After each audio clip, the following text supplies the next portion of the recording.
Welcome, friends. Castiel got here first. Nice.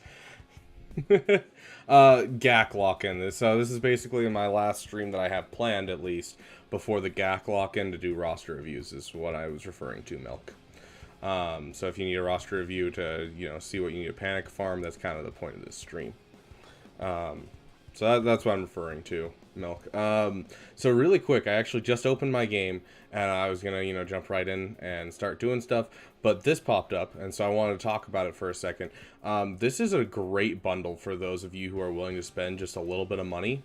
It only pops, it's not in the store ever, it only pops up when you open up the game or, transition between places in the game. It's only a pop-up bundle. But if you don't have it popping up, then just close your game, open it a couple times. Exactly, Castiel. And so this stuff in here, yes, I will tell you right now, you only get one of these things. It's not you get all of this. You only get one. But every single one of these is at least worth $10, if not more. And if you pull what Castiel got and pull the 15 Zetas for $10, that is like insanely bonkers. So definitely, if you have a bit of money lying around and you're looking for a bundle, refresh your game a couple times, close it, open it. This thing is great. I just got the signal data on my pull. Unfortunately, I'm not made of money, so I can't pull it a couple times. But I was hoping for the Zetas. But honestly, any of these make me happy. Like they're all just solid in general. So yeah, hey Dope Man, welcome. So yeah, definitely hit this up. Do I use any of those stuff in Conquest? Not really, honestly. I really don't. I kind of just make my way through Conquest, and then I use the boosters and everything to do the feats, because those are when I really need those boosters. Siebes, welcome. So now that we've gotten that out of the way, talking about that, yeah, like you can see here, it doesn't show up in the store. It's not something that, like, they really promote. But it is an amazing value. It only comes around every once in a while. They just started doing it recently. So, definitely something to check out. Hey, Tico, welcome. Okay, so we do have a little bit of a thing to start off with.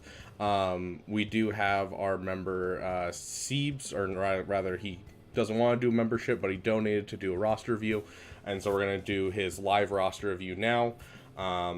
So we'll do that first. Also, quick side note, I do have a different set of beats this time for our music, and I'm testing out these beats. Let me know what you guys think. If you like this kind of background music instead of the lo-fi, we can do this more, or, we can always go back to the lo-fi, so just let me know what you guys think. But, let me, jump into the Discord. No, you haven't missed GAC sign up next. GAC sign up doesn't start till Monday. This is just my last stream that I have planned for roster reviews. And so this is your last chance before sign up to get a roster review is the kind of idea.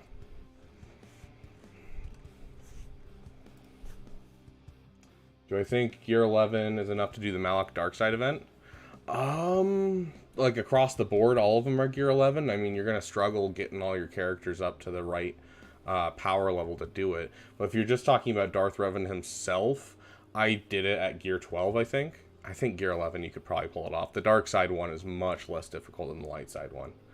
I mean, it doesn't matter. It's all Darth Revan. Darth Revan carries, because the point of the dark side event is that basically Darth Revan just keeps ramping up his damage until he solos Malak. So the rest are all just kind of there to be there. I like the Arnold music better. I mean, I do have the Arnold music always ready for our battles and everything, but I don't play it in the background. That's just for when we're doing battles and things.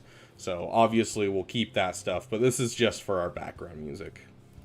Like, just checking out, seeing how people like this. Okay, let me set this up and get our friend Siebes here in. Okay. Pulling Siebes in. Awesome. Siebes, can you hear me? Yeah, I can hear you. Yep. Hello. Welcome. Okay. Let's take a look what your roster is. Okay. Got your ally code. Yeah. So tell me a bit about your count. What are we looking at? What do you got? What was your last farm, current farm, favorite team? I think we've looked at your account So before. in So yeah, that was like in November, I think. okay. So I finished Stuff Array like a month ago, I think. Heck yeah. That's going well. And then now I'm going for SLKR which is quite close actually. I think I need 2 more relic levels or 3 more, and then the finalizer. And after that, I'm going for the Executor. Okay. Needs 90 more shards for Razor Crest. And when that is done, I'm just doing some PPs, obviously, Fair which enough. is Night Sisters for sure. I just got Mm, Marin to 7 stars. heck And yeah. then I'm kind of without direction, probably getting Padme up and some Zetas around the board, like for Geos and Hmm. stuff like that. If you're looking for a way to do this PP, 100% getting a relic old Daka should be the first one you do on this squad, Yeah, yeah, yeah. because just a relic Daka can carry you through so much cheese. Yeah, I've seen that as well. So Daka and Marin are Yep. the only ones actually important, and then there's Zombie, which some people like to get high and some people don't do scale Passage, I guess. But I'll see Yeah. about that one. It's I don't know. You basically you can scale Asajj better if she's weaker, but then some counters don't work because she's weak. For instance, Night Sisters is a really old CLS counter, but because you have a weak Night Sister zombie, she dies a couple of times. All of a sudden, Chupio can just nuke your entire team in one hit. And so it shuts off the CLS counter, and so it just shuts off certain counters, but it's more helpful in other counters. So it's give and take, whichever one you prefer. Yeah, I'm probably just using it on offense because it gets so easily countered by Phoenix and Bounty Hunters. Yeah, yeah, absolutely. So I've taken down like full on Night Sister squads, Omicron, Forastage, and Marin, and then full relics, and I just still got through them with Bounty Hunters, no Zetas or anything. So Yeah. it's not a defense team for me. Yeah, the people that put it on defense, I'm like, I can still take Jedi Knight Revan against it. I can still take Bounty Hunters against it. Like, yeah, it throws a couple wrenches if I accidentally insta-kill at the wrong time, but otherwise, I'm fine. Yeah, so definitely an offense team nowadays, I think. Yeah, it can run over so much stuff as well because the AI just plays so badly against it. Oh yeah. So you said you're working on your SLKR. Let's take a look at see if you've started on your modding for the The events and. modding is not started yet. I do have the mods somewhere, but Mm-hmm. I'm I'm still working on relics, and then I'll mod it up. I need a Zeta on Kylo Ren and Hux. Mm-hmm. I think I've got Hux now. I'm Yep. not So sure. Yeah, you've I got got the Hux one. you've got the Hux Zeta. You're just missing the Kylo Ren one for the event. And then of course the right OG Kylo is always going to help as a solo, but it's not needed for the event. I do like the fact that you already have your mods set up so your first order officer is slightly faster than your Hux. I always love to see that because that's one of the most important tricks with SLKR. I don't know if you. Purely coincidentally. Hey, I will take pure coincidence. I don't know if you watched Arnold's last video, not the one from today, but I think yesterday. He dropped a video of like, oh, how I made it to Kyber with my free to play account, and he like outlined. He's like, make sure you have your first order officer slightly faster than your Hux. It allows me to counter Lord Vader. Allows me to counter Jabba the Hutt. Like, it is such a good thing to have for the first order. Yeah, So, um, yeah. I'm kind of rolling with it these days. I'm now Chromium 4, I think, which heck is yeah. pretty good for this roster, I think. Oh yeah, one I GL don't know hanging out how. in Chromio. Heck yeah. Yeah, just hanging out. And I've had like a lot of bad luck the last one, but I've usually just cleared everything except for ships because yeah, my account is really fresh. It's like from June this year. Yeah, So like I don't have any of the actual good ships like Malevolence and the General Kenobi ship or anything like that. yeah. Although That's why I really need this Executor. now that the comeuppance is out, if you get this fleet going, like you can take out Malevolence and base executors with this. In Arnold's testing, he showed that, so that was Oh, kind of nice. interesting to see. So with the comeuppance, and that was a 5-star comeuppance, I think he used. But I think everything you technically need for the counter is in a 4-star. It's just whether or not your Zori is going to be strong enough to do it. Yeah, I'm farming Zori stars right now. Heck yeah, Zori's awesome. Um, Yeah, for sure. Speaking of your fleets, if you're going for SLKR into Executor, we got to make sure we're working on our echelon. Looks like you're already working on it, so you're 1 star away from getting it like viable. Um, you know why 5 star is so important, right? For the like thingy, the right fight skill when it Yeah. comes into battle, that finalize does it immediately, I think. Yeah, Finalizer does it immediately, and so it immediately puts your allies under stealth, and that's what allows you to counter Executor because they have to focus on your tank. They can't like get around and hit your other guys, and it's just Yeah, what yeah. puts this fleet together so well. But then if you're also going for Executor, you are going to want to start working on getting yourself a TDC. Even without like the TIE Interceptor, the TIE Defender is going to be so great for this fleet, giving you another offensive fleet that can take down a lot of other fleets. Yeah, like I think 14 shards away from the 4 star for TDC, but my Nice. item isn't geared at all, so Yeah. it'll take a bit. Yeah, she's also a one of those Chirotech sinks. So she's a great character. Like honestly, I used her for a long time. If you can afford a Zeta, when you start getting her up for her ship, if you can afford a Zeta, literally her gear 8 with a Zeta, and then a couple of these like this Death Trooper, Stormtrooper, whoever you happen to have, Colonel Stark, Snow Trooper, throw them together, and they get some disgusting stuff. Zarkson, welcome to being damn awesome. Thank you so much for becoming a member. I mean, I think this is technically your 2nd month as a member, and you're just renewing it, but welcome, welcome. Yeah, the trooper neglect is real for me. I just didn't have the time when I started out, so they're on Yeah. the backlog. And I mean, you're going for Executor at some point, which means you're going to be getting a Piet. Make sure you get that Yeah, Veer Zeta, that Piet Zeta, and then get yourself a Relic Dark Trooper. And then you can literally throw Gear 7, Gear 8 with them just to make the team a full team, and you're still going to run circles around people. So, like, a Relic Piet and a Relic Dark Trooper is all you really need with the 2 Zetas, and you'll just run circles.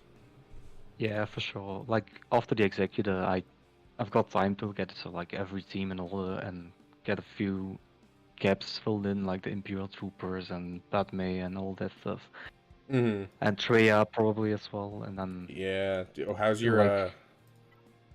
your Savage? he's still hanging out. Saying yeah. Hey, the nice thing though is you don't have an Omicron already on him. I keep seeing people with like Gear 8, Gear 9 Savages with just an Omicron. I'm like, dude, you gotta take that up. You've already invested in that. Yeah, the Omicron is coming later. I've got one SK Omicron still to go, and then it's probably Savage or something like that. Sweet, sweet. Do you have any questions at all? Overall, it sounds like you have a solid plan. You have some side farms to finish while you're working on that stuff. But do you have any other questions that are like super important? I want to take a look at your mods real quick, but it's My looking like mods decent, but they're not where they should be. I don't know how I can get them up. I'm like doing everything I can, but yeah. maybe I'm just unlucky. But they just keep not. They don't improve. They just get wider and wider. So I don't really have that much of a gap, I think. Mm-hmm. But I can't get like to the high speeds at all. Yeah, and a lot of that just comes with time. When it came to Lightspeed bundles, I've mentioned it a couple times. Those who got Lightspeed bundles should definitely take some time, uh, and like just do a couple refreshes for Mod Energy. Even if it's just one refresh a day of Mod Energy, honestly, will help. Um, Yeah, I would like to see this Mara Jade. One of the big things is I'd like to see this Mara Jade be faster than your Star Killer. Um, just because yeah. Mara Jade should be the fastest character on the team. But The reason is now because I got like the best mods in Starkirtle because he really helps fully mod oh up for like things like Conquest and Galactic Combat stuff. yeah. Hmm. So when JC comes back around, I'll switch mods around and stuff like that, and then he'll not be the fast anymore. Fair enough, fair enough. Yeah, I mean, honestly, it's not a bad thing to have a fast Star Killer. It's just interesting. Thank you, Zarkson, for the gifted membership. You're awesome, dude.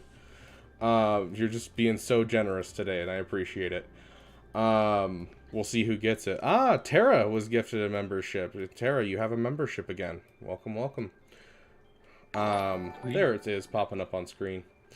But yeah, Uh, so overall, Questions I do kind of have. yeah, Like, go for it. going forward from Executor, I'm like, no clue where I should go. Like, No, SE is always, like, yeah, it's a logic conclusion, but uh, all the characters are kind of useless and I don't feel like doing it.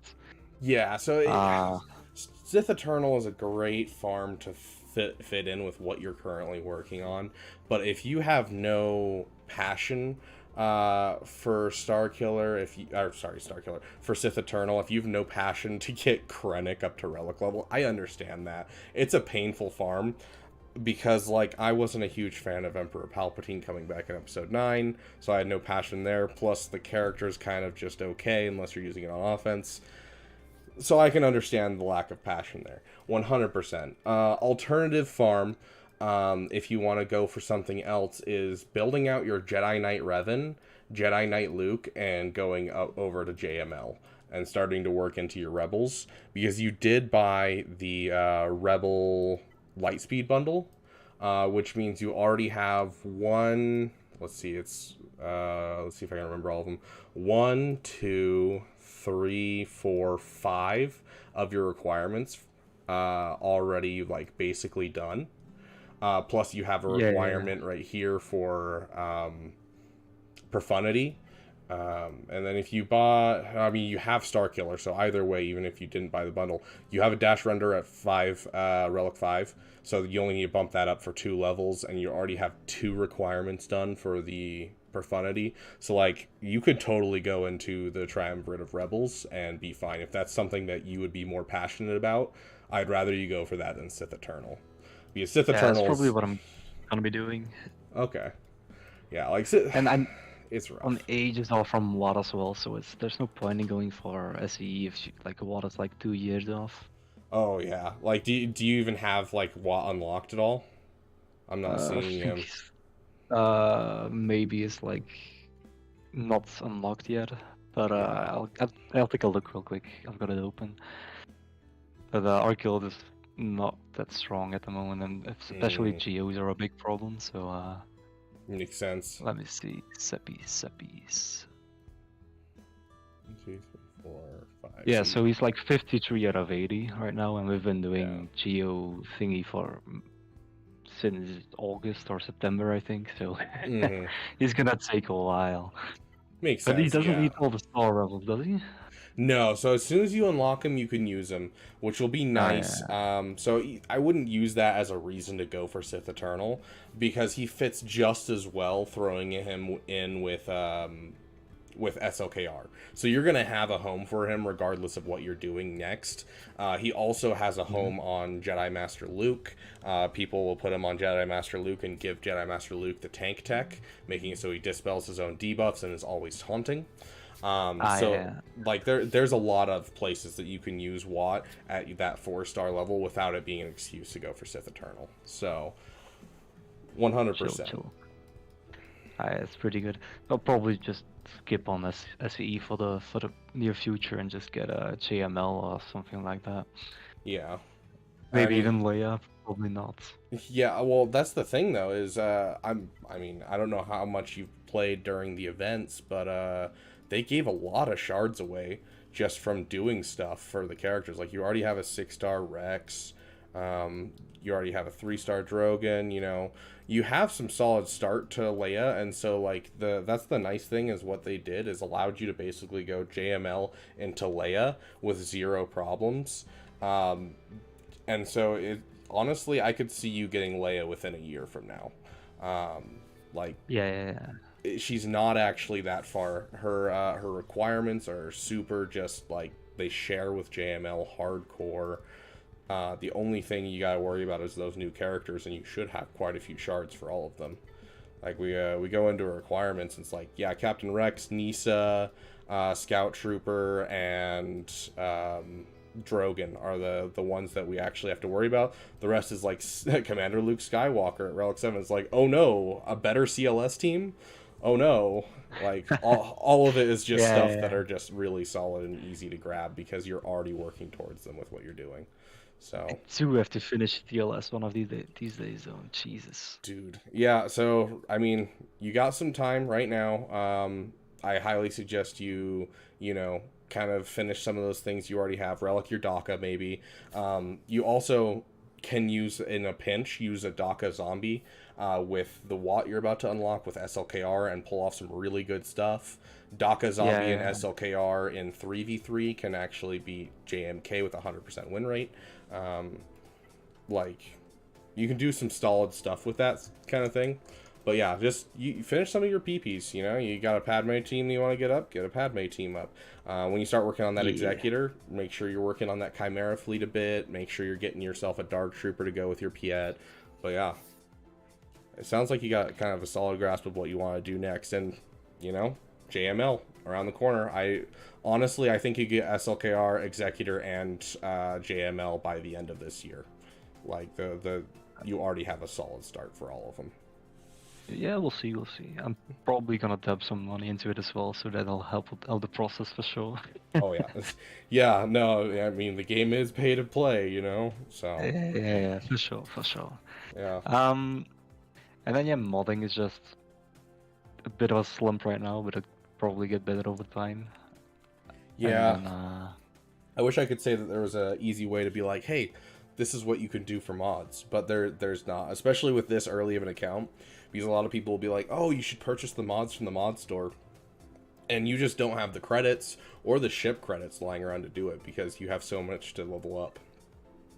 So it's getting better now. I've got 30 mil at the moment and nothing really to level up in the near future, so I've got that's good. some credits spent up now. Yeah, so It take a did look at take a that while mod to get store.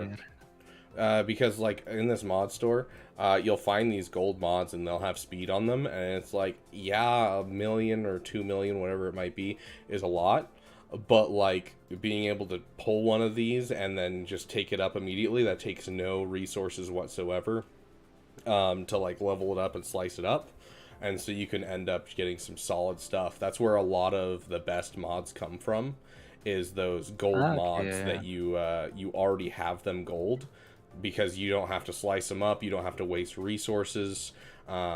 And so even just going through your mods every once in a while and just making sure you have all of your ones that are gold leveled up, because you can just go through and be like, oh, let's see, do I got any? No speed. Okay, get rid of that one. Unlucky. Yeah, I know, right? You don't always have that streamer luck, unfortunately, but this is genuinely like I remember my free to play account that I gave to my friend.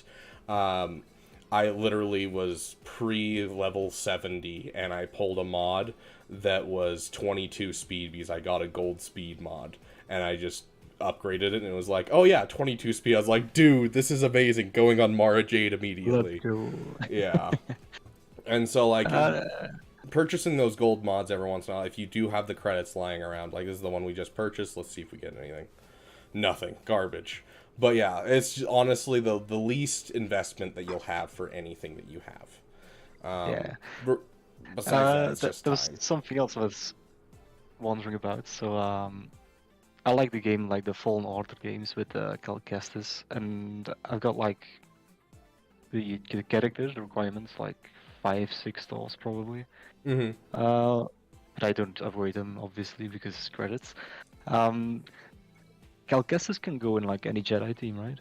Yeah, so basically, if you think that JML is going to be your next farm after Executor, I'd say you can fit in Cal wherever you want. He's about to hit a year old, which means he will be added to the Journey Guide here pretty soon, just like they did with the Grand Inquisitor, and so it won't be like trying to fit in the farm before he comes back around, which will be super nice for a lot of people. And so you can fit him in with any Jedi team, and if you're going for Jedi Knight Revan and then into Jedi Knight Luke, into JML, just to have, you know, a solid basis of Jedi. Jedi Knight Revan, Jedi Knight Luke, and Cal Kestis can take down like SLKR. Just those three. You don't even need the 4 and 5.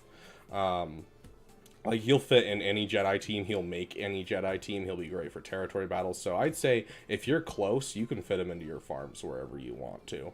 I'd probably Yeah, focus on your SLKR and then probably do it while you're waiting on your executor requirements, if anywhere. But yeah, 100%. He fits with any Jedi. great, great. Yeah. Here, Yeah. let me check when Cal was released. I don't actually know, Zarevan. I think it was released when I started out because I got the Marquee, which is probably May, June-ish. Yeah, so that's basically the next time it's going to come around, it'll be for permanently. Mm. Yeah, and I'm probably gonna fit Visas Mar somewhere in between them. Get Just the SK team actually strong. yeah, get yourself yeah. That I just got mine to 7 stars, and I've been using Cal Kestis with him. Um, but obviously I want to be able to use my Jedi Knight Cal wherever I need him, so I'm getting my Visas up because like Cal Kestis with Ray is disgusting, and so I'm like, move Cal over to Ray, put Visas into Star Killer, and we have 2 banger teams. So I'm slowly Yeah, starting to gear up as well. it gives like 30% max health, right? Or something like that. Yeah, dude. Which is pretty good for Ray. Yeah, it's My Ray disgusting is how he modded does. disgustingly by the way. I beat Relic 9 Rays with my Ray mod because I just bump it often so high. Heck yeah, It's higher dude. than the offense of a Relic 9 Ray and then just out hit them. Just absolutely stomp people. Heck yeah, dude. That's awesome. So yeah, this is where my account is just hanging out right now. Just wondering if the plan is solid because Yeah. Honestly, your plan looks if there's solid. any big gaps I didn't see. Yeah. As for any, I know all of us are starving for Zetas, and your next one's gonna go on the Kylo Ren requirements, obviously. Then you might save it for SLKR. Some side ones that you can add just to increase viability of some teams. Rose Tico's with her Omicron, if you have an extra Omicron. Your next one's going to Starkiller, I know, but that'll make your Zori team pop. Queel, just in general, his Zeta will make your entire Scoundrel team just hold that much better. Queel's a great one. That's in the planning timeline thingy. Heck Note yeah. that. He's got an entire note of everything to do in the next year. Yeah, because I forget everything, and if I don't do that, I just impulsively slam Zetas on everything. Yeah, you're just like, oh, I can afford this Zeta. Oh yeah, I can afford putting that gear there. Yeah, 100%. Yeah. But yeah, awesome, dude. Yeah, Gotta keep myself in check. Your account looks real good for where it's been and how long it's been around. Just keep going. Keep working on those mods, and it sounds like your plan's banger. So I don't see any problems with it. Yeah. The only thing left now is like for ships, the yellow material. Oh, Is where I'm struggling right now. always I've out. got like always out. The Kylo Ren ship, like Tile Silencer, I've got maxed out, and for the rest, like nothing is really maxed out. So Dang, yeah. this will take a while. Like even at my point in the game, I'm still struggling with it, but I'm getting close to the point where like once I finish the ships that I currently have, I'll be able to start stockpiling them because there's a finite amount of abilities in ships. Characters, it's like I'm never gonna finish all these characters, but ships, I have hope that if I'm efficient, eventually I'll hit that point. So it's kind of nice to be able to look forward to that moment. Like at this point, I don't almost need ship credits at all because almost all of the ships in the game I own and are at level 85, and I'm like, that feels so good. I bet it does. Yeah. Yeah, so that's probably like one of the other struggle points I'm gonna have of the year, and then I'll probably just set to enjoy the game and smack some idiots on JC. Heck yeah. And it looks like you have the cargo ships to do that one event. All of the Lightspeed bundles gave you all the cargo ships you need. So, like honestly, I was able to do that before the Lightspeed bundles already. Oh, perfect. Yeah, that event literally helps so much when it comes to the to your gold materials, those Omega materials. I don't know actually what they call them for ships. Yeah. But they help a lot. It comes around quite often as well. Oh yeah. Well, if that's all your questions, I think we'll end your roster review there, and definitely come back for some roster reviews. I'd love to see your account more as it grows. Yeah, probably like in 4 months or something, we'll do another one. Heck yeah, I'm down. Look to each other on the Discords. Yeah, I'm sure I'll see you in my chat and my Discord is pretty often.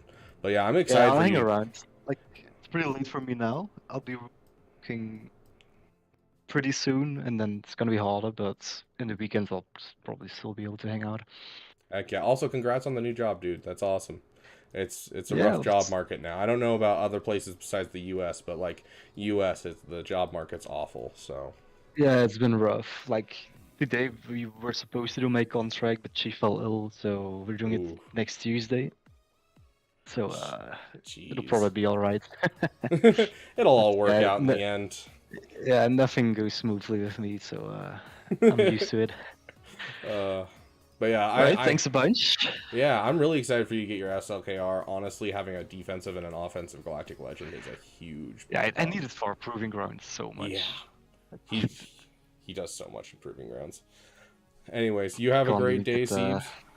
Yeah, you too, you too. Yeah, thank you so much for Enjoy joining us. streaming for the rest of the day. Oh yeah, you have a great night.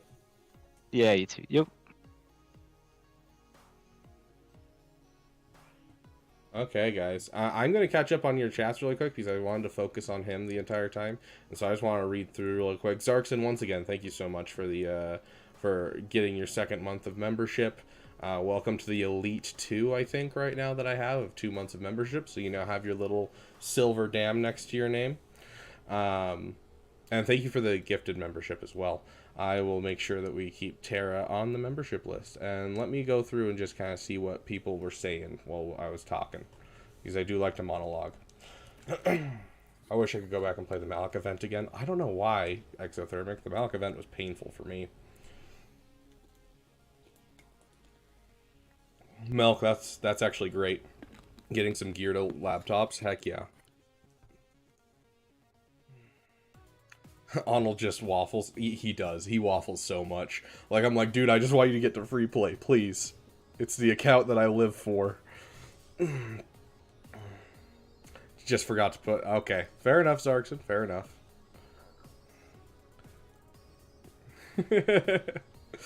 Okay. All these pay-to-win players. Tut, tut, tut. Dude, if you could buy if you could buy the Lightspeed bundles, you would have. Like, just saying.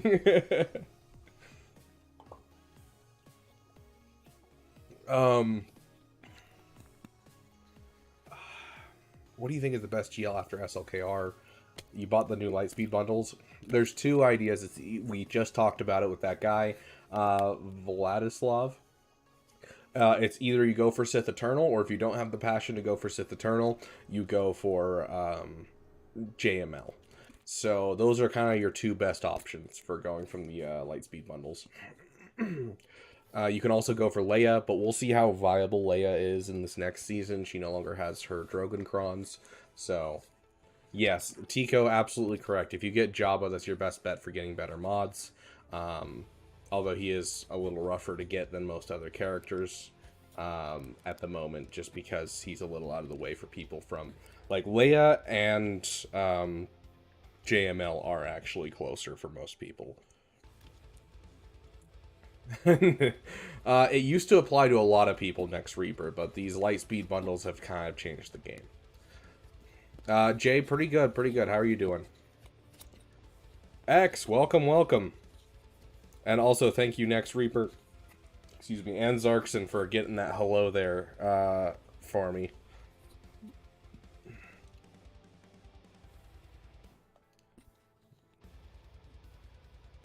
As Malik comes out.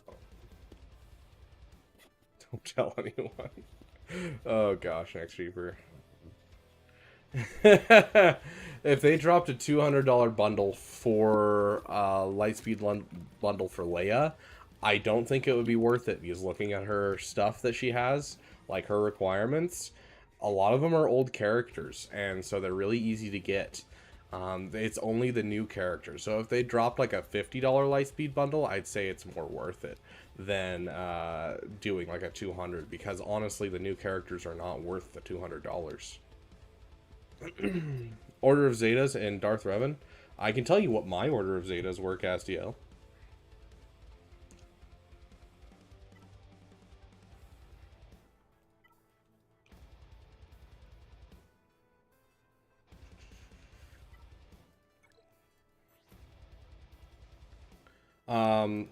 Let's see. Equalized health. Empire can't assist, and then immune to turn meter reduction while they are debuffed. So if you're looking for the ones that I did it in the order of, if I recall correctly, those are the 3 Zetas, right? This one's just a Omega. So if I recall correctly, I did Leader first, Conqueror next, and then I did Villain final. And, you know, some people put Villain higher. I honestly think I almost never used it. So, next Reaper, oh no. Yeah, so if it's those 3, I know for a fact I leveled up Insanity first just because I loved the idea of this ability. But I'm pretty sure that's not a Zeta. So I'm pretty sure I just went down the list. Like, I used him for literally a year before actually putting this final Zeta on him. I used him for probably a solid month and a half without putting this Zeta on him. But yeah. Honestly, that's the order that I would do. I don't know if Arnold suggests something different, but that's the order that I would do, just because the can't lose turn meter is very, very helpful against certain teams. Oh gosh. His name isn't Beaver. It is our dead Lord and Savior, dog person who leaves, Star Wars nerd, Darth dialect expert Jacob Rabbit-Damn Beaver Stanley Esquire the Third, time traveler extraordinaire, the monster and murderer, #1 streamer, the speedy meme-loving galactic legend with a very short name, the feared holy watermelon warrior. Yeah, villain is just so-so, but it can help a lot in certain scenarios and make the entire team a nightmare. So,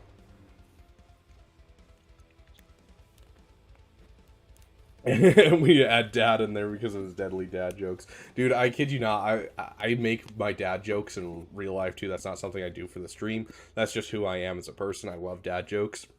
Something beautiful about how much I can cause pain and joy in people using dad jokes. And so people will be like, that was a pretty hefty dad joke. Do you have kids? I'm like, yeah, I'm convinced I have 17 of them scattered across the United States. I just don't know who they are. But no, I'm not even a parent.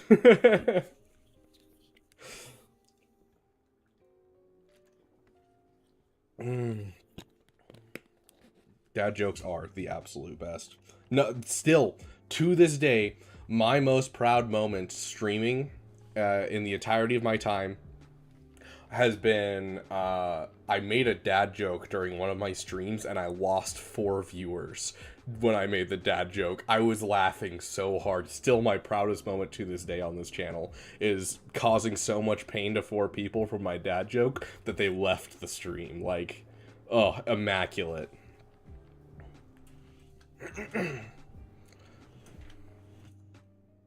Making my friends feel awkward. I aspire to do that one day. Daz. I don't know who Daz is. Is Daz another streamer, or am I falling for a D's nuts joke?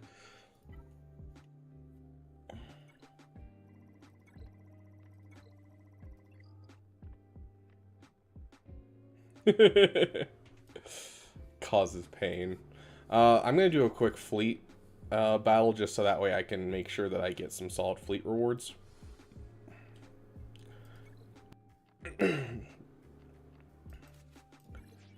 I currently have my Executor fleet set up to counter Leviathan, so we'll go against the Leviathan. Daz nuts. Daz watches. That's his name. Oh, is he just like a general YouTuber, or is he a like a YouTuber for Swago? Because I've never heard of him for Swago. Let's see. Yeah, just full swarm. Get some target lock, and then we have the buff dispel, and then we go all in.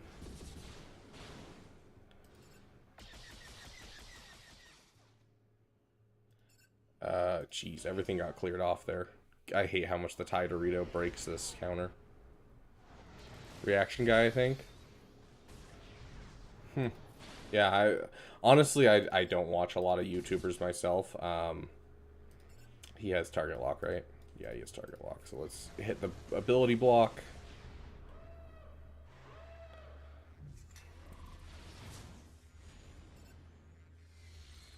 Get this out here. Yeah, the Thai Dorito. Honestly, if you have Leviathan, I don't know how many of you do. I don't think a lot of my viewers do. But if you do have them, please run the Thai Dorito. Any other team comp of the base 3 is so easy to beat. Like, just having the Sith Assassin in the starting lineup is just detrimental.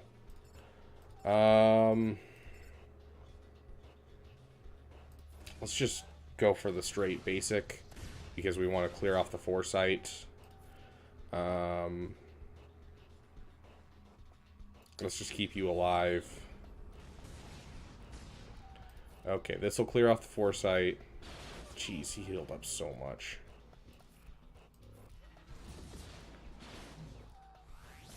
Okay. We're not doing bad now. We'll hit that. Everyone's weak now. And so now it should be easy clean.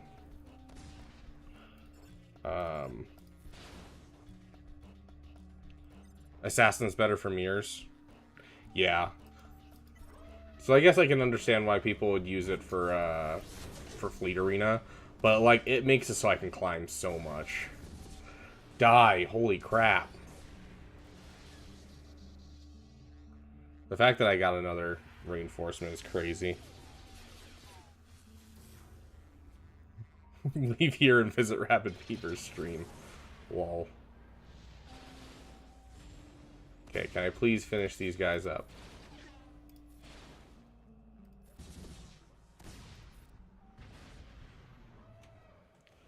A faster assassin is one of the big keys for easy mirrors. She gives turn to the team. Makes sense.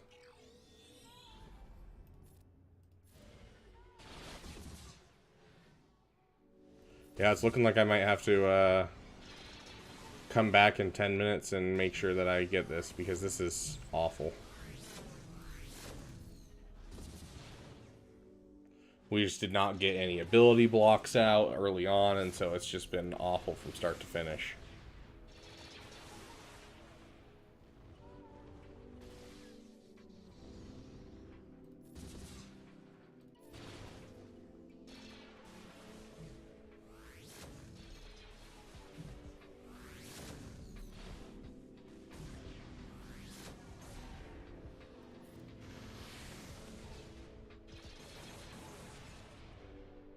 Yeah, I'm gonna have to come back. I can't do this with one ship. When you get Executor? Yeah, fair. Fair. I'm gonna have to do a Profundity match. Gosh, I hate Executor versus Profundity. I don't even know how to do it. I'm gonna have to look up a video. Because usually I just use my other counter to Profundity. But honestly, I mean, you can do a Profundity with Executor without changing your lineup or anything. Can't just spam and pray. Yeah. Dude, I left off on my least favorite battle in Conquest. That's right.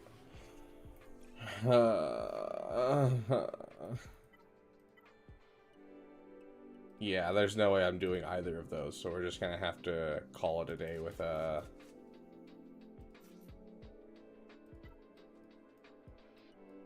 Sith Eternal. Where's Separatist? I'll take a 2-star. Yeah, I'm doing hard mode Conquest.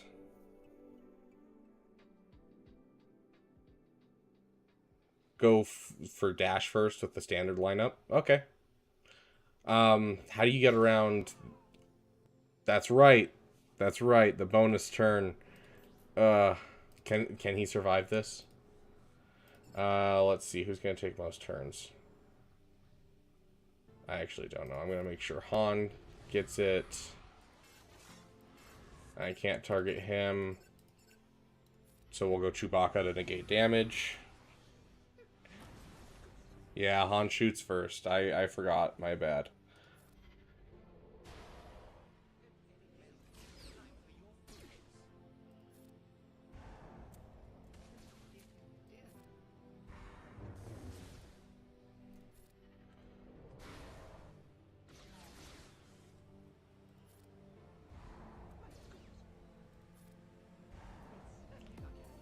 This took me like 17 battles my first time using SLKR.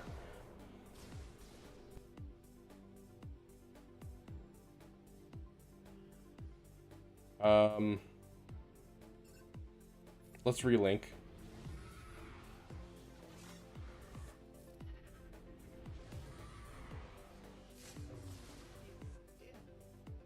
Can I survive a turn? Yeah,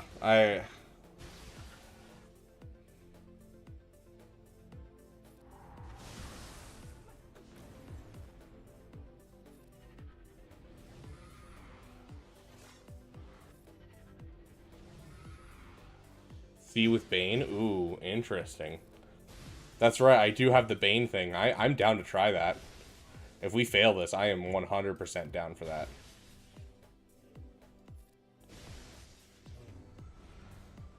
I love this 100% turn meter thing. It is the only reason I'm still alive at the moment.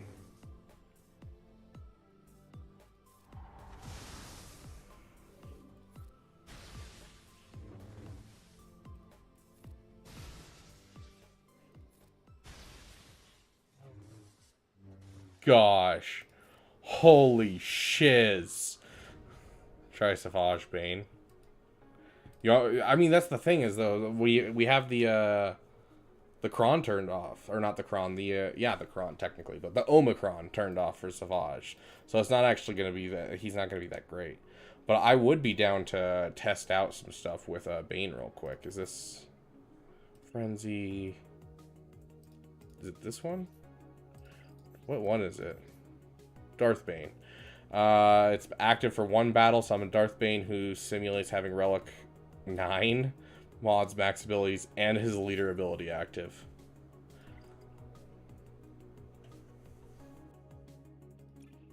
Yeah, like I could beat this completely, but I am I'm curious about this.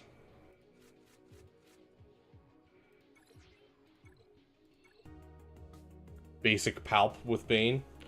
Honestly, I'm down to do a couple things with you guys. If you want to take a second, I'm down. We'll grab a random battle, not this one because I want to make sure I get this one done. But we'll take a random battle, absolutely. Okay, so this one gains Siphon, so let's gain some Siphon. Okay, let's start siphoning. Okay, so we siphoned from C3PO there. Increased all people's cooldowns. We don't have Omicrons on, so it doesn't increase more. Okay, let's increase our siphon again. Goodness gracious. Okay, let's see. The problem is he's gonna turn off. So basically, this number right here is his siphon number, and he'll gain 1% of whatever stat he's siphoning. Whenever he uses an ability that uses a siphon. So he'll build up siphon as he attacks. His AoE gives him 5. His basic gives him 2. Those increase depending on if he's in Grand Arena, but that's the base numbers. And then his final ability, the AoE, he'll siphon from the primary target that amount of max health and add it to his own, and then they will lose that amount of max health permanently. It does not affect Galactic Legends, does not affect raid bosses. Honestly, I need him to survive, so let's mark up some people. It's the same mechanic that SOKR has, except he doesn't siphon max health. He siphons mastery specifically.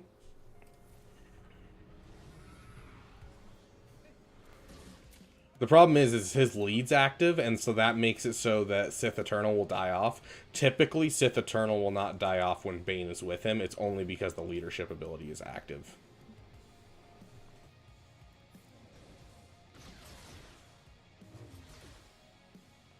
Okay.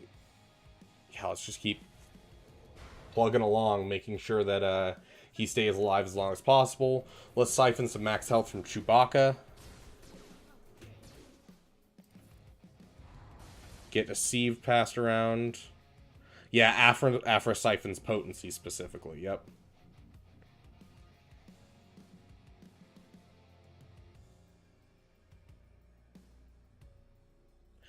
Dude, Sector 4, you still haven't gotten Thermal Exhaust, that's rough. This guy doesn't have Deceived, so we'll throw Deceived on him.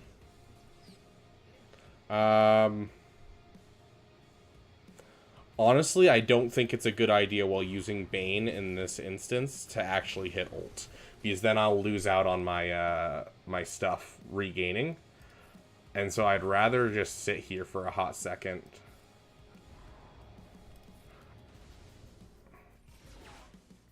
Okay, Bane's building up his Siphon.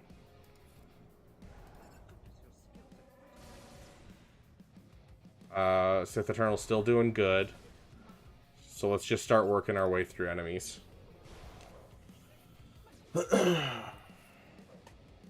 Okay, so now his Siphon is 17. Let's get one more turn.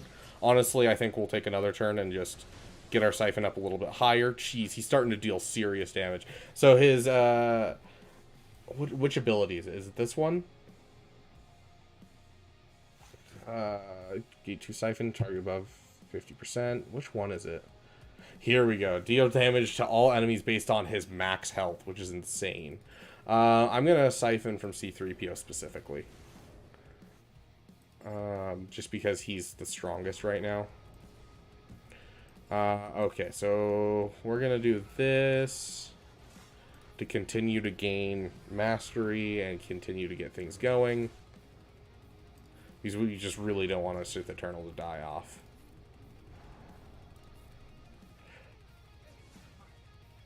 Okay, let's keep building up our Siphon. Because if we can get him really, really tanky... does he do it off turn too? Ooh, when you called him to assist, he also gains Siphon. That's super nice. Okay, I like that. I like that. So he has some seriously solid Siphon going right now.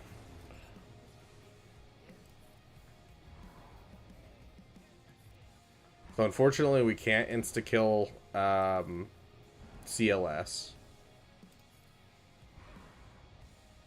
Let's just do a basic, because I want to Siphon from specifically from CLS.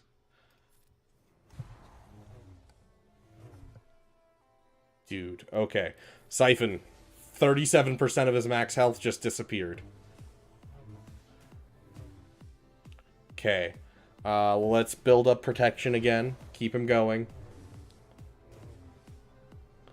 Yep, keep him going. We're going to have to Siphon a lot from this guy. Because his stats are supercharged.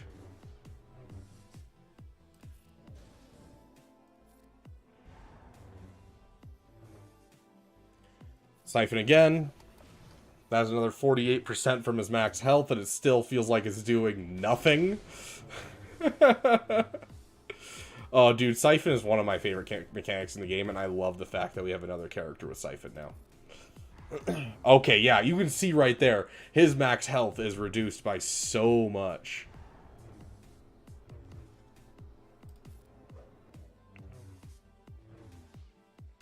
Bad. You do not hit Sith Eternal. We're starting to ramp our damage a lot.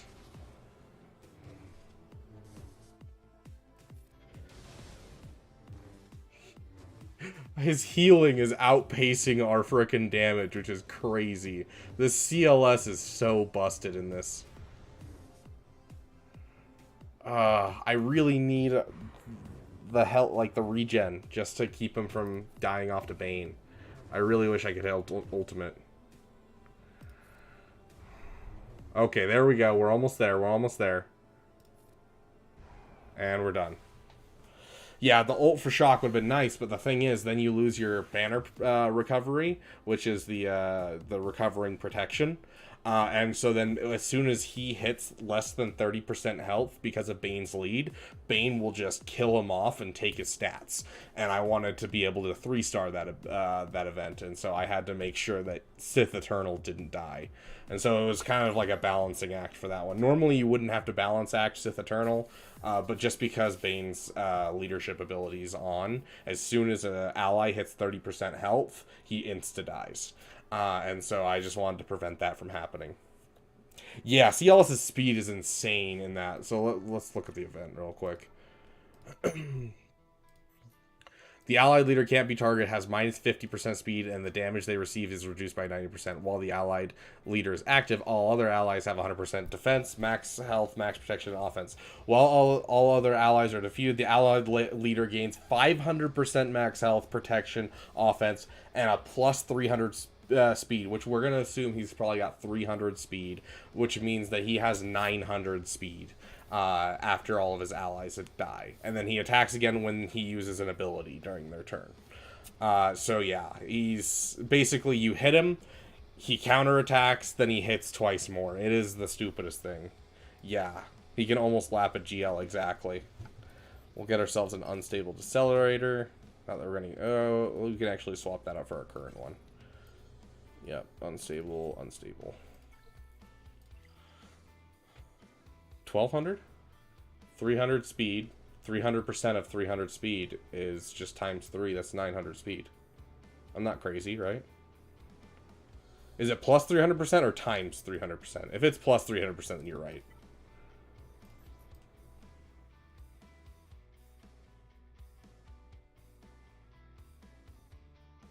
Plus 300%, yeah. So yeah, you're right. It'd be 1200. So yeah, he can lap a GL.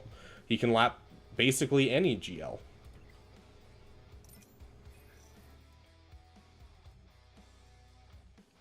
Okay, so, I don't know. Let's see what we want to do here real quick. I need to farm these anyways, and so let's, get a couple of these, and we'll throw some stuff with Bane just for fun. Yeah, the Inquisitor, I don't even know how they assumed that you could do the Inquisitor feat there.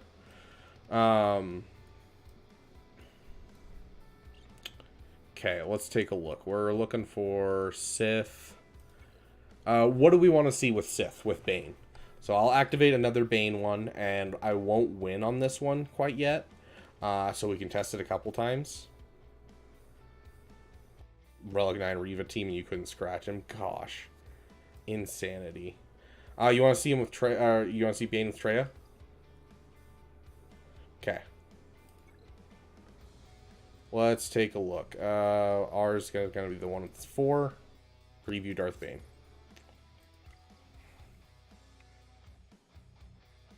Okay. Yeah, that's what I'm going to do, Jay, is I'm just going to waste some energy on this. Just to test for you guys. And I'm going to make sure we don't win. So, I think it's important for us to do this real quick. Let's read over his leadership ability so you guys can kind of get an idea of what he's doing.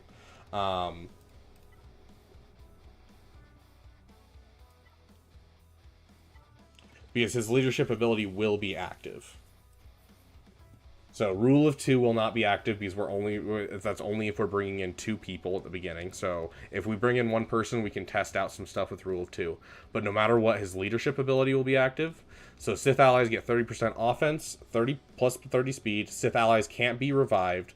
Light side enemies have minus 10 speed, doubled for Jedi. At the start of the battle, allies gain defense up, evasion up, and health up. Whenever a Sith ally is defeated, Bane's cooldowns are reset, and he recovers 50% health and 50% turn meter. While Bane is active at the end of each of his turns, the weakest other Sith ally takes damage equal to 15% of Bane's max health. And Bane gains 5% max health for each other Sith ally for the rest of his turn. So kind of think General Grievous, how he slowly kills off his allies. But then he gains stuff. Same kind of idea for Bane, especially because he deals damage equal to his max health. The first time each other non-galactic legend Sith ally above 30% health would be reduced to 30% or less health, they are granted a bonus turn and defeated at the start of the bonus turn. That's just the bonus turn, ignore it. It's basically just saying, hey, when this person hits 30% health, they insta-die. The bonus turn is meant to make sure it doesn't have any interactions where you don't get this. So that way, because it's a bonus turn, it'll hit no matter what, and you'll always at 30% get this off, even if someone, has something that will trigger again, even though they have 30% health. But yeah, they are defeated at that 30%, and then Bane gains 5% max health, max protection, offense, and 5 speed, an additional 5% max health, protection, offense, and 5 speed for each relic level of that character that died.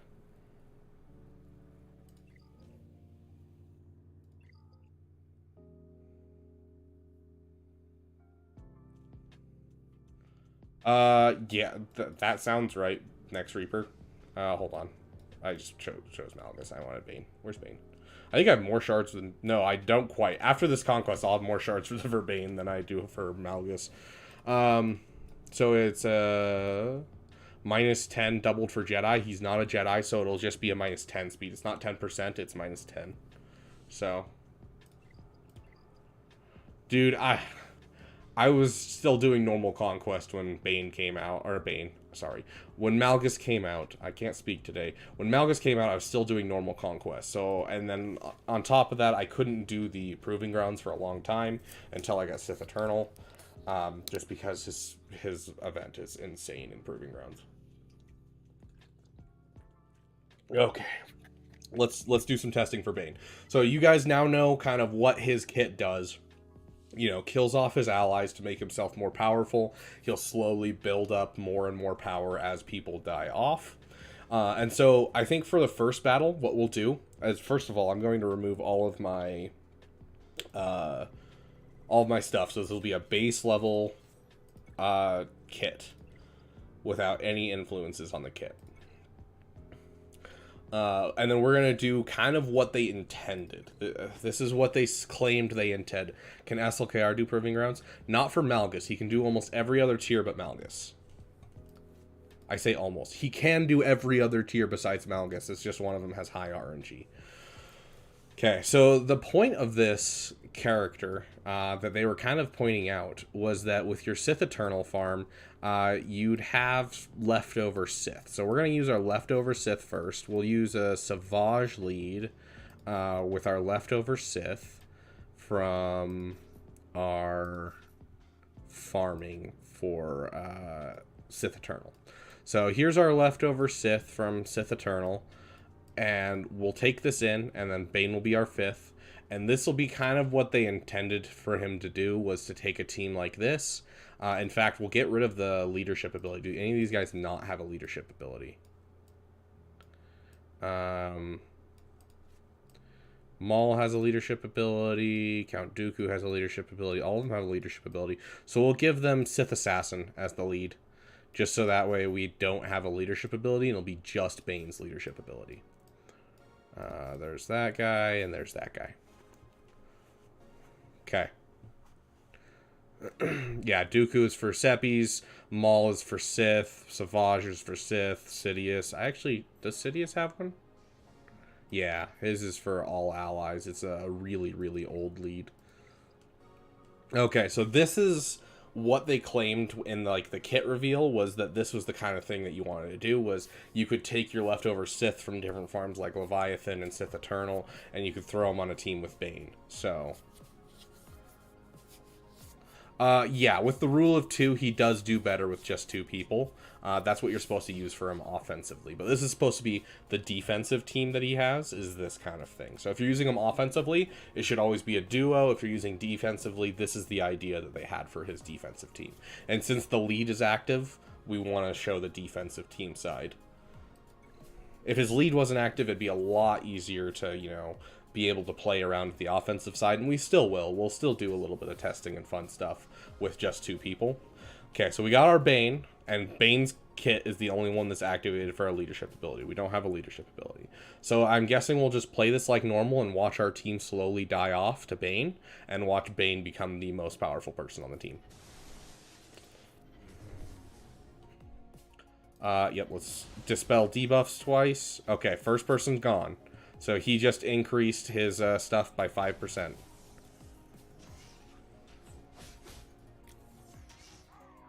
Yep, so both of them hit 30%, and so Bane killed them off.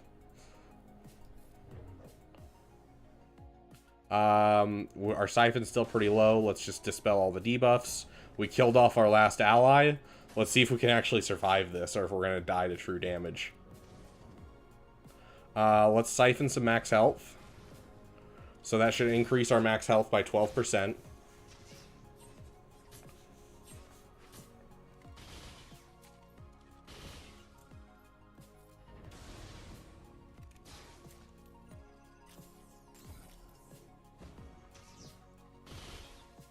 Ooh, that stun probably killed us. Yeah, so it can't quite take down a Bad Batch, but although Bad Batch is a turn meter trained team. So let's take a look at a non-turn meter train. Okay, I'm gonna have to get to this one, which means we're gonna have to waste a Bane. So let's do a two-man. What are we thinking for a two-man? Let's see if we can't two-man this one. Um, what Sith do we have that we can two-man this? Who do we want to try? Bane and Sith Assassin. Dude, my Sith Assassin is like level 20. Let's choose someone with some relic levels because there's specific things that work with relic levels. I could do Nihilus, but Nihilus is only gear 12. So if you guys want to see with Nihilus, we can. But it will be less significant than if we did someone with relic levels. So like, let's try, for instance, Darth Vader. Let's try Darth Vader because we got some solid relic levels on him. We got him at relic 7. Plus, he's already a solo. So let's see if we can't pull something off with Darth Vader. So we got our one person, which means Darth Bane will be our second. We'll gain special things, and so he should have a whole bunch of beefy stats now. Let's just go through and see what we can pull off. Let's get rid of you. Yeah, I'd say some beefy stats. Holy shiz, dude, this is with nothing on them. Like, they have none of the data discs. This is so much damage. Can I just... Almost. Holy shiz.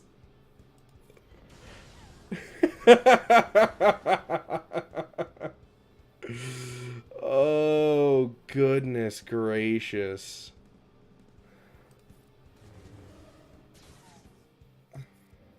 Yeah, both leads are active right now. You're correct. Okay, try Sidious, so it's kind of a garbage character.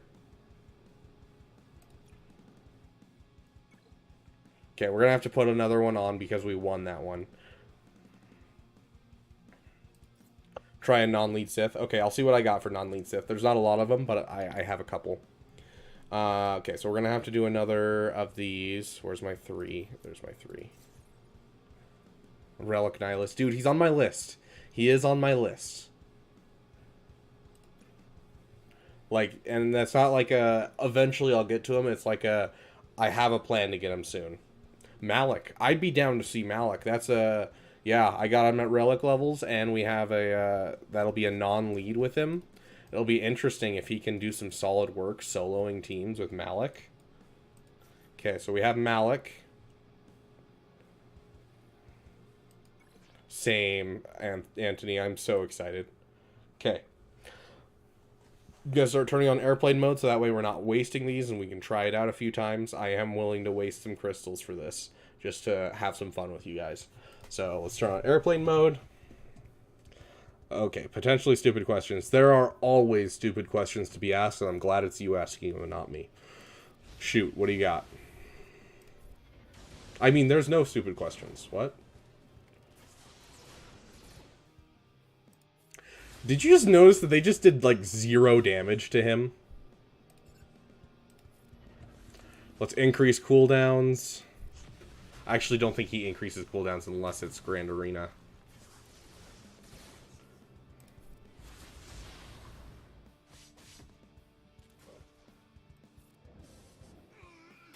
There goes Malik. And I don't think he can solo. Let's see. Does he reduce cooldowns, or is it only in Grand Arena? Increase cooldowns by 1. And he increases all enemies' cooldowns. Okay. Well, increase the Mandalorian's cooldowns just to make sure that we don't get brutalized by his insta-kill. And there goes the insta-kill. I have a stupid question. Want to review my roster? I mean, pie oh my, absolutely.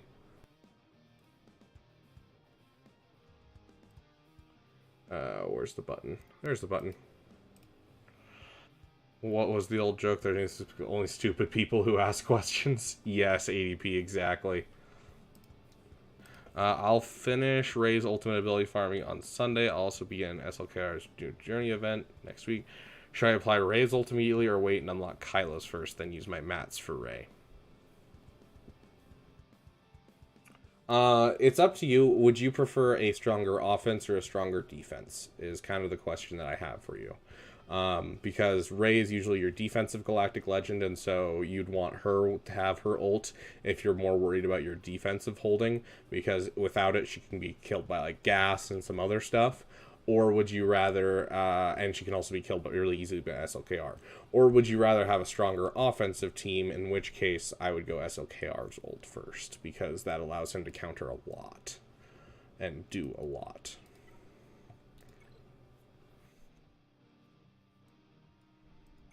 Skodal, welcome, welcome. We were in the first one. Problem is, a lot of these teams are just like weird teams that we can't really test against. Because, you know, we got an insta-kill.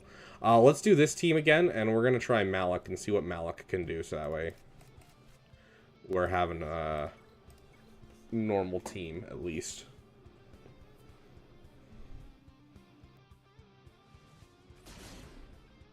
Okay, so... Oh, yeah, they ignore taunt when there's only 2 of them. Oh my gosh, that's hilarious. Do I have a gas node? I probably do. I can check. Okay. So, AoE, we're going to want to dispel debuffs to start gaining Siphon. Suck from Hux. Yeah, so normally this would be like a terrifying battle. Holy crap. And honestly, this works pretty well because he's rarely going to hit his 30% with this battle specifically because of the fact that he can suck.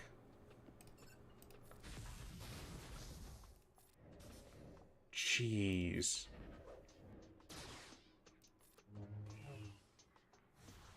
Oh, I didn't mean to win. It's fine. I'll use another one. I need to make sure I'm hitting airplane mode because now I only have 2 left. Make sure you remind me to use airplane mode, guys. I'm not that smart. Okay, let's check if I have a gas node. I don't think I have any gas nodes is the problem. Well, we'll take a look. You guys shout out if you like the look of the team that we're facing. Got Star Killer. We got Mandos. Padme. Phoenix. Mon Mothma. Jedi. Troopers, Emperor Palpatine, GG, Geonosians, Malak and Revan, Vader team. What are you guys thinking?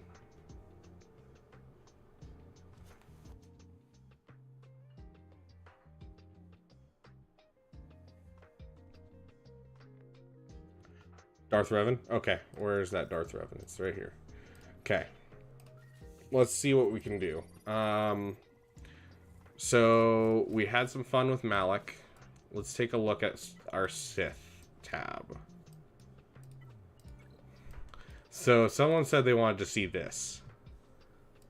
I doubt this will work, but yeah.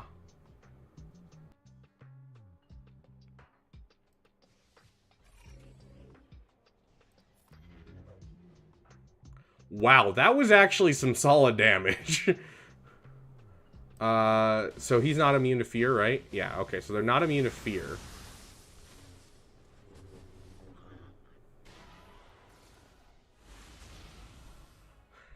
They're not gonna do anything to this guy. Yeah, let's reduce his max health. Holy shit!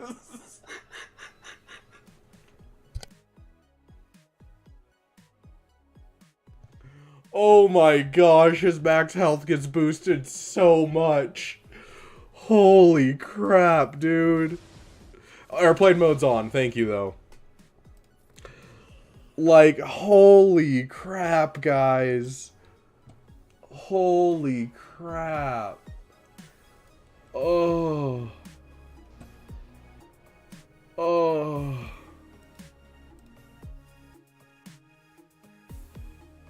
Okay, okay. So I don't think the second person needs to survive, guys. I don't think we want him to survive. Let's test out some offense options where we're throwing in a relic character with him.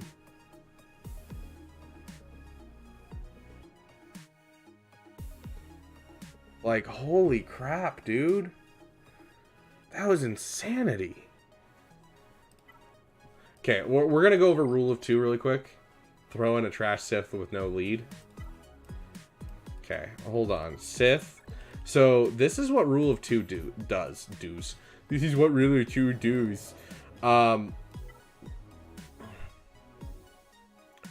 Gains 10% max health stacking until the end of the turn. Whenever an enemy starts their turn, Bane gains 5 speed. At the start of the battle, there is only one. She's reduced from, percent health damage effects, obviously. The immunity ability block, cooldown increase, healing immunity. Interesting, he's supposed to be immune to stun. Did we do something wrong with Bad Batch? Did we give him a full team with Bad Batch? Is that what happened? Yeah, we gave him a full team with Bad Batch. So let's try that Bad Batch node again. And then gains extra max health and protection. As well as when, is it only, yeah, let's see, at the start of yep. When other allies defeated, he gains 15% of the stats per relic level of the person that's defeated. Which is crit damage, jeez. And then he gains it all again. Oh my gosh, I'm so excited for this character. Yeah, I gave him a full team. Let's take a look at just throwing in garbage Sith with him against that Bad Batch team, and just try to see what happens with just him and one other person. Because he should be basically just stomping these guys, I would assume. So let's go in.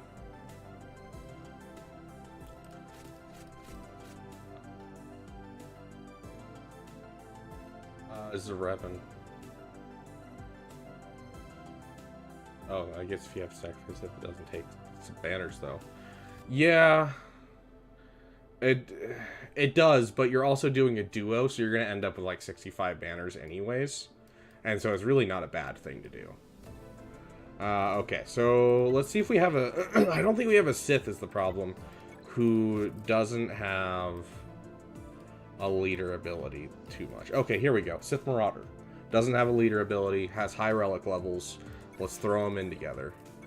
And let's see what happens with these guys. Because with just 2 of them, it should make it so they're immune to stun. And so this battle should just get disgusting. Okay, so we're going to want to build up our siphon.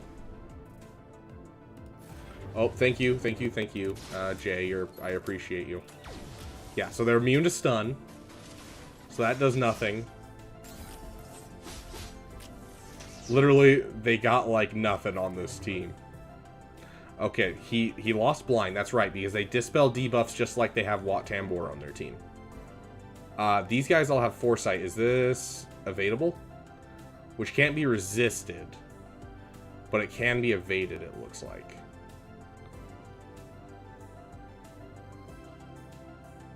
He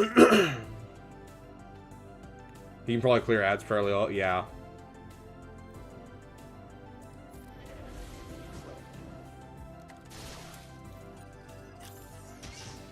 That's right, keep hitting Marauder. Get him down to 30%. I want to see what happens. Yep, keep building, keep building. Okay, Daze, sweet. Daze is great for him. There's no foresight on the team. We're gonna increase cooldowns on every... Oh, gosh. Okay. Oh...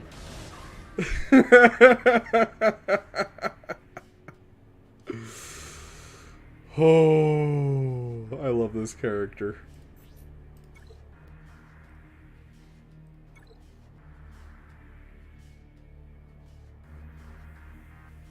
Okay.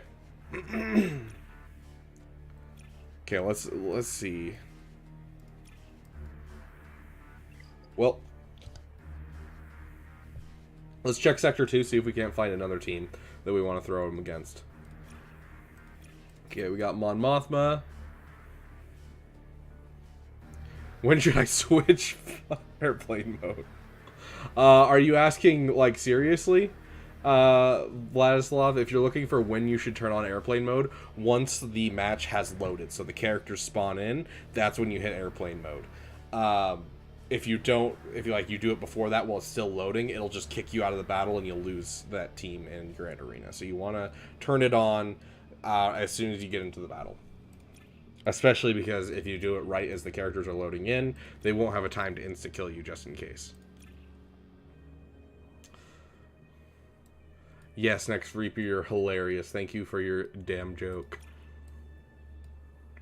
Okay, this can't work, right? This can't work. This can't work. This can't, right? Right?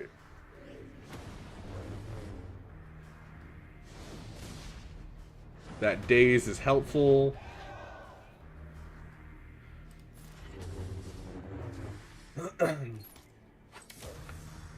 For the first, like, minute, we're not gonna do anything.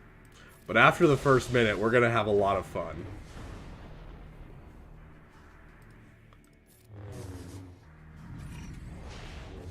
I'll check what we can do with Padme. Okay. He got his stats. Let's see what his big AoE does. Dude, that is some solid damage. This, I don't know if you guys have faced this in Conquest, but this is a chunky team. And he just ate a Star Destroyer. Like, straight up, bro. They just got him to health. Just now.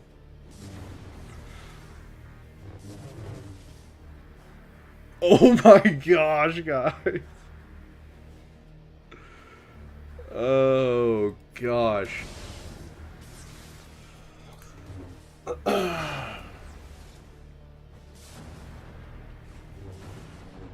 Dink, welcome, welcome.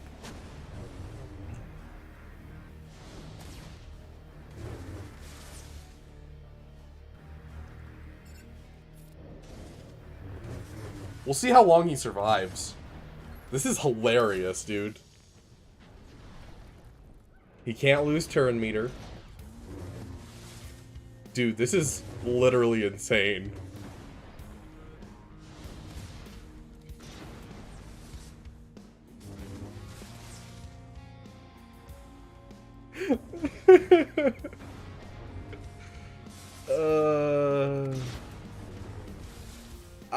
Dank, is taking my Relic 7 Malicos to Relic 8 bad before Cal to Relic 5 and Seer? No. Dude, it's Malicos. It's amazing. Okay. So, Siphon, full auto. We gotta see how long he can survive and if he can make his way through this team. See you, Beaver. Have a good one. Yeah, appreciate it, Jay. You have a great day. Caleb, welcome, welcome. We're having some fun with Bane, just seeing what he could do. And this is kind of stupid if you can't tell.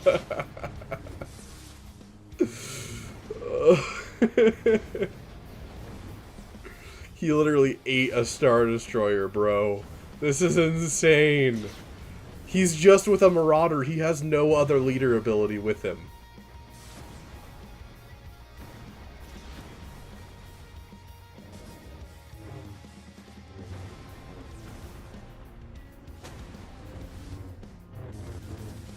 I'm curious if he's actually gonna... if he's actually gonna just be like, oh yeah, I'm fine. Make his way through this. Problem is, his cooldowns are not reduced very quickly. Like, he doesn't have any way to reduce his cooldowns. Basically, I don't know how to explain it. He gains a whole bunch of stats off of his allies when he kills them off. Until he's the final Sith. The Sith Arai, I think it's called.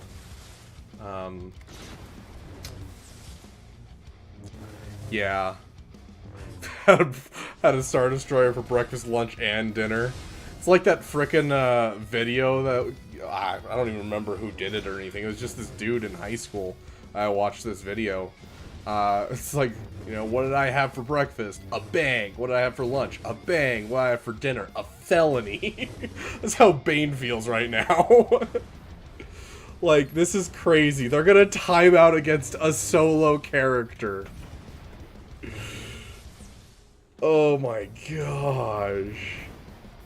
Yeah, with Savage lead, with the extra defense and all of that.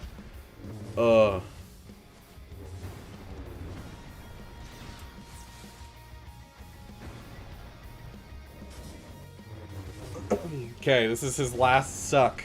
Let's see how much he sucks. Come on, get a turn. Come on, you got a second, get a turn. Get a turn. That's all you need, buddy, is a turn. Just tickles the team. Honestly, if he had 15 minutes, he'd eventually ramp to the point where he'll insta-kill everyone.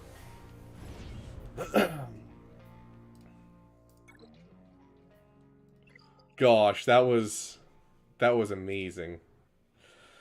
So he can't take out Starkiller by himself.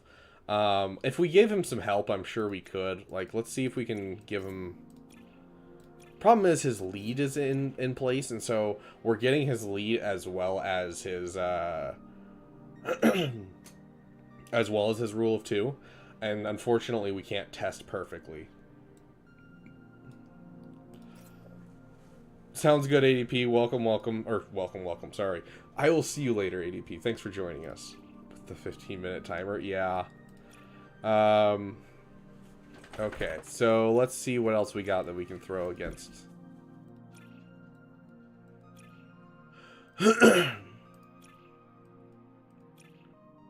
Okay. Pretty average stuff all around. Okay, someone wanted to see what happens with the reflexive damage off of Padme. He takes reduced damage from percent damage effects, and so I would assume this actually won't do anything to him. Like, this will be like a perfect battle for him. Like, this, I get the feeling that he's going to be a duo against Padme, no problem every time. Yeah, like, look at that. I was just curious to see how much his base damage does. Look at how much that is.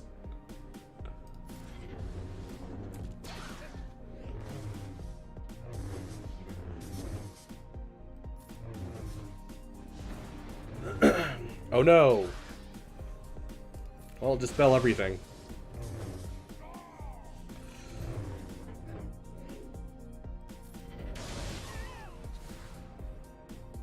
I forgot airplane mode. I wasn't expecting that to happen.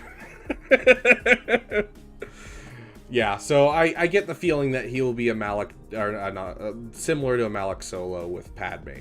Like, he's going to be disgusting against Padme regardless because of the fact that he doesn't receive the stuff. You know, the things, the items. Okay, this is our last little bit of testing. Let's check our third area, our Sector 3, and see if we can't find some fun stuff to throw him against. I have read Deceived. I did enjoy it. I did like it. The one thing that was weird to me is I swear that man breaks everyone's trachea in that book. I don't know what it is. I had to look up what a trachea was after reading that book, because I swear, like, every other person he fights, he breaks their trachea. And I'm like, dude, I don't know what this means. Why are you obsessed with breaking every single person's trachea?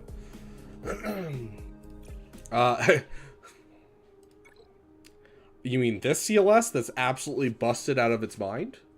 Because I don't think there's another CLS.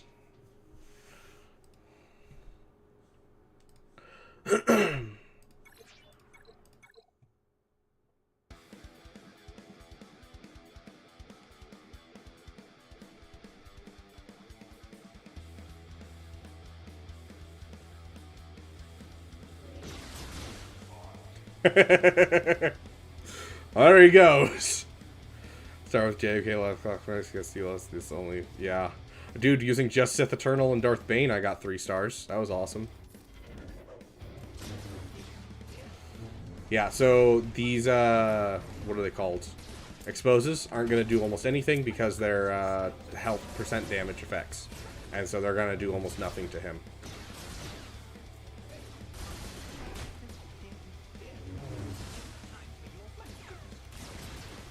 Problem is, I think they're just going to take way too many turns because of how much speed this team has in this event.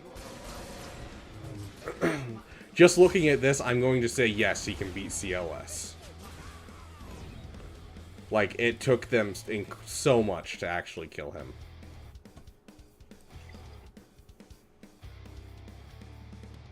It's the easiest way to take out any opponent, no matter how strong they are. Yeah, just break their trachea. Annihilate can kill him. He is not insta-kill resistant.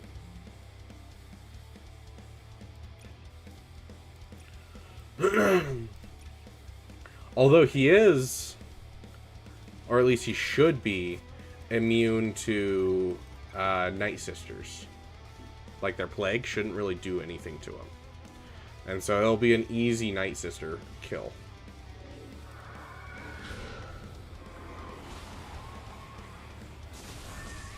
Okay, now he's gone. I don't have Malgus next. Unfortunately, I can't test that for you. But I'm sure that would be absolutely crazy. Although Malgus gets better with more Sith. And so I'd almost say a Malgus team with Bane as the lead might be the best thing. It will get rid of the rule of 2, but it'll still do a lot.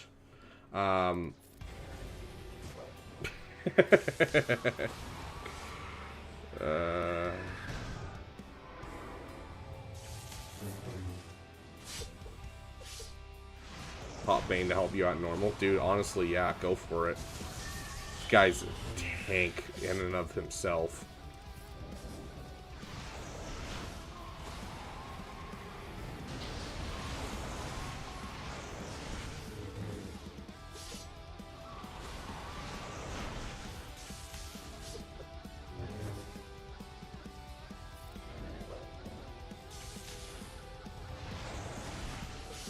It's crazy how, like, blasted out of their minds everyone is in Conquest.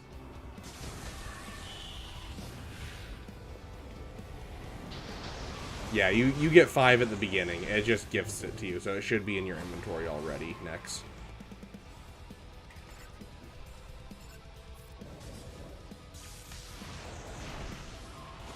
Yeah, I don't think he's going to survive again. If we get another turn, I think we can win, but these guys are just so sped out of their minds. Yeah, right there.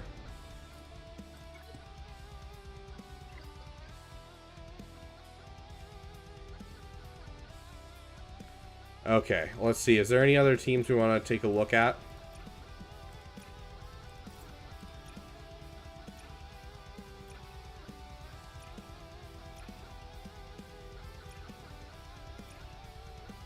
I really wish we did have a gas node, because that actually would be a lot of fun to test.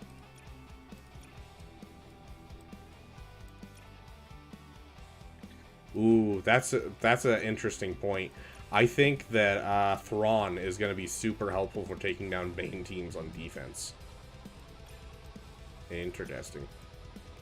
Yeah, so like this one shouldn't be too bad.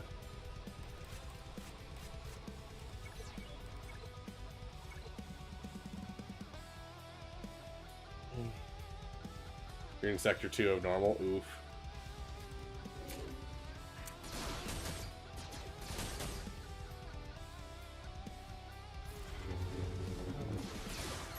Heck yeah, you get to do your own testing for Bane.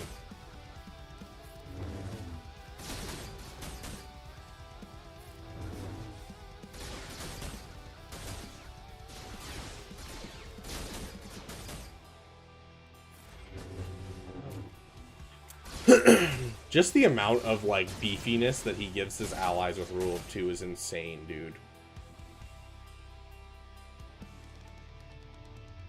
Dude, I've been really behind in the Conquest just because I've been really busy this week.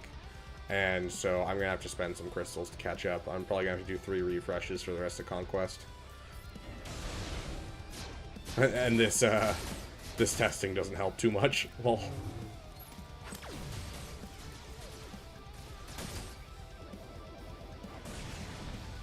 Come on, hurry up and kill the Marauder.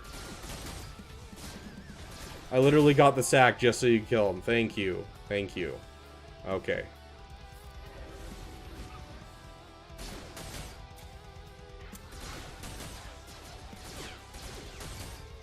Jabba and Leia with the Darth Bane. I think there's a strong possibility for Leia and Jabba with Sith Eternal easy. I don't think JMK. There's a possibility. I think there's a possibility of it working. There's a possibility. I don't think there's a 100% chance, but I think there's a possibility of Sith Eternal working. But we're going to need to see it in action first. And kill everyone. You think he'll beat JMK? Hey, Nasty Balls, welcome, welcome. Yes, Milk. So if it's a poorly modded cat, you can get ahead of it and increase cooldowns by 3, which would be really, really good for that. But regardless of that, I think there's a possibility even with the cat insta-kill, because of how much stats get boosted into Sith Eternal. It'll all just kind of depend on how long Sith Eternal can survive. So... No, Zarevan, it's not bonus turn. It's 100% turn meter, which JMK shuts down. Which is why it's a problem for JMK specifically.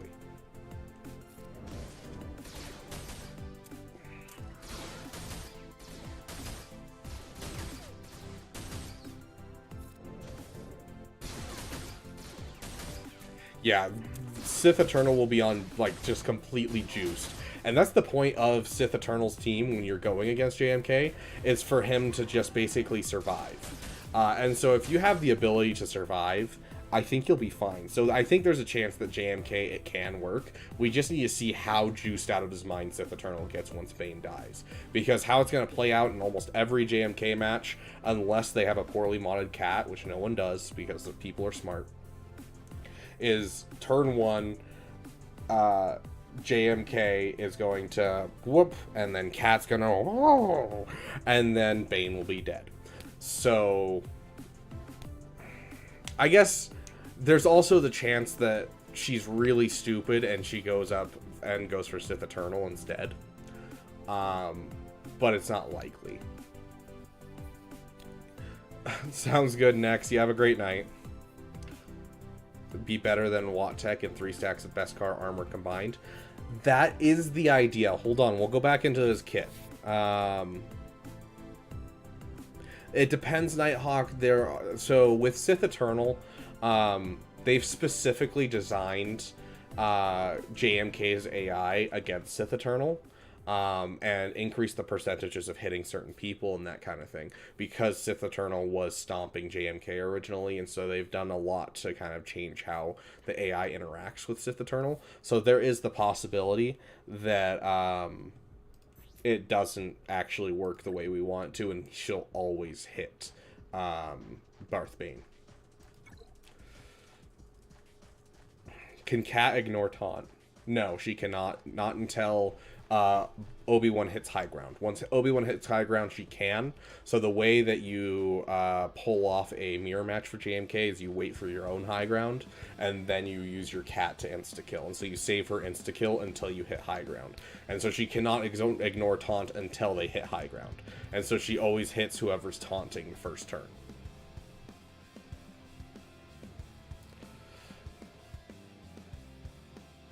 What benefit does airplane mode have? The point of airplane mode is to make it so you don't finish a battle. So in this case, I only have one battle that I can use Darth Bane. And so because of that, I'm trying to make sure that I can test as much as possible. And so that way, if I accidentally win, I don't use up my Darth Bane. I can just close down the game and it won't save the progress of a win. When it comes to Grand Arena, it's to prevent you from either getting insta-killed by accident, or prevent you from, you know, basically bringing in something that's just like, oh yeah, we're going to see if this works, and then you don't kill anyone, and then you're like, oh shiz, well, I just lost that battle. You can close down your game since you had airplane mode on, and it won't save the game. But then if you do like the outcome of the battle, you can turn off airplane mode, and it will save the game. And so if you like get down 1 or 2 people, you can close down, or you get 2 people down, you turn off airplane mode, it'll save that those 2 people are down. You kill no one and you get wiped, You can close out your game, it won't save, and then your turn meter isn't preloaded on the other team, and you can go in with a fresh battle. So it's very, very important when it comes to PvP content. For me right now, it's just to make it so that way I can test Bane more. Welcome, Madness. I'm trying to figure out, yeah, okay, I was going to say, I'm trying to figure out if you're referencing what I think you're referencing. I don't know if you watched the dub or the sub, but the dub is the funniest thing in the world for the first couple of episodes because of when Midoriya cleans the beach. The dub is holy frickin' super crap when he's impressed, and I think that is the funniest translation into English I have ever heard.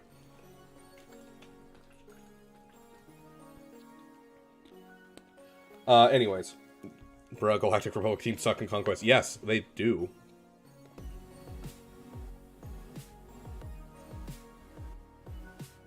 Because Starkiller dies off from it. Chug.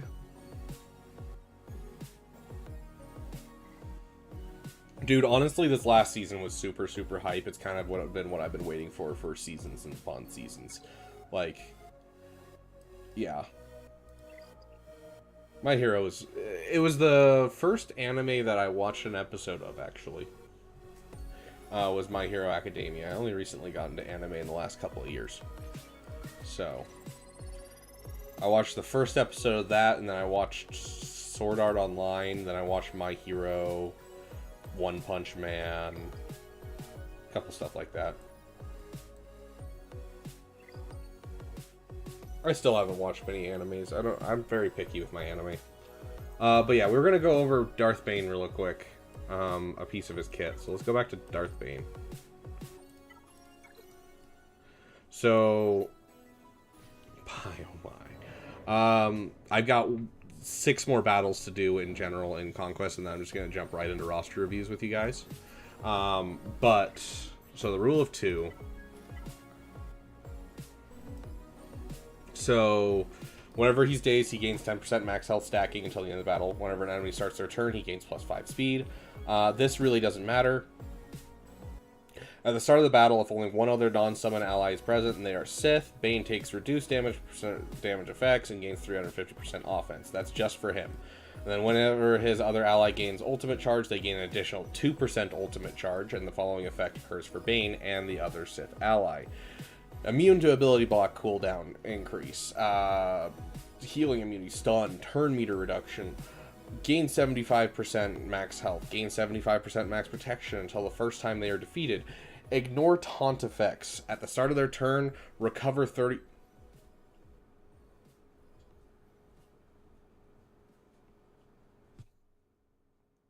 We'll come back to this. I have an idea. I have an idea.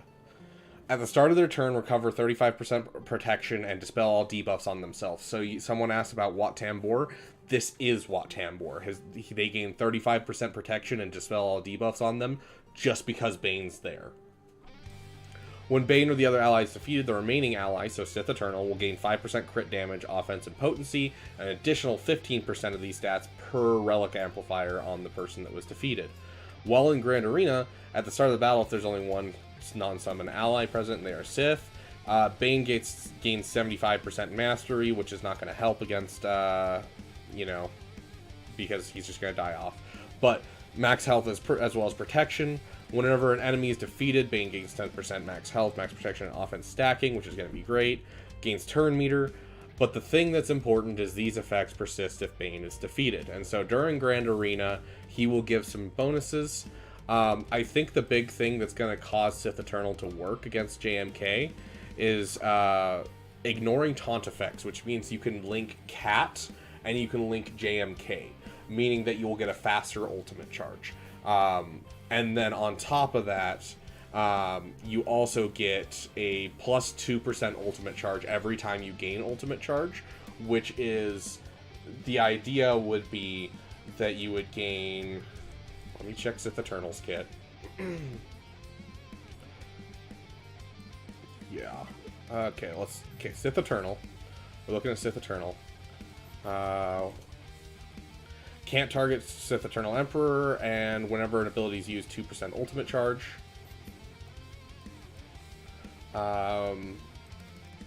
Is it this? Emperor gains super whenever a deceived enemy uses an ability. If Sith Eternal Emperor is the leader, he also gains 8% ultimate charge whenever a linked enemy uses an ability. Okay, so the idea is there's 5 turns before Sith Eternal takes a turn at the worst, typically. Maybe 6. But we'll assume 5 turns. That's 5 people, each giving you 2% turn meter, or 2% ultimate charge for your ultimate. So that is 10%. Then with Bane, that increases to 20%. And then with the Link, that's an additional 20%. And so that is 40% ultimate charge per round that Sith Eternal is alive. So he can technically hit ultimate in 3 turns. And so I think that's what's going to cause this to work really well. Wat wouldn't work because it has to be only Sith. Pyomai. Yeah, I had time for it, bro. Full Metal Alchemist. I watched Full Metal Alchemist Brotherhood the other, like I think it was last year, and oh, solid. So Cat JMK won't crit you. You get ultimate charge faster, and you have Watt Tech. A lot of max health. Yeah, it'll work against JMK. That's the hope. That's the hope. They still could maybe kill him because you gotta remember, you know, they're still gonna be all focusing down him and just him. So. Yes, Nighthawk, but he will never get a turn. And JMK, he's going to get insta-killed at the beginning every single time. So.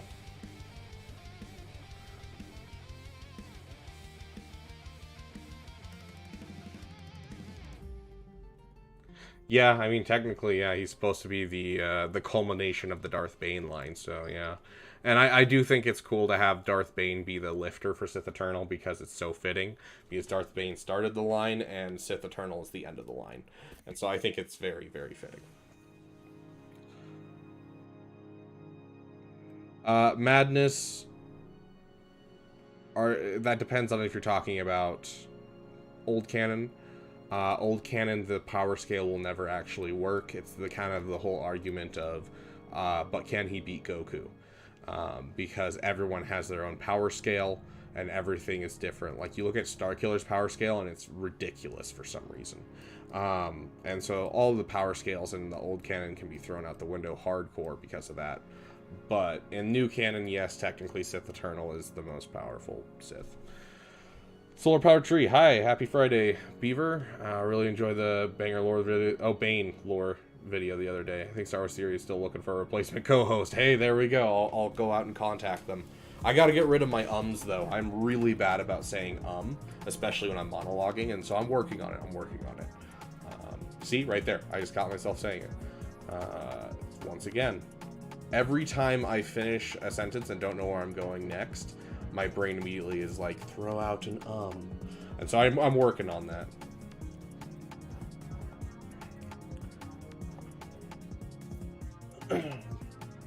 Technically, the only person who has 100% win rate is One Punch Man, so obviously he could solo Goku.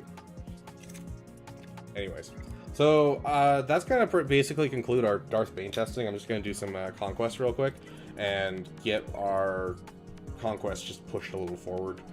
I wish I had more energy because honestly that Bane testing took a lot of energy that I could have used. But hey. Madness, I genuinely don't care. I am not one of those people that'll sit there and debate with people who's stronger. Is it Darth Revan or Darth Bane? I don't care.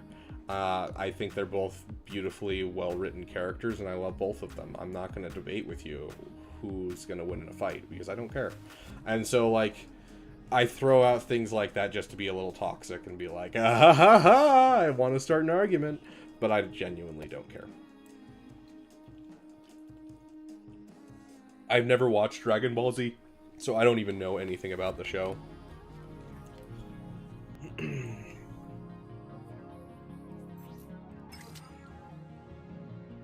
Okay. We'll jump into roster reviews in just a sec. Let's get this done. Let's get this bread. We have one battle with our Bane before he's gone permanently, so we'll just throw him with Sith Eternal and call it a day. Mara, that is my foot. Do you have a foot fetish? You want to lick between the toes, too? I love you. Yes, someone did say roster reviews. Yeah, so we'll just throw Sith Eternal. Cat reveal? I don't have a cat. I have a dog. Mara, right here, climb.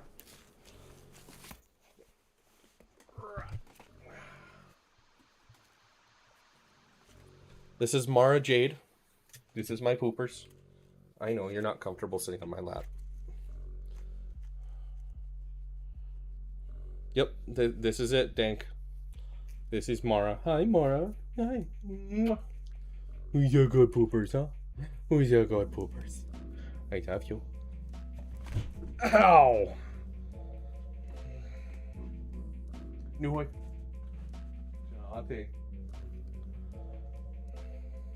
Get another dog, name him Luke. Dude, that'd be awesome. If I had, like, property and all that stuff, and I had a, you know, house at this point, 100% I would.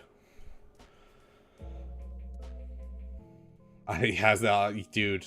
Star Wars Theory starts arguments like the plague. I love it. She's a German short-haired pointer. So, typically they aren't black. Here, we'll, let me pull up what they look like.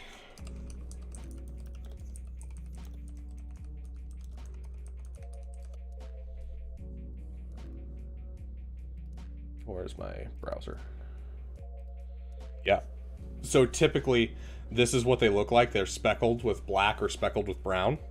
So it's not very common that you see a full colored one color or another, brown or anything like that. Oh, what was that? Legendary Tyler, thank you for subbing. You're awesome, dude. But yeah, so this is what they typically look like. Mine's one that we bred specifically to be black. And so you don't see them very often like that.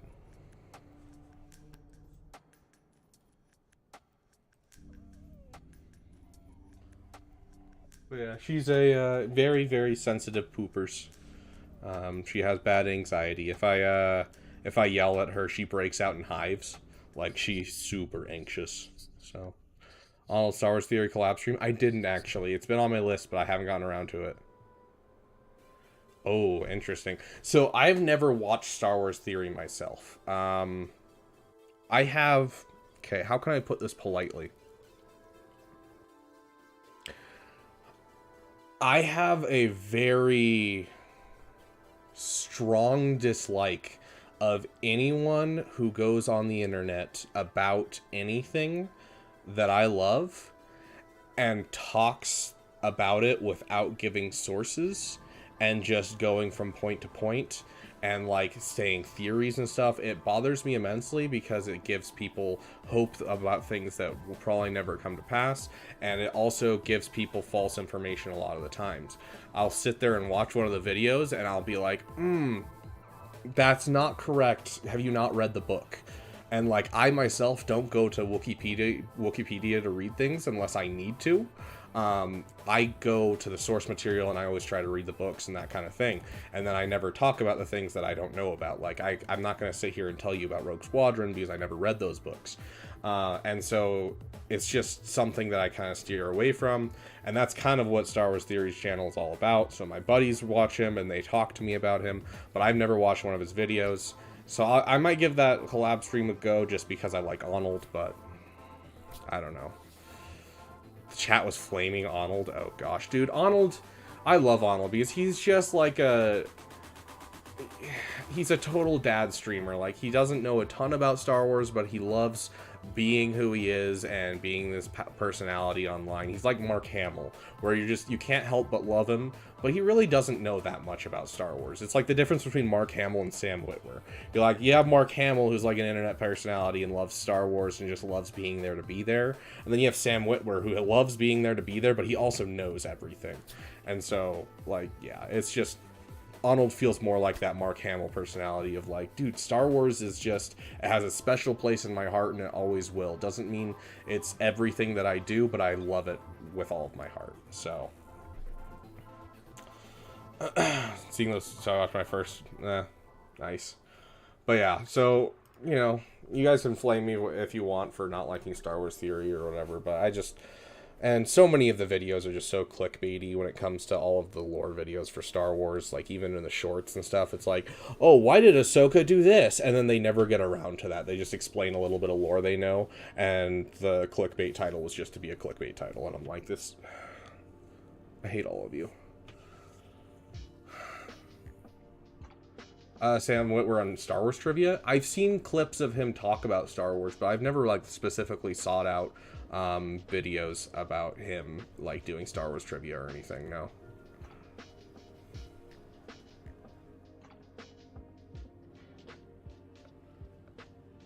Who unironically supports Andrew Tate? I've never watched any of Andrew Tate's stuff. I just know he's an idiot, or at least that is my opinion, is that he is an idiot. But that's because I've met people who are very staunch supporters of Andrew Tate and listen to everything he says, and they are my least favorite people I have ever met.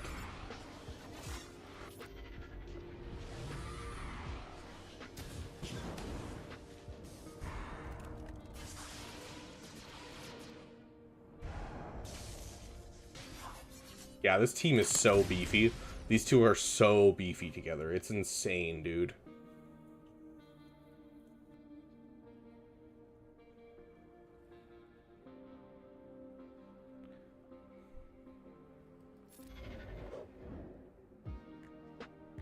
Hey, I lost a viewer saying that. I hope they were an Andrew Tate followers, and I hope I don't have to see them again. Sorry, no. I genuinely don't have anything against, like, people who follow Andrew Tate, but I do think he's very toxic in the way that he goes about anything in life, and I don't think it's a good way to live. You do you make your YouTube however you want. But when your YouTube ends up with more negativity than positivity, I feel like you're missing the mark when it comes to being on social media of any type.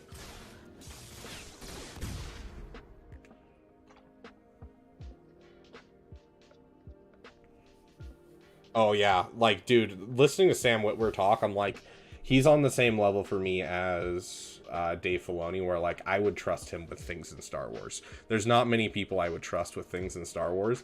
I would trust Sam Witwer because he has a good grasp of Star Wars overall. He doesn't have a good grasp of the mystical side, but Dave Filoni's got that locked down. If I had like both of them working on a project, I would trust them like explicitly. Yes, we're actually testing some Darth Bane if you want to go back a little bit, Iffy. We've been testing Darth Bane for a while. This is my last battle with Darth Bane, though, because I need to do at least some Conquest today, otherwise I'm going to screw myself.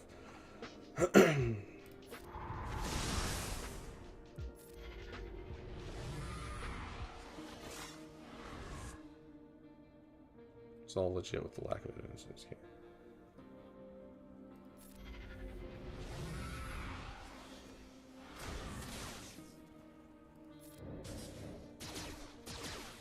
Yeah, I don't know what happened with his, you know, court case or anything, or whatever happened there. I've seen little clickbait things on YouTube for it. I don't know anything about the guy or anything like that. I just have seen more negativity come from him than positivity, and that's enough for me to judge that I don't need to consume that kind of media.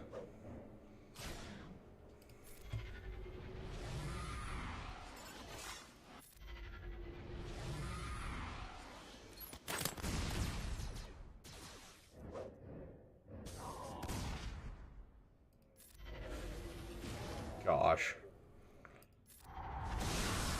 This duo is going to be so much fun, dude.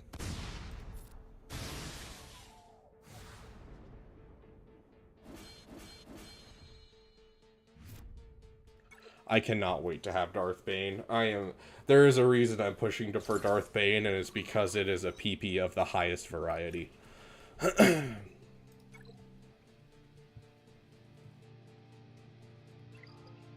I would trust the justice system in most countries to order me a McDonald's. Oh, I wouldn't trust. Fair, fair. Oh, it's a very large PP, dude. Dude, this character is so beautifully written in lore and has such a special place in my heart that I made a lore video about him. Like, he is such a big PP for me. Him and his crustacean, you know, crustiness.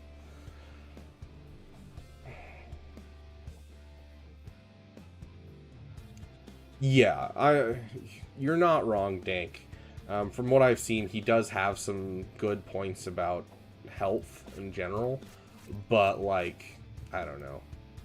It's kind of like the whole thing that's going around with the gyms and that kind of stuff, where it's like they're taking fitness and making it into such a big, you know, oh, look at me kind of thing that it's just become toxic.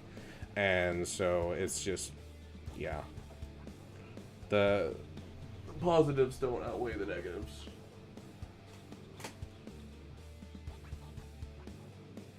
Sorry, my dog was licking something and I wanted to make sure it wasn't anything crazy.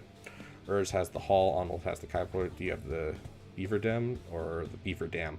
Oh yeah, it's the Beaver Dam, 100%. That was the whole idea of the damn Discord.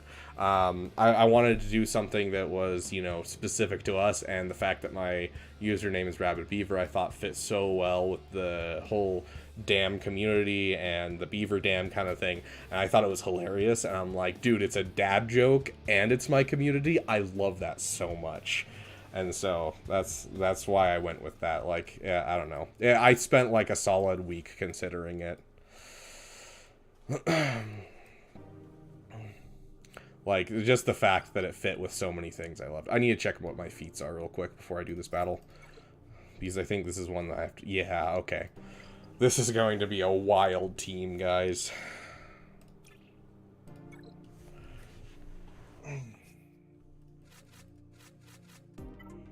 It's like the Batcave or the Quiver. Fortress Solitude. It's the Solitude in our case. Yeah, I don't ever want anyone to be lonely in our community. Like, literally my biggest goal right now is just to grow our community enough that, like, my Discord always is there, and no matter what, if I'm not available or I'm available, you know, there will always be people to hang out with and people to get excited about your PPs and, you know, just to talk about the game and get excited about this game, because honestly, the community is so vitally important for this game's viability and for our own love of Star Wars in this game. And so, yeah, it's just, yeah. I hope that's where this ends up, is it continues to grow, and then the Discord and this community just continues to become a place where people can come chill out, enjoy some dad jokes, enjoy Star Wars, and have some fun, especially with how toxic the world has become over the years. Sorry, I got distracted. Unaligned Force users.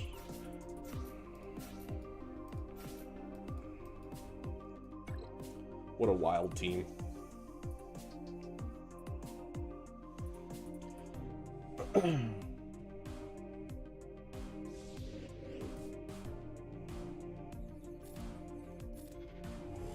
I do want to throw this out real quick.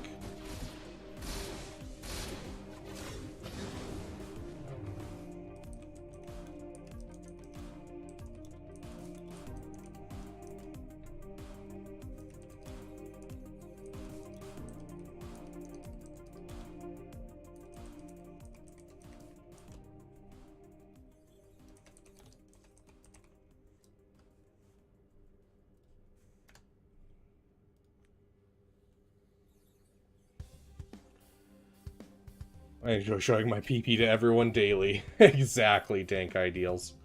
Oh, geez. Oh no. I'm not smart, guys. I forgot to put my data discs on. I was like sitting here, I'm like, geez.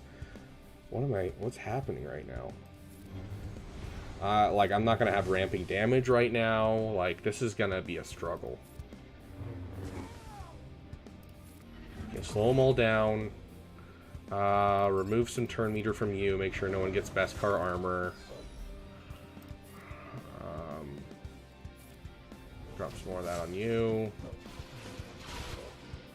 I know you said you want to debate about this sort of stuff, but if you had to pick a side, Nicol or Darth Bane. See, you've caught me in another spot. I have never looked into the lore of Magic. I love Magic. I really do.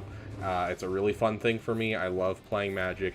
I've never looked into the lore, so I don't know almost anything about Nicobolus. I know he was the bad guy for a couple of the sets, and that's about it. And so, honestly, I couldn't give you an opinion on that one. Like, if you gave me 2 characters in Star Wars, I could do it, or that kind of thing, but... Pyomai, yes, I have. In fact, well, hey, we're having a day of controversial opinions. Let's have another controversial opinion. I watched Breaking Bad my first time, and I hated it. Genuinely didn't like it. Every character I hated by the end of the series. At this point, going back, I do go back and rewatch it. I've rewatched it twice now. It is one of the most phenomenally well done shows I've ever watched, and it accomplishes everything it sets out to accomplish, which is really impressive. And the writing's beautiful. I enjoy the show overall, but still by the end I hate every single character except for one, and that has never changed. So yeah, great show. And it just does it a little too well for me, where I can't sit down and enjoy some episodes because I'm, like, so frustrated at people.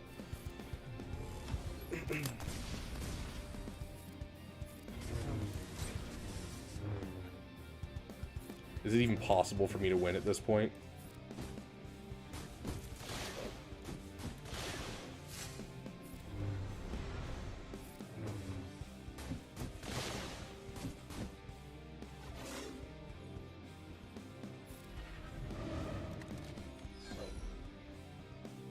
You hurt me with that one. Who don't you? Okay. I don't know if you noticed with the Bane video or anything that we've talked about or any stream I've done. I hate spoilers. I really do. And so I try never to give out spoilers about anything that I talk about. And so I try to give everyone the most spoiler-free version of anything that I ever say. While still making it comprehensive enough that, you know, you can tell that I have an opinion about it. And so I try to keep it, you know, something that I'm keeping to myself just because reasons. But when it comes to the to that, I mean, it's not really a surprise. By the end of the by the end of the show, the only person that I actually cared for was Jesse. Like, it's a character that shows up early on, so I'm not gonna, like, be like, oh, you know, I need to hide this. But yeah, he's the only character that I really cared about and didn't hate by the end of the show. I'm surprised this is working, but we are out of time. Holy shiz, I didn't even notice the time on the clock. Please, just hit that ultimate killer. Hit the ultimate and killer. Thank you. Whew. You still watch it annually? Yeah, I've watched it twice in the last 2 years, I think. The first time I watched it, I was in high school. So that would have been 2016, I think. 2015, somewhere around there was the last time, or the first time I watched it. And then I've watched it twice in the last couple of years. And yeah, honestly, it, as I said, one of the most well-filmed shows I've ever watched. Has some of my favorite episodes of any show ever. But I still, like, they do their job too well, where by the end the characters that you're meant to hate, they do such a good job of making you hate them. They're very good at manipulating emotions. Don't want that one, stable disorder, I want that one. What story arc hurt you? What story arc hurt you? All of them? Can I say that? That is one of the most beautiful things that show did in general, was somehow making Skylar out to be one of the worst villains ever. I have been seeing these polls the last couple of months of people talking about the worst villains in any show, and she made like number 6 in like every list, and I'm like, dude, honestly, she's not a bad person. Yes, the show makes you hate her, but she's really just doing what she can at any given moment. And, like, you go and rewatch the first season, and, you know, Walter is an awful person from start to finish.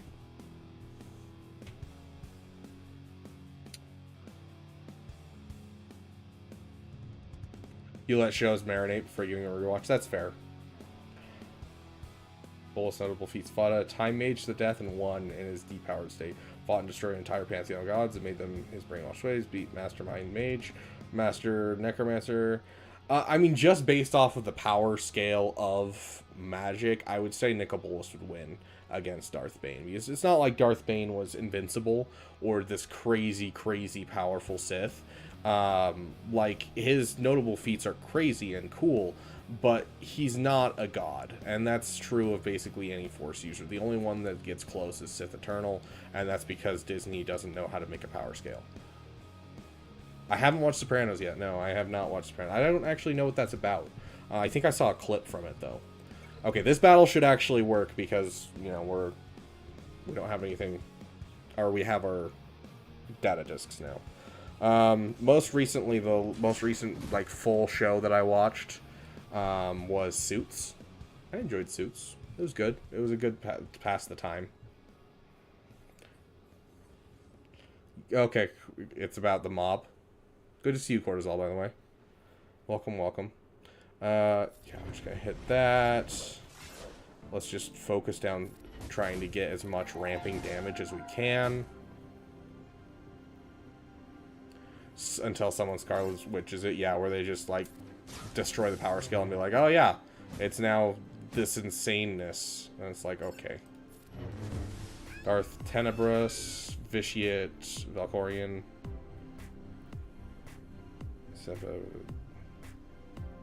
Oh, you're talking about Tenebrous. Sorry. I thought you were talking about separate people, and I was like, Darth Tenebrous. Why would he be on your list for closest? Yeah, Milk, I think you're on the money. Vitiate is probably in the old canon one of the most powerful characters in all of the old canon. And probably would be ahead of Sith Eternal in my opinion.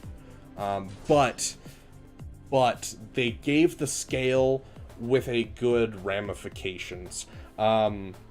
Vitiate is the Sith Eternal Emperor at the time, more or less. And the reason that he has so much power is because he's basically wiped out an entire world and devoured all of the souls of the people on that world. And they live inside him and torture him constantly with their screams. And so I feel like there was more of a precedent to the power scale of that Emperor than there is to Sith Eternal Emperor. Ever seen the Clone Wars show? It's from an indie production. Dude, I love Clone Wars. I just watched the Clone Wars animation Battle of Heroes thing with my friend last night. And I just want to rewatch Season 7 of Clone Wars right now. It's so good. And yet somehow Yu-Gi-Oh! Is still played. If he is all the Sith, then he's also Vitiate. Yeah, but I mean, Vitiate by himself is not that powerful. It's what he did to get his power that really made him who he was. Yeah, Nihilus did, but it was a different type of devouring planets. He basically became a thinkingless void of just dark side power that's just sucking up other Force abilities, and so he didn't really get much from it, it feels like, according to what I've seen in the canon.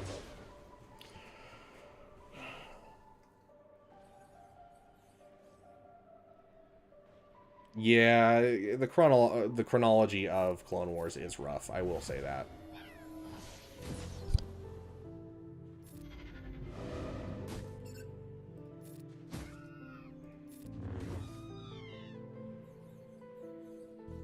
Yeah, you're not wrong. Yeah. Whereas, you know, Vitiate had all the control over what he was doing. I wish the Clone Wars weren't canonically 3 years. Why?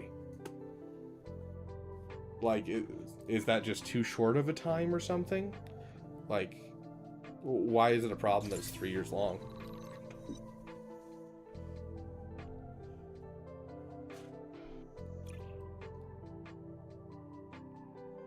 We got people in the comments section actually knowing more than me. Love to see it. Too short. Yeah, it would have been nice to have a longer thing. But then you have to deal with the ramifications if they establish that the clones, you know, age twice as fast.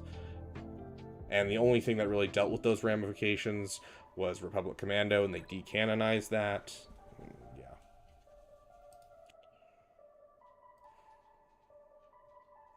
Okay, what is it, like 3 more battles, and then we're done with Conquest, and we will be on to full roster reviews. We'll bust out as many as we can in a row.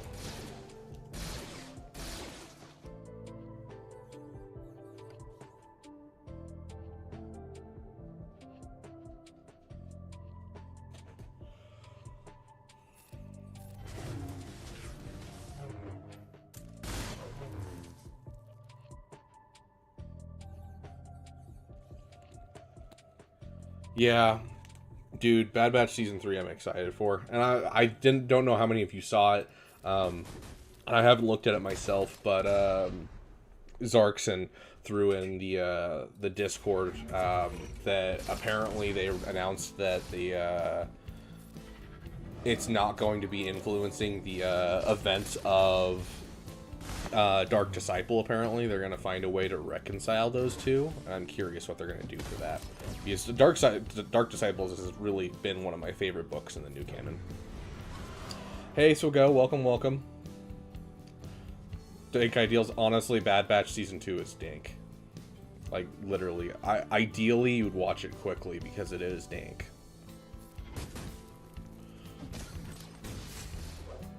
But yeah, welcome, Swogo.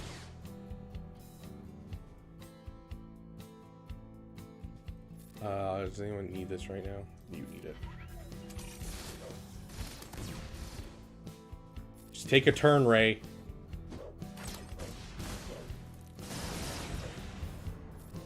Take a turn, Ray. Ray, take a turn. Ray, take a turn.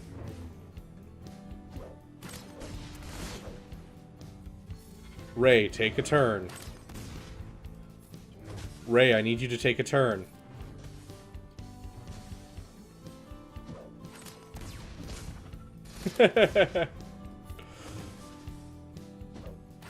Oh my gosh, how has none of the turn meter gone to Ray once? This has been like the worst RNG. Turn to defend with the Ray, take a turn. Dude, like, I kid you not, she hasn't taken a turn this, like, entire match. And her mastery at this point has to be absolutely insane. And so she'll one-tap the whole team. But, like, every time, she's just not getting the turn. See, like, the turn meter right there went to CLS. Holy crap.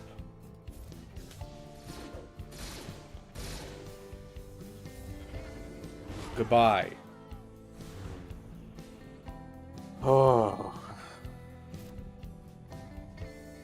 Do we see Voss again? Yeah, finally get him to go. That'd be cool.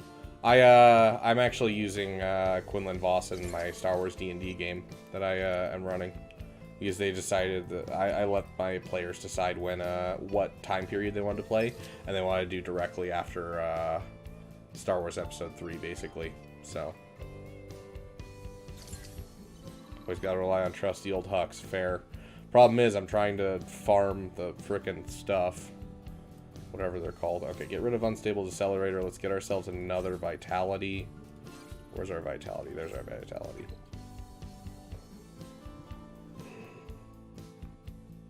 Madness. That's actually new canon.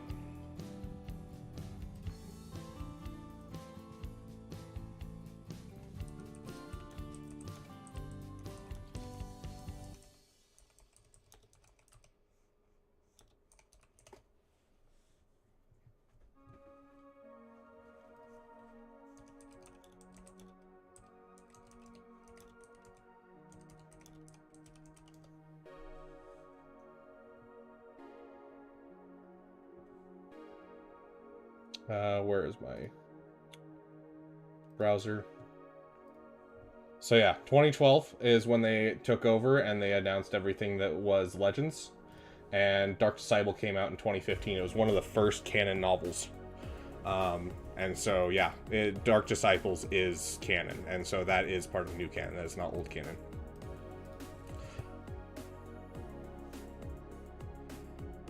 Yo, Shush, welcome, welcome.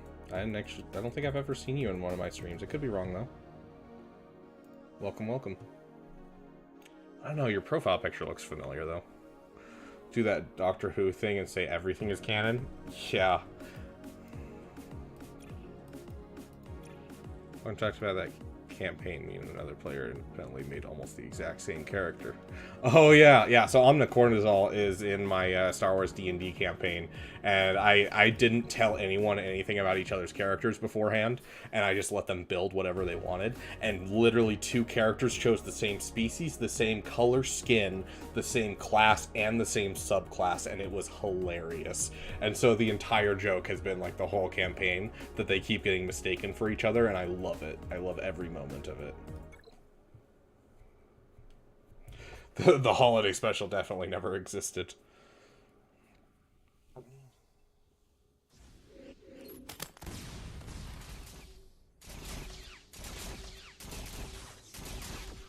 Gotta love Cal Kestis. Keeping this team alive.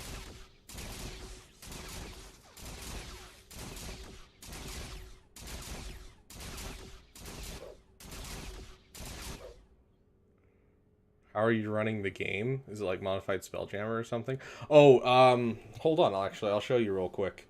Give me a sec to beat this battle. No, there's actually an entire, a fan took the D&D 5e rule set, and they made an entire, like, set of books, and made Star Wars 5e. So if you look up SW5e, you'll find it. It's what I've been using, and literally, if you've played D&D 5e, it translates perfectly.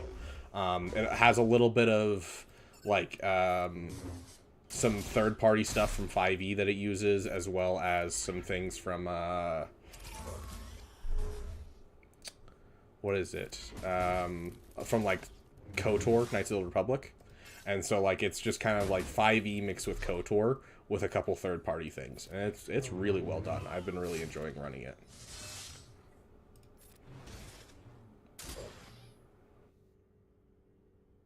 I don't know why my music stopped. It's so boring. I know I should probably be going for Red Crate, but it's so unfun to play. Yeah, I'm sure I'll get sick of it one day. I don't actually mind playing Conquest for the most part. The feat grinding at the end is when I just can't stand it. But like playing through, I'm like, I have so much free time in my day that I'm fine playing more. Gives me an excuse not to make a second account to get annoyed. Stick Ray the Goat.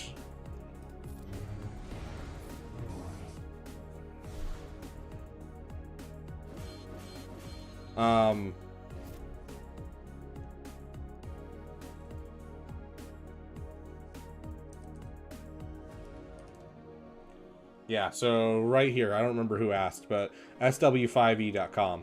It literally has everything. It even has a character creator in here. The character creator's a little buggy, so you do have to add a couple things. But if you just print out their character sheets, you can fill them out all manually. And they have a base level set of classes and species, but then they just kept adding. And so literally anything in new or old canon is in here. Like you can play as, what is that one guy? The guy in episode 9, the little short guy, I can't remember his name, Babu Frick. You can play as his species, like, you can do all kinds of stuff. So, it's really well done, really expansive. So, it's really solid. I do quite a bit of homebrew just to keep it going pretty well. But, like, honestly, it has mostly everything you need to run a game.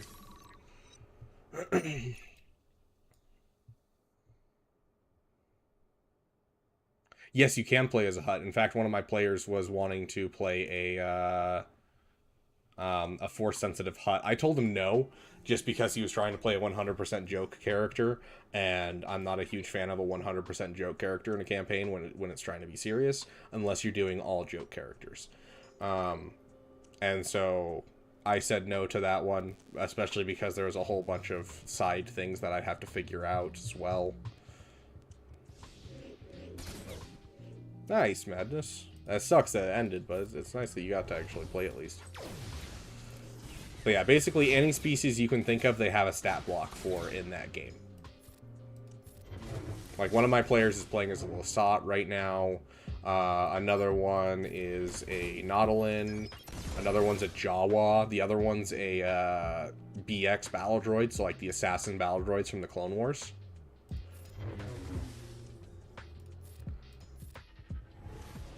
It's really funny because like we've been playing for a while, and for like the first 10 sessions, they kept suggesting, they're like, you know what we should do? We should put on a uniform as a stormtrooper and pretend to be a stormtrooper, and then we'll sneak in as, like, with prisoners, kind of like episode 4 style. And they suggested it like 7 times over the first couple of sessions. I'm like, guys, none of you can wear helmets. One of you is a Jawa, can't pass for a stormtrooper. One of you is a Nautilin and has hair tentacles. Like, none of you can do this. Stop suggesting it.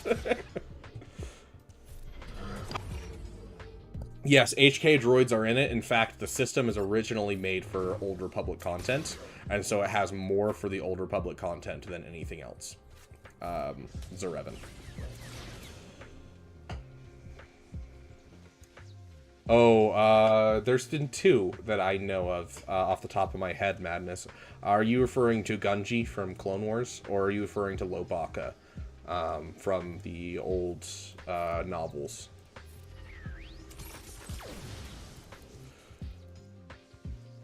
Nova, can I tell you about the storyline? I can to a certain degree, but I can't tell you anything past what's happening right now. Because obviously one of my players is in this chat, and all of my players know I have a YouTube channel.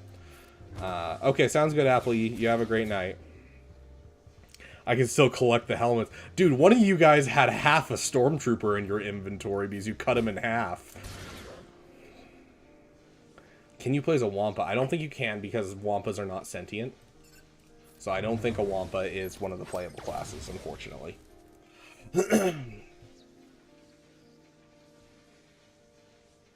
Post-Empire. One from... Hold on, one from Clone Wars. Yeah, the one from Clone Wars. Yeah, the one that showed up in Bad Batch. Yeah, that's Gunji. So basically the overall story that I'm running with is that all of the characters, as part of their character creation, I told them that they needed to have some connection to the Jedi, and specifically witnessed Order 66.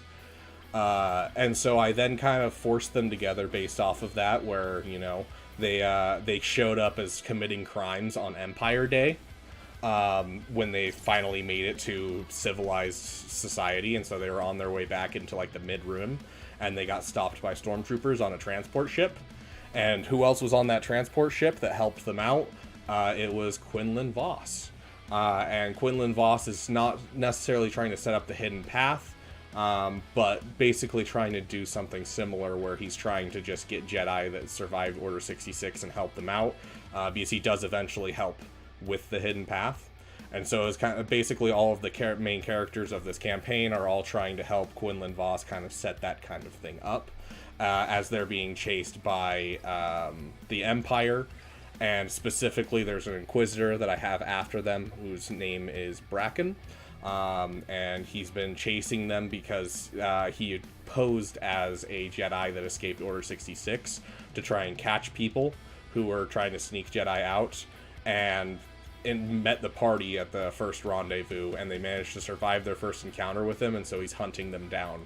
And so they're trying to find Jedi and save them and protect them, while being hunted by this Inquisitor that knows their faces and is trying to hunt them down. And so it's about a year after episode 3, and so I've been throwing in canon events, and so like they showed up to the siege of Mon Cala, or Mon Calamari, which was really fun to do. You know, have a lot of lore kind of in and outs, and so it's been really fun. I've been running canon, specifically, just because it makes it a little easier, because I don't have to keep track of all the legends. But I do use things from legends to kind of inspire me to create new things, so... First actual campaign in Standard 5th edition, I played as a swashbuckling pirate, played him like Hondo. I love that. Yeah, I'm actually just now starting roster reviews, Josh, so if you want to hop in the Discord, you can throw it there. I got a list in Discord already that I'm going to be starting with, and we'll just start going through. Oh, I understand now. Okay. Gonna do that. I figured out why my Spotify kept strutting off. Oh, why am I using Spotify? Hold on. I want to be using Media Player. Also, we've been having fun with our music lately. I'm going to throw on some Arnold and Isaac as we do roster reviews because I want something different. Open. Okay. And, whoa, that is so loud. Holy crap. That scared the shiz out of me. That probably killed your guys' ears too. I'm sorry.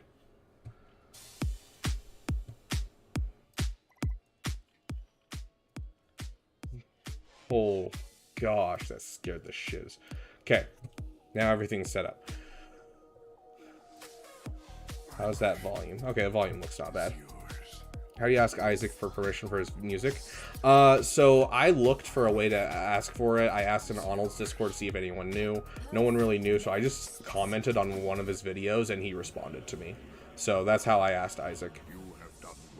Yeah, sorry, Zerevan, that was my bad. My bad. IDK, that's awesome. Congratulations. Finally got the Houndstooth done. That's awesome. Still engaged with Ray Yoda and GTR. Oh my gosh. Dude, I ran that battle today just for fun. But yeah, okay, so we're going to jump right in. We have a list going on our Discord. I need to... Hold on, my Discord, I need to reset it. It's being weird.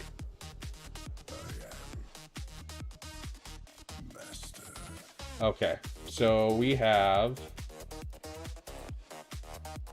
Oh my gosh, how do you...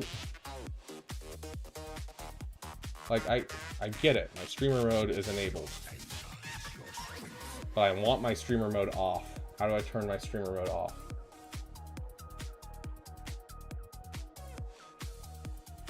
Turn off. There we go. Now I can see your guys' names. Okay. So first up we have ZJ. Is ZJ still in the chat? To continue, we need one singular. Okay. Houndstooth has driven me clinically insane. Okay. So I need to run to the bathroom real quick. ZJ, if you're here. Okay, you're here. Sweet. I will get to yours in just a sec. I just need to run to the bathroom real quick. Let me throw some battle on here at least. What's this, ZJ?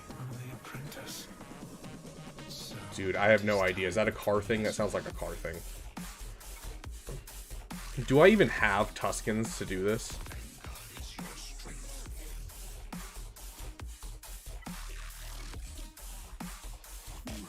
Yeah, I got no Tuscans. That's depressing.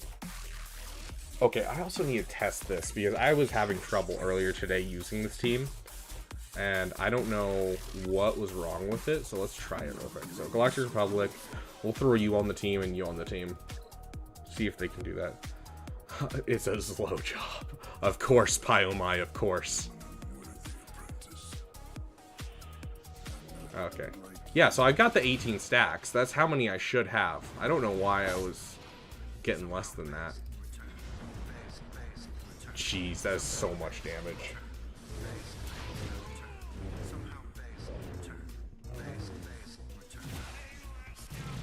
Okay, yeah, I've got the right stacks. I don't know why I was doing that, but whatever. I'll be right back.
Okay, I'm back. CJ, you here?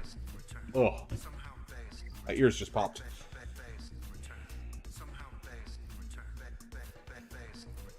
Can't wait to go back to farming tunes. Yeah, fair. The ships suck. This is the second Conquest with Bane in it, iffy.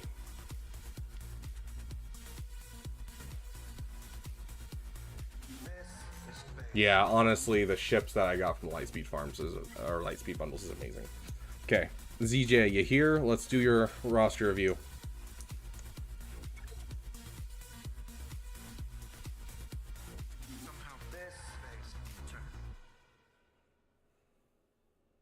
Okay. Currently finishing off Ray, I'm going for Giant Knight Luke and Gas. After that, you're not sure. Well, I mean, after going for Giant Knight Luke, you're going for Jedi Master Luke. Certainly like to. Okay. Okay, let's take a look at your mods first. Resistance Zero Fin is a good one to have fast. You do have them over 330. That's awesome to see. Let's take a look at your Mara Jade. Make sure there's not a little bit of fall off. 321, not bad. I like to see 330s Mara Jades, but 321 still respectable. You'll still most likely bait out a Watt with that. Let's take a look. You do have SLKR, so he should be faster. He's at 261, so there is a bit of a mod fall off, but not a huge one. So I do want to see First Order Officer faster than Hux.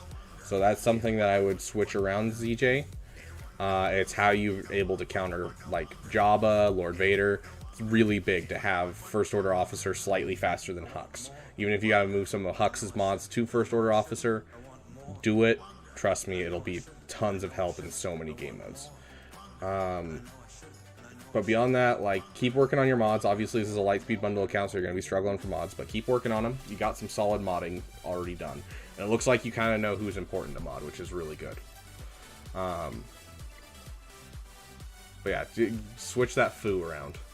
That foo. Switch that fool. First Order Officer. Leaving that till BAM is done. Kyro, Command Shuttle, Palpmobile. Oh, jeez. Long farm, IDK, long farm. Okay, so you have a CLS lying around. Where's your rest of your CLS? 1, 2, 3, 4, 5. I love seeing that. I'm really happy that you finished your CLS. That's awesome. A lot of people won't, even though they're going for, like, Jedi Knight Luke. Is Gas a PP farm for you, ZJ? Okay, sounds good, Zerevan. You have a great night. Appreciate it, Zerevan. You're gonna break your own kneecaps. I mean, you go to a certain part of the city, I'm sure you'll get them broken without having to do them yourself. But yeah, ZJ, is Gas a PP farm?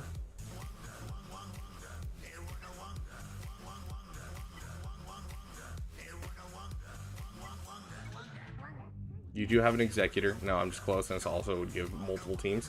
That is fair. If you're close, that's great. I would like to see this Iden Versio and this TDC come up quite a bit. This will give you just basically an additional team. And so that would be very, very helpful for you. One of your biggest problems is going to be Malevolence with your Lightspeed bundles. And so it looks like you have your Echelon. That's great. So you're either going to want to not sleep on this Radis fleet if you have the Comeuppance. I don't know if you do. But getting the Comeuppance ready for your Malevolence fleet. Or, as you're going for Gas, make sure you're getting that Negotiator fleet nice and started. It looks like you have the basis of it. I would Relic 5s, of course. And then Plo Koon, I'd get up to Gear 11 with your just Mark 1 raid currency. And that's all you really need to beat Malevolence. Because that is one of the biggest problems with a First Order farm, is that you just can't beat it.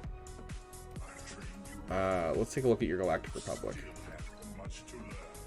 So it looks like you're already really close to Gas, which is great, but you need a lot of work on your 501st. Yeah, like this is no bueno. Let's take a look at your droids. Yeah, so you're working towards your droids. Here would be my suggestion for how I would farm Gas from here on out. I would get your, they're real to me. Yeah, I would get my clones together, Because your clones you can just throw with your, where is she? Have you gotten her yet? Am I blind? You can throw the clones with Shock T and have an immediate team. So you'd have a Padme team, you'd have a Shock T team with the clones, and then you can get Grievous Relict. And then with Grievous Relict, you can just throw them with the droids, and it's an instant team. And then you can farm up the other droids. And so you'd have to do a little bit of side farming, but honestly, already having your troopers ready to go once you have gas is going to be a huge help. And having a Relic Grievous before you have good droids mean you can use them now instead of waiting until after you finish the droids and then getting General Grievous, because he is the engine of that team.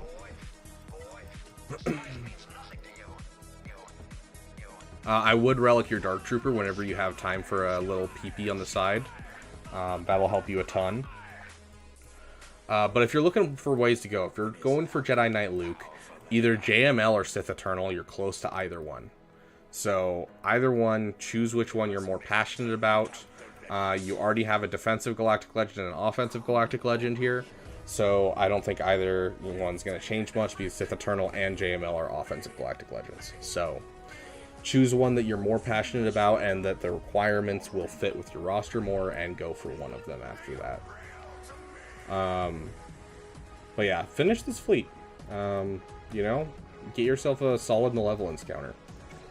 Honestly, I'm very impressed with how much I'm seeing of these fleets that are finished. Like a Relic BAM is great to see. Seeing an Echelon is really good. It looks like you're not sleeping on farms, and I love to see it. But yeah, I would suggest either going for JML or Sith Eternal next after your current farms. And then that's how I would suggest farming the gas characters, to make sure you maximize your PvP viability while you're working towards gas. So, up to you. You could just push for the characters that you need right now and wait for 501st till after you finish gas. But that's just the best way that I see how to do it, and that's the way that I did it. But yeah. I'm not seeing a whole ton of holes right this moment, besides like things that, you know, are kind of obvious to you. So Dark Trooper, Iden Versio, and ASAP I want to see the Savage Relic 5, because a Relic 5 Savage is an instant extra team, so that can fit in anywhere and be a really good farm. And so I would highly suggest dropping a Relic 5 on this Savage ASAP. But yeah, those would be the ones that I would suggest for you. Would be Iden Versio, Dark Trooper, and Savage as little side farms that you should complete at some point soon. Hopefully that helps ZJ. We're going to jump into our next one. Solid being in Erodium with the account that you have. I love to see it. You're finishing your fleets, which I think is, I'm sure is helping you stay up there. But like, you're doing solid, dude. Keep working on that Ray. You're almost got ultimate, then you'll have a fully viable defensive Galactic Legend for you.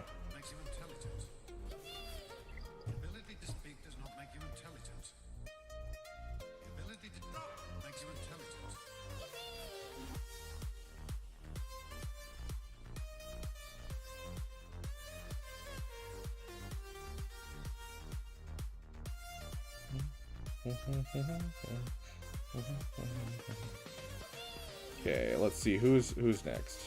Roster reviews. There's roster reviews. Okay, we got. This is Nilvin. Do we have Nilvin in the chat still?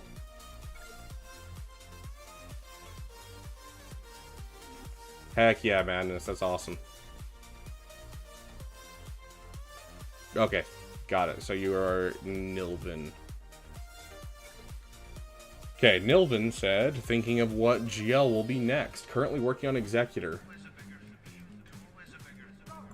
You have two major options if you're looking for a GL suggestion.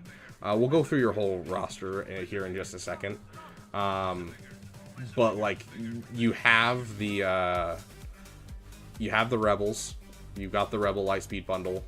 And then you also have the start of a Sith Eternal farm. You will be closer to Sith Eternal than you will be Jedi Master Luke, but either one are close for you. Honestly, Sith Eternal is one of my favorite farms to do from here. SLKR Executor Sith Eternal is such a fantastic farm. It's the way that Arnold went, and so that would be my suggestion. But if you have no desire to get Sith Eternal, I get it. You can always go for JML. Let's take a look at your Separatist real quick. I'm not seeing a Wat Tambor. How close are you to Wat Tambor, Vladislav? Dude, man, let's just be glad that Dots and Debts are back. When Dots and Debts were gone, I was so sad. This is the way. I can bring you in warm, or I can bring you in cold. You're afraid the next Lightspeed bundle will be C? I mean, that's a fair fear. I could understand that. So go for JML. They're not really going to give anything more for JML because all his other requirements are super important teams. So go for JML if you're worried about the Lightspeed bundle. Because you can always circle back around and get Sith Eternal for yourself. Let's take a look at your mods real quick. This is a problem right here. I want you to swap these. Make sure First Order Officer is slightly faster than Hux. I'd also like to see Admiral Piet as your #1 fastest character. So try to get him in around 330. Yeah, and JML requires too many legendaries, so there's not much they can give away. Next Dark Side Geo, sweet. Then yeah, honestly, just drop the Zeta on him. You don't need any gear. Just drop gear 4 and the 1 Zeta. And you can use Watt on SLKR, you can use him with Sith Eternal, you can use him with JML, whatever you need for him. I told you that was a bad idea. Yeah, Madness, you're not wrong. Yeah, so you do need to work on your mods a bit. You know, having a plus 133 speed, that's great on that character. I would rather, you know, see that on Piet, giving him an extra 133 speed. So if I were you, I would basically just swap my mods with Hux and Piet. Just because you don't need Hux that fast, typically. Like, it's good, but it's not typically necessary.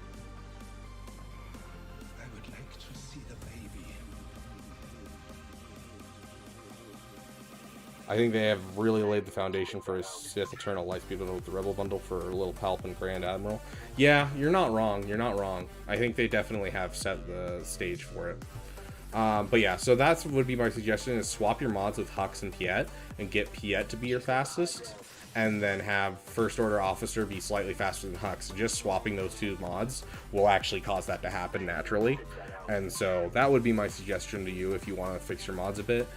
You obviously still need to work on mods. I'm sure, you know, you're struggling because of the Lightspeed bundles. I am not seeing a huge fall off. You've still got like your usable characters over that 60 speed mark. So I am liking that, but continue to work on your mods.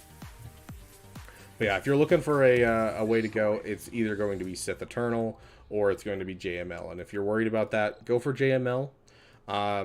Take some time, get your Dark Trooper up to Relic 5. Make sure that you have, you know, a solid Dark Trooper. That'll also give you a CLS team, which it looks like you already kind of have a start towards, which most people do.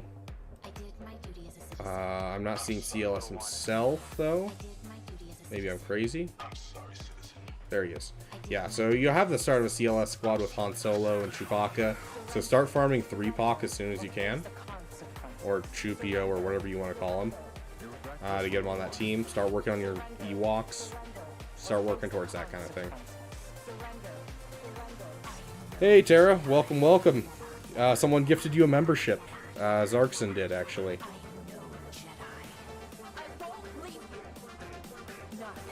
Okay, I think they want to go full tilt with it. I think our best bet is R2-D2 bundle, a Jimmy bundle, and a Padme, and a repackaged CLS. Yeah, fair. But yeah, so that would be my suggestions for your mods and that kind of thing. There's a side project for you with that. Let me just make sure you're not sleeping on your fleets. Okay, yeah, keep working on your echelon. This is almost a 5-star. I mean, Tara, you could always pass it along and gift another one and see who else gets it. It's up to you, though. If you're getting Executor, you do have a Gear 12 Iden. Get yourself that TIE Defender as well. Make sure you have another fleet working for you. Vladislav.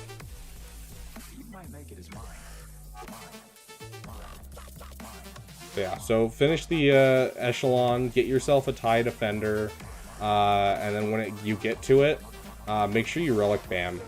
At least get him up to like gear 10, gear 11 to make it easy for yourself to do the bonus tier. But relic him eventually, because he really does help with the fleet.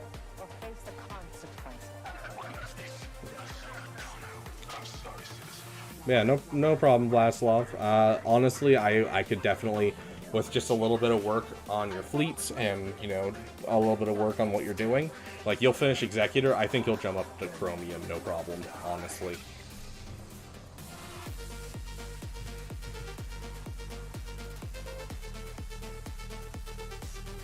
Let's see, who do we have next? We have Castiel. Welcome back, Castiel. You're still here, right? LP.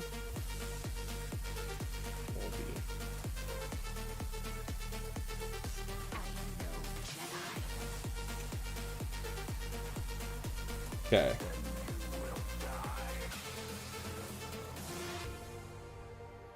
A Mandalorian, a Jedi? Who's redacted? Do I got it? They'll never see it coming. Speed bumps. Fair madness. Okay, let's see. What did you say, Castiel? Castiel said, you're farming Mon Mothma, gearing up both Revan teams, then JKL, JML. Okay. I mean, you have some solid teams started. You got some stuff going for you.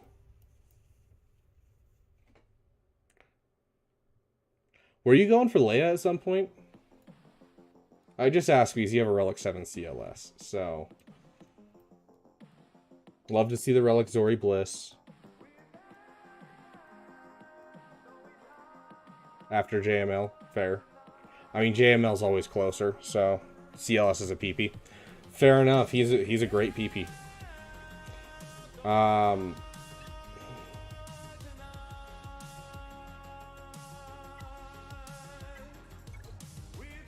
You do have an Executor.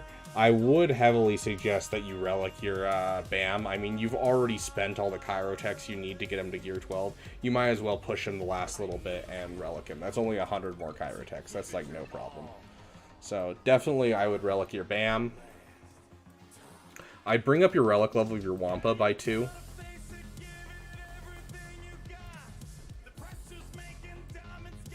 If you're going to be going for Jedi Knight Luke soon, Bastila and Jolie might be some good characters to relic and get like a Zeta on Jolie, because, you know, him with JML is always super, super nice, and they're both Jedi that can kind of fit anywhere you need to with all of the Jedis that you're going to be getting. So 2 ones that I would say would be a side farm for you. If you have Executor, I would like to see a fully done Empire fleet, so finishing your TDC. Yeah, they're next in the list. Okay, sweet.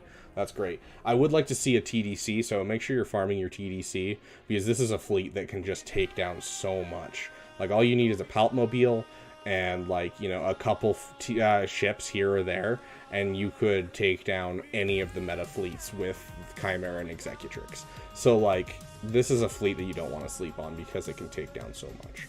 So I would suggest taking some time to finish that when you have time. But yeah, I don't think there's anything that I'm like specifically seeing and like, oh, you didn't finish this? How dare you? You seem to have a good grasp of where you're going. You seem to be finishing farms rather well. Another one to add to your farming list is definitely going to be... the Dark Trooper. Exactly, Tara. 100% agreed. Okay, so you are working on Iden ships. That's great. If you get her up to gear 12 as well and into relic levels, I don't know if your guild is doing the Endor raid, but she is absolutely amazing in the Endor raid. So, not a bad person to get up for multiple reasons. Dark Trooper, Relic 5. ASAP, get that last Zeta on Veers, and get yourself a Imperial Trooper team going. That'll give you another... Your guild only does Rise of the Empire. They don't do any raids? Or row.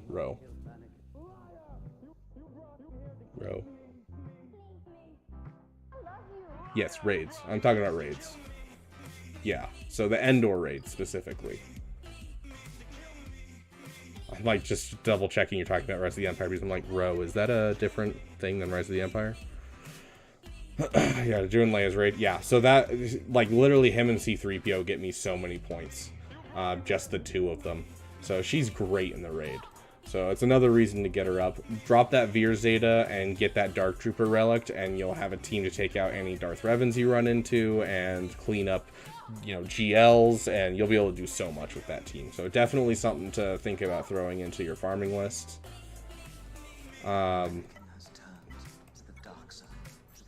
Take a look at your modding. 320, solid, and then let's make sure there's not a huge fall off. Solid. Okay, good on modding. Just keep working at it. You'll have some solid mods. And your first order officer is faster than your Hux. Love to see it. Looks like you're doing some solid work here.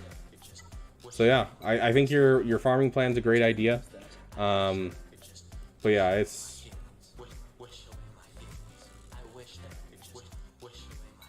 yeah. 1 speed from Hux. Hey, that is all you need. Let's take a look. Officer 264.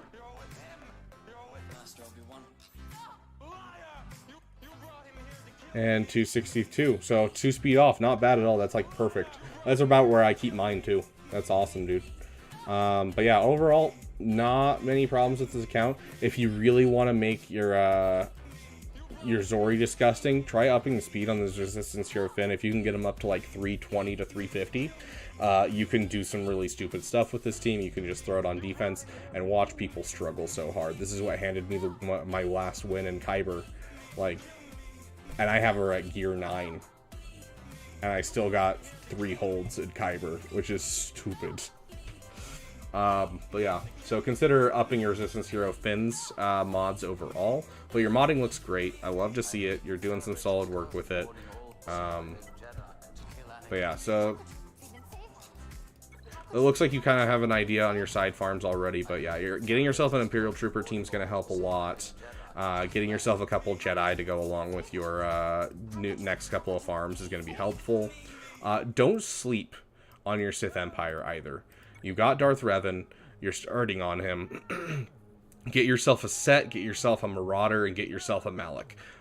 You know, they're not only pilots, but they're also, you know, usable in any Sith team. Just solid characters in general. And don't relic HK whatever you do. Get him to gear 11 that you need for the Malak event, and then just leave him, because unfortunately he doesn't have a home anymore. So don't farm up HK past what you need for the Malak event. But also don't sleep on your Sith Empire, get them relicked, because they are an amazing offensive team, and they're not a bad defensive team, because most people still struggle with the Imperial Trooper counter. Only Dark Side Malak event? Heck yeah. Yeah, so honestly the Dark Side is easier than the Light Side, much easier. Like, I did the Dark Side, and then I went to do the Light Side. I'm like, this is so hard. Like, there's so much nuance in the Light Side one, and like, yeah, it was rough. So Dark Side, super, super easy. I did it at all gear 12. You shouldn't have any problems. Yeah. Do you have any questions at all? I feel like I didn't go over your account very much because you're kind of already on a really solid path. Do you have any questions at all? Oh yeah, Tara, you're absolutely right. Darth Revan and Malak is still one of the best teams in the game. Yeah, like, honestly, my GAC offense, for the longest time, because my SLKR was on defense, my GAC offense was Jedi Knight Revan and Darth Revan, and that was it. Next, Omicron.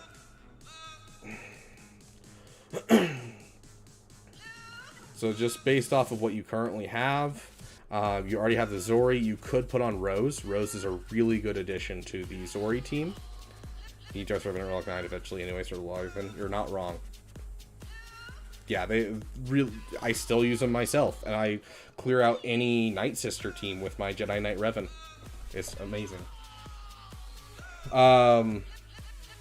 Yeah, so Savage or Rose are going to be two of your big ones. If you're willing to take the side farm and get Savage up, like, I know you don't have a Savage, I didn't see him lying around, but you do have him at 7 stars, and that's one character for 5 people. So that is honestly going to be your best bang for buck if you're looking for an Omicron. And, you know, you can use him for a lot. Just in general. Like, I used to do Darth Revan, Darth Malik, Savage, Marauder, and... I need your help. Who was my fifth? They took the charge. Darth Revan, Malik, Savage, Marauder, Mandalorians have been in exile. and Darkside Bastila. Sorry. Yes, Bastila. Thank you, Castiel. For some reason, I was like, it's not... I would take out Set. Set was gone. Who was it? Darkside Bastila. Yes, Dark Bastila.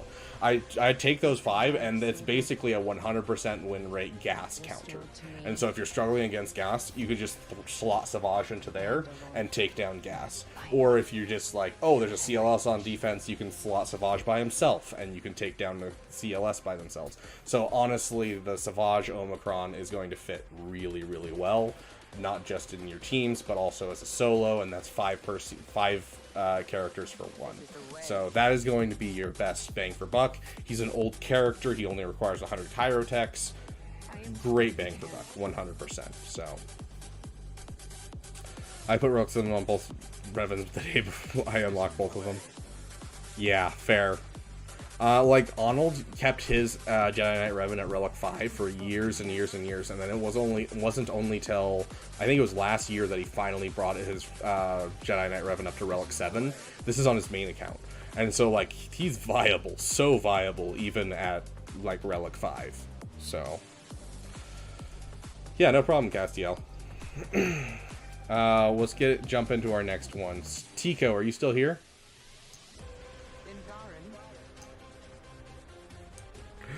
Oh. I don't know if he's still here, but we're gonna wait for a second.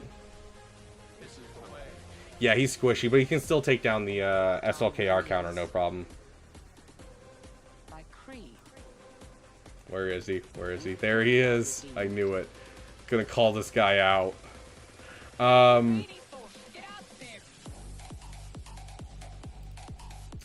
But yeah, I don't know if he's still here. I'm not seeing him pop up in chat, but I'm going to call him out real quick, regardless of if he's here or not.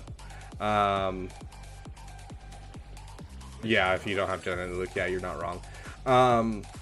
So this guy right here, Tico,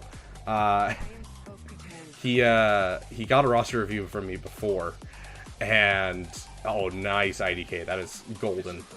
He got a roster review from me, I think about a month ago, maybe a month and a half ago, but he joined my Discord, got the roster review, and then left my Discord immediately. And I saw that, and I was like, and then I saw him pop up in chat today, and I'm like, dude, is he gonna do it again? Sure enough, he just joined the Discord and threw this in. So, just thought I'd throw him under the bus really quick. I thought that was hilarious. I can actually check if he's already left. Let's see if he's already left.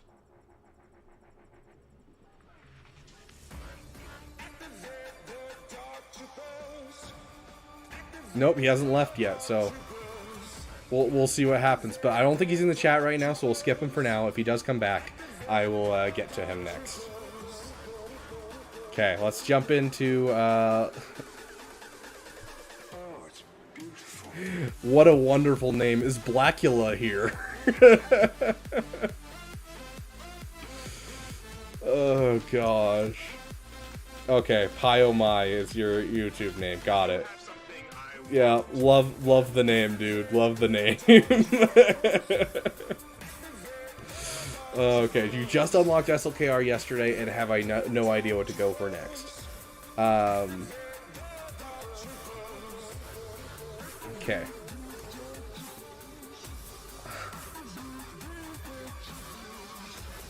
Sorry, I just got really confused by the fact that SLKR is not the top of your roster. That's wild. That is so odd to see. Yeah, quick check. No, it's with mods. It's just the fact that he's only Relic 6, and he only has 3 Zetas, versus the Relic 6 to Relic 7 is actually a huge boost to overall power. And plus, like, Darth Vader has, you know, just as many abilities as a Galactic Legend. So...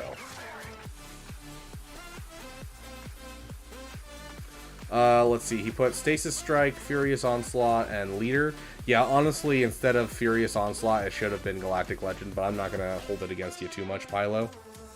But yeah, so Galactic Legend, I definitely suggest being your next one. Yeah, he just unlocked it yesterday, so...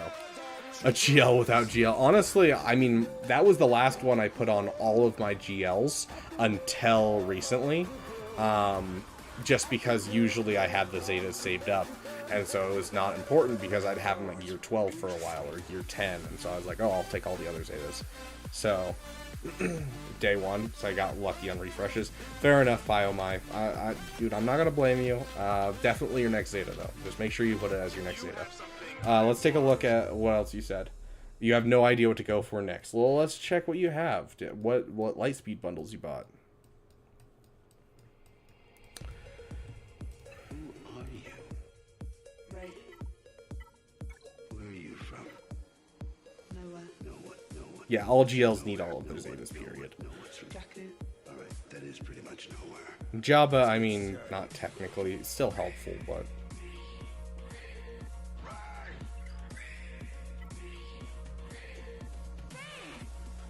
Okay.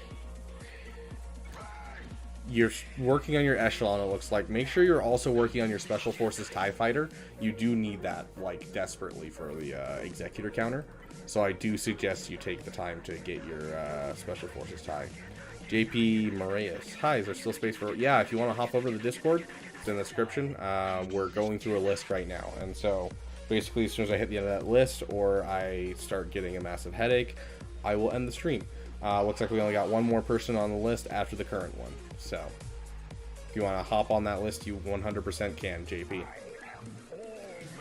Special Forces, TIE, very important. Highly suggest you work on it. Doesn't even require energy. It's just from a shop. So, definitely go for it.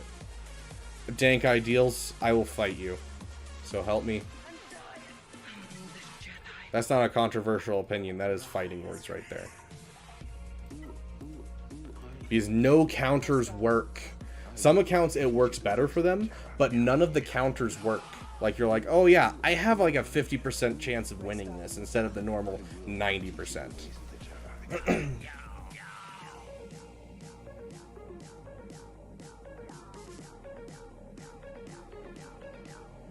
Don't be yelling that in the cantina. Yeah, Obi-Wan will cut your arm off.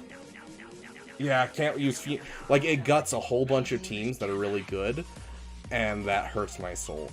And then it also makes a whole bunch of counters just not work. And so, like, as much as I enjoyed it early on because my roster was built really well for it when you get SLKR, it's just not great. I hate it. Hashtag meet me outside. Hey, gonna have a duel? You making a reference to Hamilton?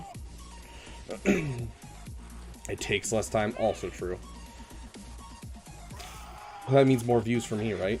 If it takes more time. Okay, so sorry, I'm kind of zoning out here. You have no idea what to go for next. The obvious three that you have as major projects are going to be Sith Eternal, Executor, and JML. Honestly, choose JML or Sith Eternal. I always prefer Sith Eternal.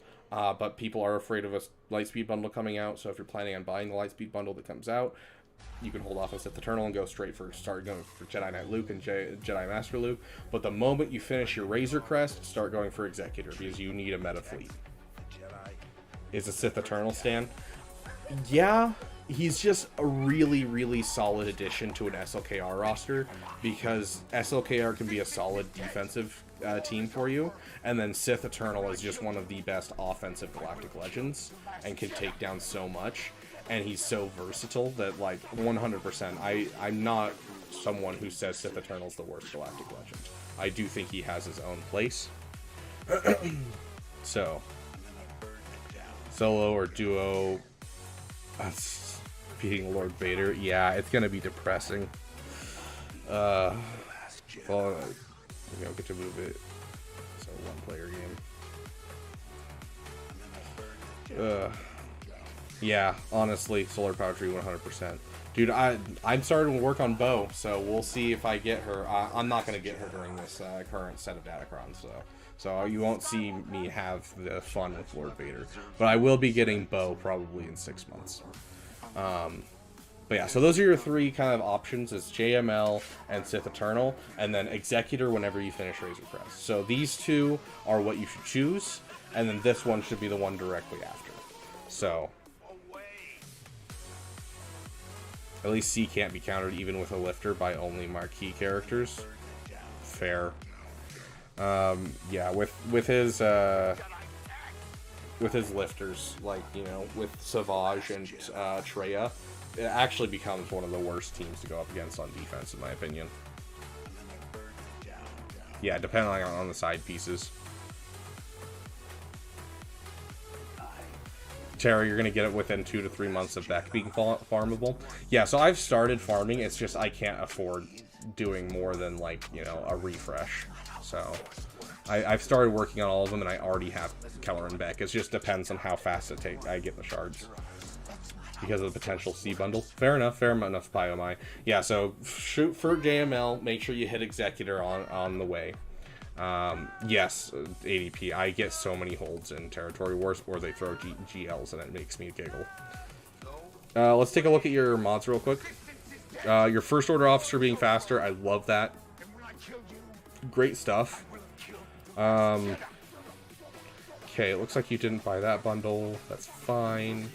I would like to see Sabine up here somewhere. Heck yeah, Dank. That's what I like to hear. A Relicate Malakos is never a bad idea. Okay, you didn't buy that pack, but you did buy the Rebels. Let me check.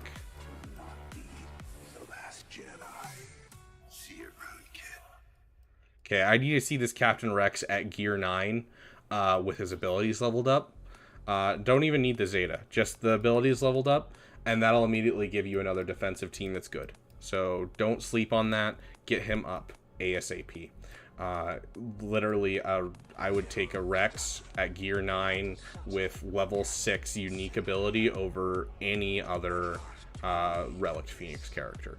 So definitely don't sleep on that.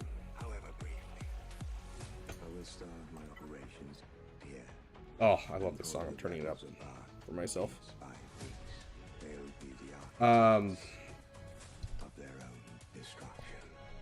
So yeah, don't sleep on Rex. Get yourself a Rex going.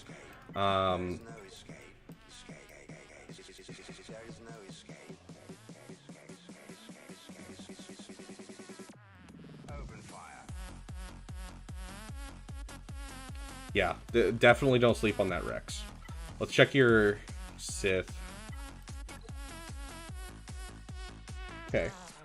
Solid stuff, but I would like to see a Sith Empire team finished. Get yourself your set and your Marauder. So, up to you. But you could take some time and just finish some farms. So get yourself a finished Treya team, because you have the Omicron on there, so get Savage with her. You know, get a couple other things like that. Relic up some of your Jedi. So you could do that after SLKR, or you could jump right into the JML farm. Either one I think would work for you, but I would take a break either after your next big project or after SLKR and finish your Sith Empire team, finish a Treya team, finish a Jedi team, just to get you some viable teams. Thoughts on steak? Steak is great. Yeah, medium rare is great. I will not be honest with myself, Solar Powered Tree. There is nothing more tender and more delicious than a medium rare steak.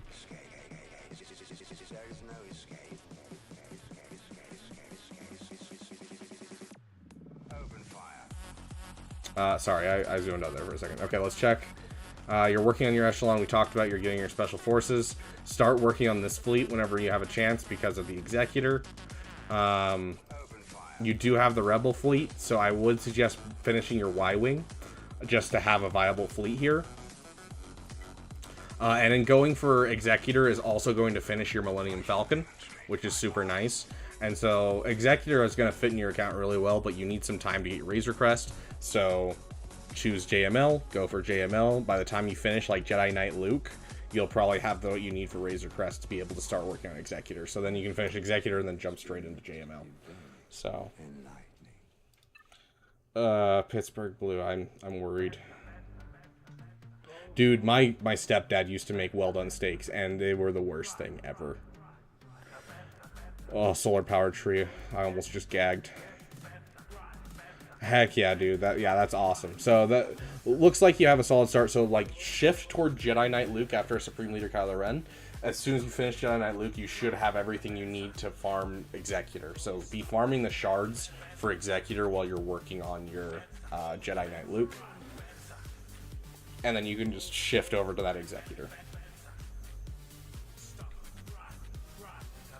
But yeah, finish your Rebel fleet as well. It'll be very helpful. Nothing sets off the flavor of steak like some ketchup. Dude, I'm gonna ignore your name completely. Like, I'm gonna tase you.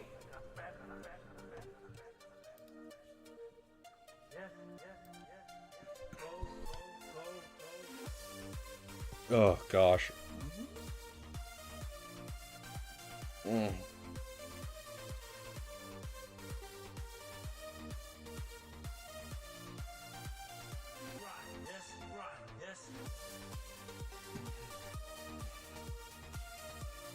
Dude, I just almost said so many bad things that I can't say on stream. Okay. My throat's starting to kill me. Hold on, I need to grab a cough drop.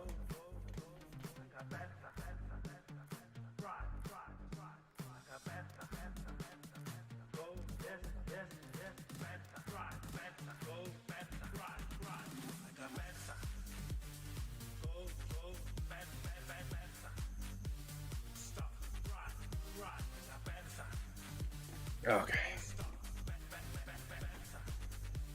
I'll put on PBJs. That's not an argument. This is the wrong person. Is Dad still here? Daddy, are you here? I'm trying to remember which dad this is. This isn't Lax Dad. Which dad is this?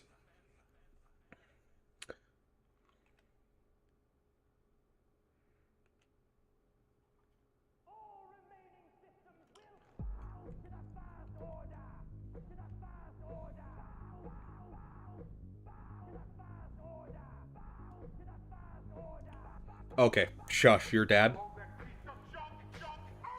Caleb, shut up.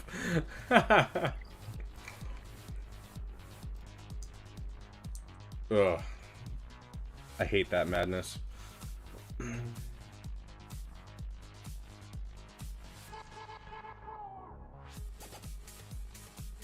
Milk and cigarettes. Oh no, solar powered tree's never gonna come back.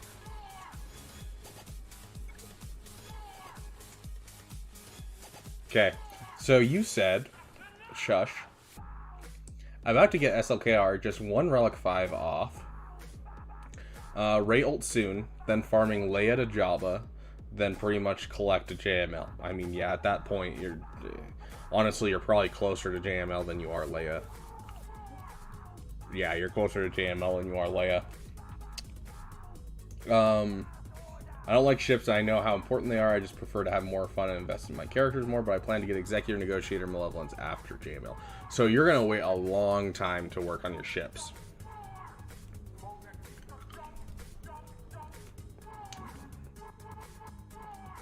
Okay. So you have Rey. You said you're about to get SLKR. I love to see a Relic 8 Starkiller. Starkiller is just such a dank character. Afra, interesting. Really high Savage Relic. I don't know. Does that do much for you? I don't know. Like, I don't know if you use it on defense or offense, but like I've never really had a problem at Relic 5 with him. I would like to see a Relic 5 Wampa. Don't see an Africron. He should have an Africron.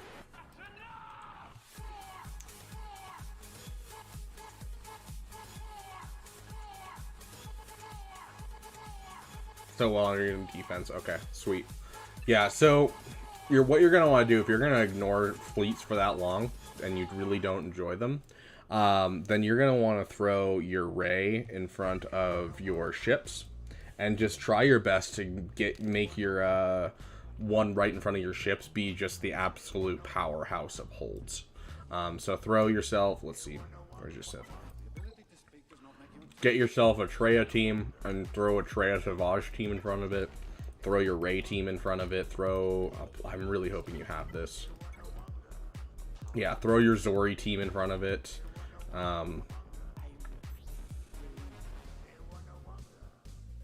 You don't do Conquest hard. Well, after you get SLKR, you should be fine doing Conquest hard from here on out. So 308 speed is respectable and resistance 0 to Finn. I would like to see it a little higher, but that is solid. That will get you holds. Anything past like 320 is where you start getting ridiculous holds.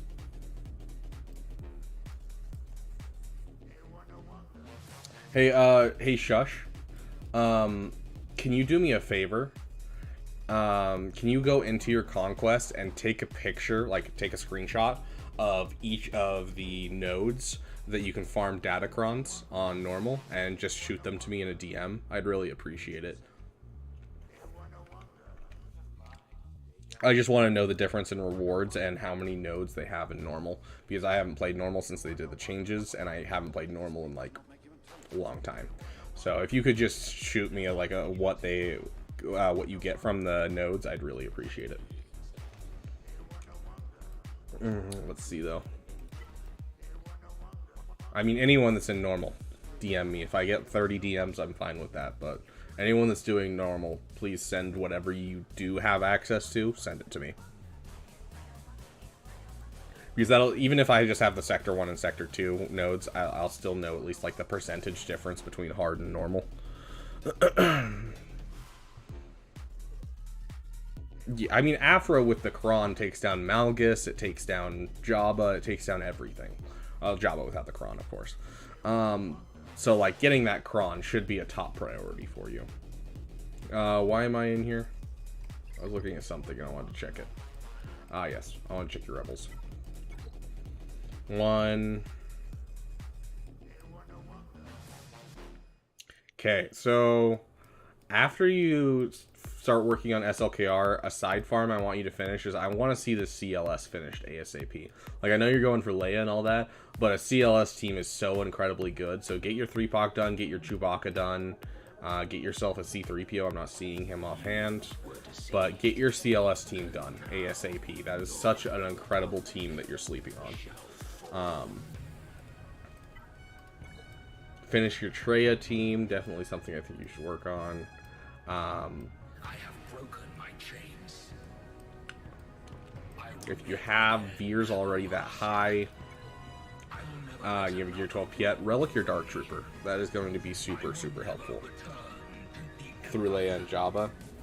Yeah, so it's fine if you wait, but having the team now, like, I finished my CLS team before even going for Jedi Knight Luke, because Jedi Knight Luke, you only need 3 of the CLS team for it, but finishing your CLS team is so vitally important to just having a really, really solid, good GL cleanup team, a solid, good team in general, that I think it's worth putting off a GL farm for taking a bit of time and doing it. When should we expect to see Lightspeed Bundle? If it works the same way as the last Lightspeed Bundle, in about 10 days, keep an eye out for an announcement for a new Lightspeed Bundle. Last one was 2 months ago. A month ago. And then 2 months before that was the last set of Lightspeed bundles, so it's been like 2 months, and then hits another one, and they made an announcement at the beginning of the month to announce the first one. So keep an eye out in the next 2 weeks for an announcement, and then if we don't get an announcement, it'll be the end of next month is usually the pattern so far. But yeah, CLS will be an amazing character, an amazing team for every game mode, so I highly suggest taking a break and getting him up. Probably after SLKR, honestly.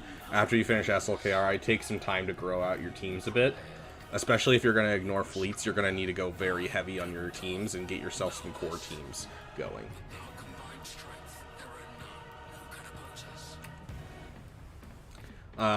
But then, you know, push for Leia, absolutely. Relic your Dark Trooper.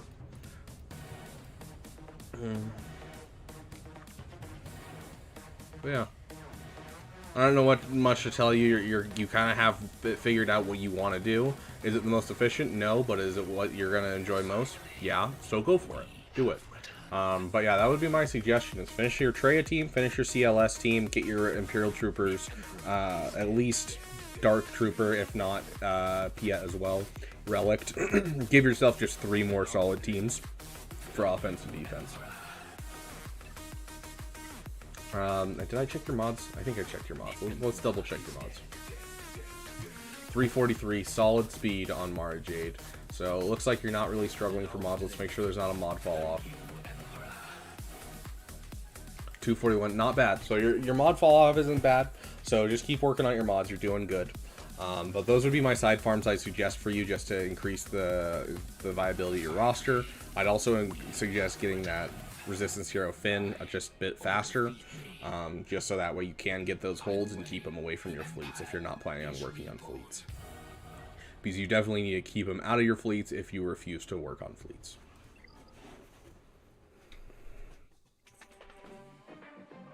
Hello, my very good friends. I am Hondo Onaka, and welcome.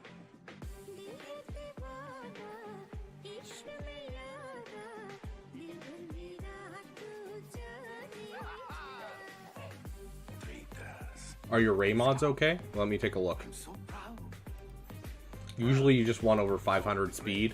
So your 511 speed is not bad. But what is worrying is this damage. So health is not a bad thing to farm for. Like health is going to help the team, honestly. But the meta right now and the way that it works best right now is having offense with health. And so you want over 500 speed with an offense set and a health set. And you want your damage right here to be about 12,000. So 10,000 is about average, 12,000 is phenomenal. And so that would be my suggestion for remodding her if you're going to remod her. But honestly, health does work. It's just a different way to mod her. It's just not as good. So, yeah. So that would be my suggestion. Even if you just took these and switched out the primaries for offense for all 3 of these and just found some offense ones with that and still had the health set, I think you'd be fine. But honestly, offense health is the meta, and so that's what would be my suggestion. But the speed is good. The speed is good. Like, you have it over the threshold to make Ray good. So that's what's important. Yeah, health primaries, it's basically just makes the team super, super tanky. But honestly, you know, when people run a turn meter train around you, tanky doesn't matter too much. So yeah, 9.5 is not bad. You know, it'll get you the damage that you want. But 10,000 to 12,000 is kind of the area that you want to be. So.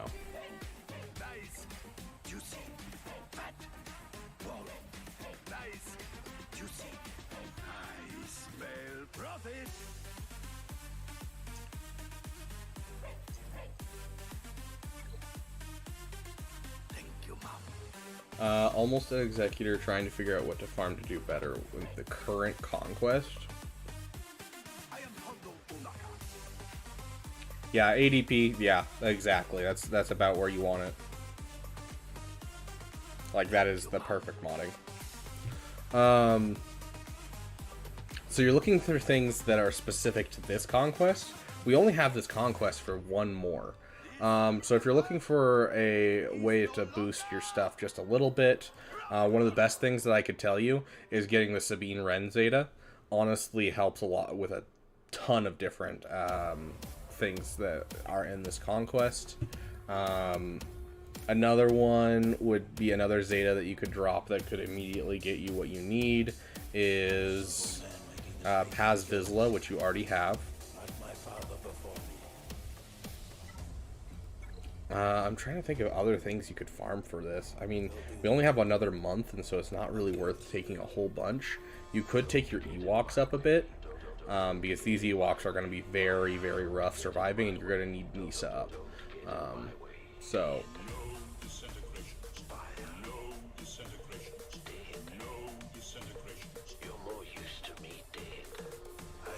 Madness 184 is solid. But yeah, so you're gonna need to work on your Ewoks a bit if you're going to do something in this thing. And the 100% turn meter is something huge that you should be looking out for. But honestly, there's not a whole lot that you could like farm right now that's like, oh yeah, really quick do this.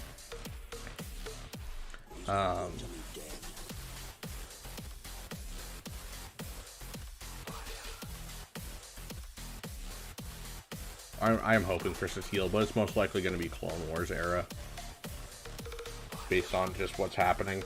You already have Keller and Beck, so you already have a way to cheese the Foresight feat.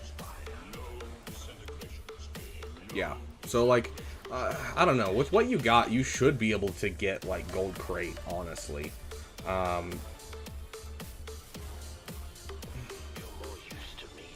Yeah. So, Tara, I don't know if you're still here, but those would be my couple suggestions. But, like, I don't have a really great, like, little something for you. Besides, like, you can drop that Zeta on Sabine and it'll help. And also, go to the, not events, what is it? Hold on, let's open it up.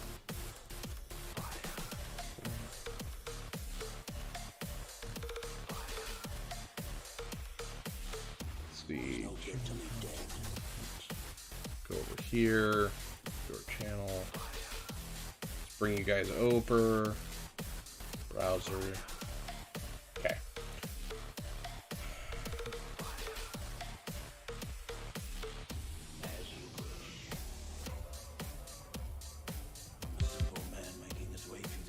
We'll go for life. I always forget the name of it.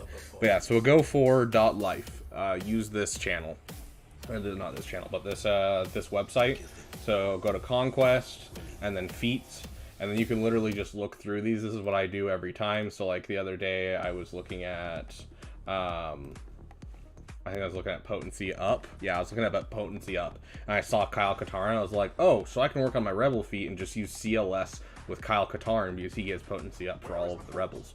And so, like, you can look through this and find a lot of good teams that you can put together. Even if you only have, like, one of the characters, you can slot them in with other people and still get your feats. So, I would suggest just going through this website as you're going. I don't know if there's truly anything I could tell you besides, you know, hey, that Zeta for Sabine Wren. Besides that, you're going to be putting way too much into Conquest when there's only one more month of this Conquest. So, I don't know. Up to you, Tara.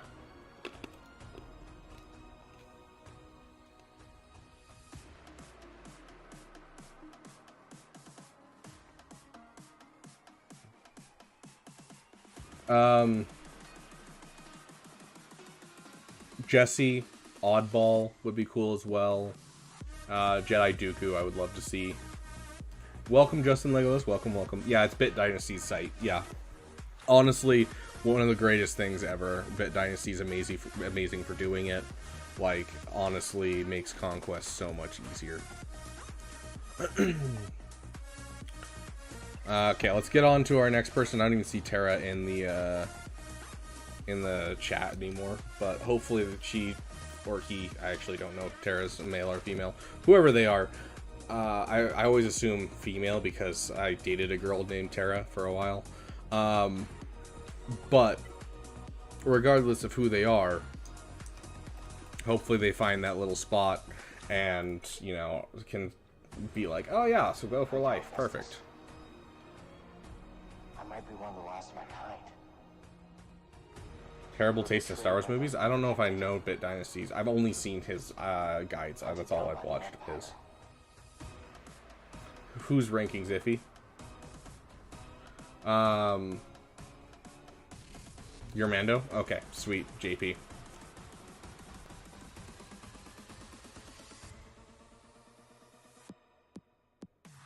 I didn't date either of those, Madness. I dated a girl named Tara that was from New York. It was actually her... It was her first name, but she usually went by her middle name.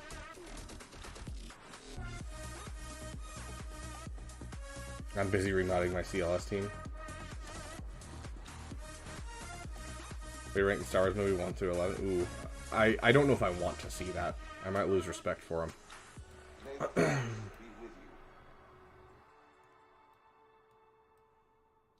Okay, so you're currently working... Fun fact, Terra is Latin for Earth. I did know that, actually. We both survived the purge. This whole conversation has just been terrible. Anyways. CLS being your fastest character is a little odd. I would like to see Han Solo higher up. It looks like you're going for Jabba. Is this a Jabba rush? Let me read your message. Oh, there's Terra. But I conquered it. We've been talking about you because we just went through your account for a second. Okay, so you said would love some guidance, busy working towards JML and finishing Negotiator Fleet. So it looks like you started towards a Jabba rush at some point and then stopped. Solar Powered Tree, I disagree. If you have Episode 9 as your favorite movie, I am going to disagree heavily. Anything else I can basically get over, but if Episode 9 is like in your top 3, I can't. I can't. It's what... Okay, it was when I started, then I switched to JML. Okay. That pun was terrifying. A weird way to pronounce Episode 8. Episode 8 is fantastically filmed. I have problems with the movie, but I will give it the fact that it's a fantastically filmed movie, and had Episode 9 ran with what they did, there was some solid points that I would have actually enjoyed. I have respect for the movies. Is it in my top 3 or my top 5? No. But is it the very worst movie? No. Conquest is my favorite Star Wars content. Unpopular opinion, fight me. I'm not gonna fight you over it. Dank, dude, you're in my room cooking steaks? Heck yeah. You gonna share? What is your worst Star Wars movie? Okay, time for a controversial opinion. Are you ready, guys? Episode 9 is the worst Star Wars movie, followed closely by Star Wars Episode 2. Those are my bottom 2. No, it's not the Episode 9, it's the Episode 2 that's the unpopular opinion. Totally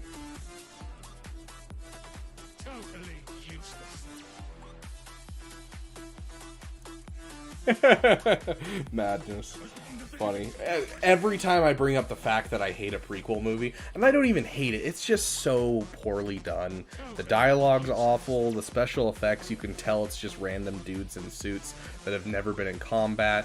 All the clones act awfully, and like, just start to finish, Episode 2 is just so sad. And there's no part of it that I was like really connected with. It hurts my soul. The story holds up better than Episode 1. People would be pissed with how low Episode 1 is for me, but I will dare anyone to tell me what the freak is happening in Star Wars Episode 1, and if they could tell me, then I would accept that it is a good movie. It's not great. Do I enjoy it and the nostalgia factor and the spectacle's great? Yes. But you couldn't tell me what's happening in that movie without reading the Darth Plagueis book, and that hurts my soul. Force Awakens has shot to break top 6. Fair. 7 was good. I did enjoy it.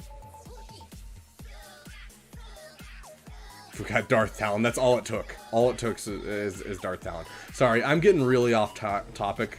Whoever it was that is doing this. JP. I'm sorry. I'm getting off topic. Okay, you're pushing for JML. Got it.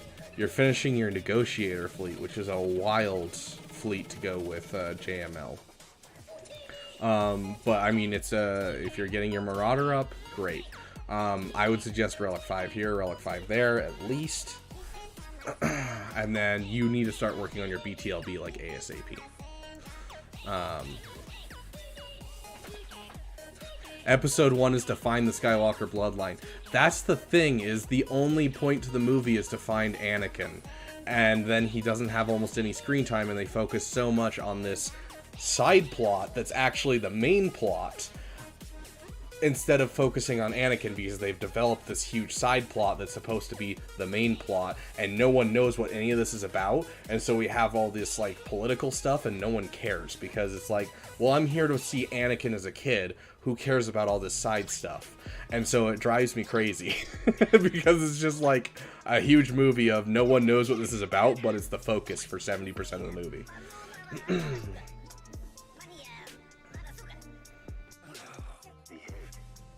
Randomness is good because Qui-Gon with added context to Tales Jedi makes the story beat. Yeah, but the fact that it needs context to make it a good movie is where I struggle. Because honestly, with the context, I love Episode 1. Without the context, I don't like Episode 1. So, Liam Neeson is awesome, in general, just saying. Just saving relics for all JML characters and relicking rest of the fleet. Okay, but you do need a BTL BJP ASAP. That's going to be like the biggest part of this fleet, making sure it's usable, is getting yourself a BTL Y-Wing. Absolutely, and then make sure you're working on this fleet as you're going. You're obviously going to need to get your Y-Wing up, obviously, just because it's a JML requirement, but make sure you're getting your Outrider finished, make sure you're getting ready and gearing up for a Profundity, because, let's take a look. Yeah, so it looks like you almost have an Executor as well, so you're kind of caught between a lot of farms. So just, yeah, like, I like the idea of you focusing down on one thing. Finish your JML, then get yourself some fleet stuff, and then focus into whatever else you want to work on, like Jabba. Honestly, JML, Jabba, and an Executor is going to be such a solid defense and offense that it'll get you a solid start. But you're kind of trapped between farms right now, so buckle down and finish that JML. And then buckle down and finish either Executor or Jabba, and then like your account can kind of focus and fix some of the farms that you currently have.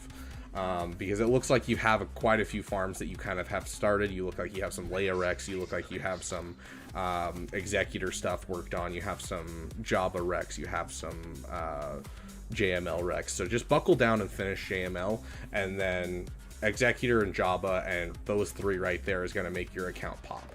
And then at that point, you can start spreading out your account.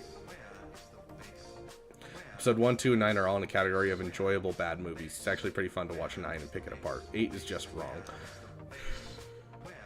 I can see why you'd say Episode 8 is wrong, honestly. And I don't think I disagree with you. I didn't enjoy Episode 8, but I can see its merits, is the difference with me. It's not so much that I hate the movie or like the movie. But yeah. Prequels are greater than the original trilogy. Yeah.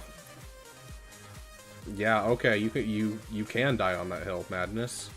Episode 3 is the only one that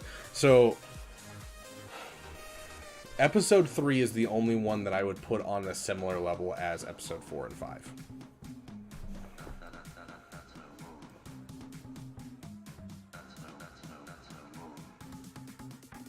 Yeah, ADP, I haven't watched Episode 9 since about 3 months after it came out. Episode 8 I have watched once since then, and I watched it, or I've watched it I think twice in the last couple of years, and like, I can sit through it, but it's definitely, like last time I watched through all the movies, I watched through until Episode 7, and then 8 and 9 I was on my phone so much. You played for about a year before you started focusing farms, so I've been focused for about 6 months. Awesome, dude. Yeah, so focus down, get that first GL into this account. It'll shoot some life into this account hardcore. Finish that JML, save your relics for it. Honestly, it's going to be a huge boost to your account. So buckle down, get that JML. I'm not even going to suggest any side farms or anything. Get that JML out as fast as you can.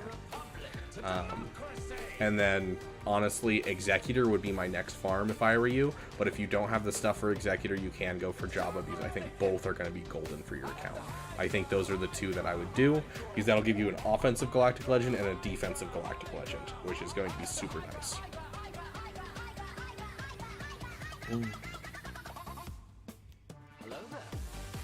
Sorry, I know that roster review is a little everywhere, but like, yeah, I don't even want you to finish your farms. I want you to go straight into your next GL and just get a GL started, because that'll kind of help you focus your roster a lot. Oh, hyperdrive skipping hurt my soul. Honestly, I didn't break as a Star Wars fan until Kenobi came out. Right? Kenobi? It was Book of Boba Fett and then Kenobi. Book of Boba Fett is where I started to crack and I started being like, I don't know. And then Kenobi came out, and I didn't even watch Andor for the first half of the season because I was just like, I don't know if I want to try Star Wars again. So, episode 9 was just, I have a bad feeling about this. Hey, all you want, we wouldn't have Duel of the Fates without episode 1. You're not wrong. I'm not saying it's like a terrible movie. I would watch the worst Star Wars movie over 90% of all films. Like, any Star Wars movie is better than 90% of all films, in my opinion. So, anyways. For Han's ship, then I can get Jedi Knight Luke. Heck yeah. Okay, sounds good.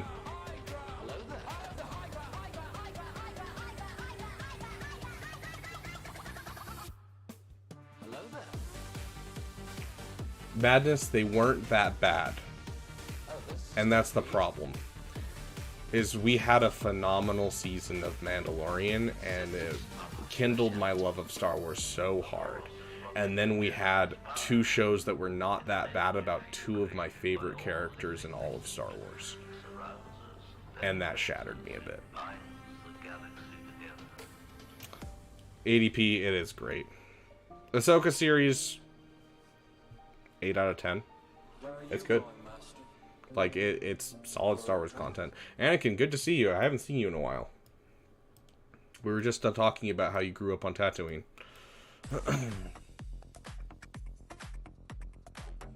Yeah. Mandoverse, yeah. Honestly, even in the second season, ADP, I felt like 90%, not 90, okay, probably 60 to 70% of the second season was just setting up for other shows, and I felt like it was so off topic a lot of the time. And so even the second season, I was not looking great at the show. Like, second season has like 3 of my favorite episodes, but then the other 5 are just so mid that I'm just like sad. But yeah, the third season was not great. Obi-Wan was the worst. I disagree. Book of Boba Fett was the worst. And I really want it to be good. I really did. Like, people who argue with me and say Book of Boba Fett is great because of those scenes with Mando, that literally means that the only reason you watched it is because it wasn't what it was supposed to be. And so no one can argue with me if they're saying it just because of the Mando scenes, Book of Boba Fett was good. Sorry, I'm getting really off topic. I know I've got like 2 more rosters to go through, but I've been getting really off topic. Sorry. Who is this? Who am I looking at? Ewan McGregor is amazing. Yes.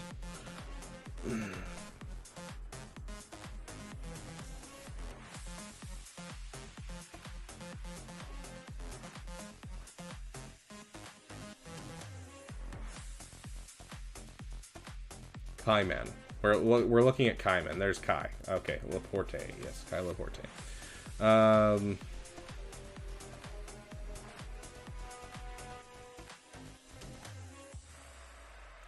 IDK, you basically summed up most of what I liked about the movie. We have a Star Wars movie debate stream. Honestly, I'd be down. If you guys want to do like a Star Wars tier list and we can like break all of this down, I'd be down to do that maybe tomorrow or Sunday. I'd be down to talk. Book of how do we heal this person? We definitely don't have back to tank. That's been in canon since episode 5, 40 years ago. Came before that turns me off. The fact that getting stabbed by lightsabers barely inconveniences. Yeah, that one, that traps that everyone's falling into is getting kind of annoying. And like the moment that I turned off and like clicked and was just like, I'm out on Kenobi, was the moment the Grand Inquisitor got stabbed. Because the moment that you interfere with your own canon is the moment that I click out and I'm like, wow, okay, you guys just are trying to go for spectacle because you know you're not good at what you're doing. It was the same thing with Lightspeed skimming at the start of episode 9. I was immediately like clicked out. I'm like, you're trying to make something cool just so that way you can recover the fact of how bad something previously was. So,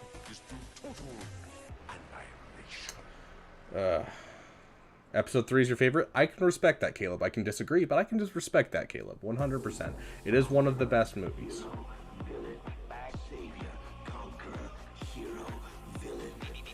Solar Power Tree, I'd agree with you, and I wish it was different.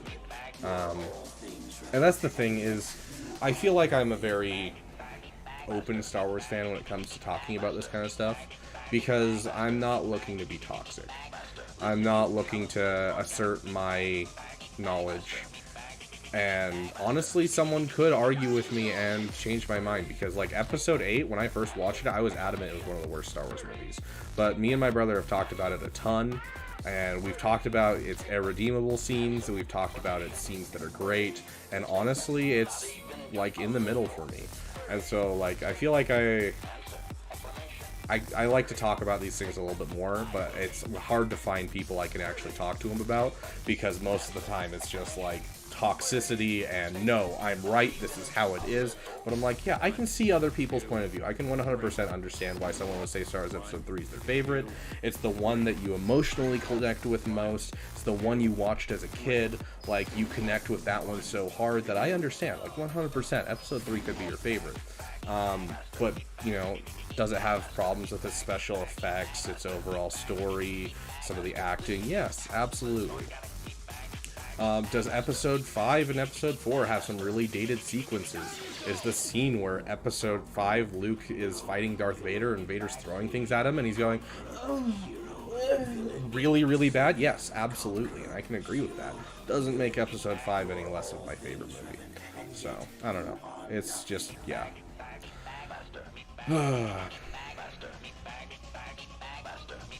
Episode 5, Caleb. I didn't even see your thing because I was ranting. Episode 5 is my favorite Star Wars movie. Not only do I love the movie itself, I love the soundtrack. The soundtrack's really on point. The scenes are done really well. But also, just in general, the spiritual side and the Jedi mystical side is so incredibly well done in that movie that it kind of episode 5 encapsulates every part of what Star Wars is, just from start to finish. And so episode 5 is my favorite Star Wars movie.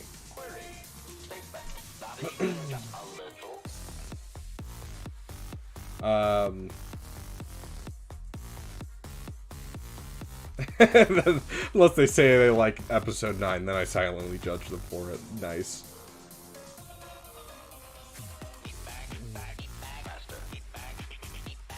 Yes, it definitely depends on what movies you saw first. Like, technically, the earliest movie that I can remember for Star Wars watching is actually episode 1. But it doesn't mean it's episode 1 is my favorite movie.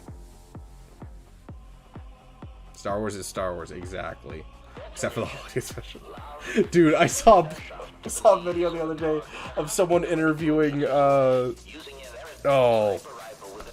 Harrison Ford. My brain's stopped working there. Someone was interviewing Harrison Ford on the red carpet for episode 7. They're like, what if they made another holiday special?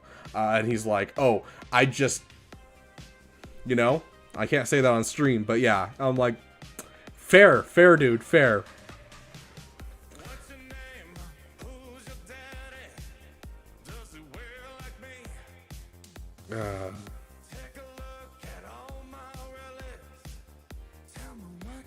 I love films, don't get me wrong, but some of the favorites are even the films. Andor, Clone Wars, Bad Batch, Fallen Order, Survivor are all things I think would, yeah. Honestly, a lot of the EU is great. Yes, the fatter the wallet. Let's listen to this song and enjoy it. Okay, sorry. Kai, are you still here? Sorry, I got super off topic and I apologize. I can talk about this more in another stream. Kai, are you still here? Yeah, okay, I'm sorry for jumping so much.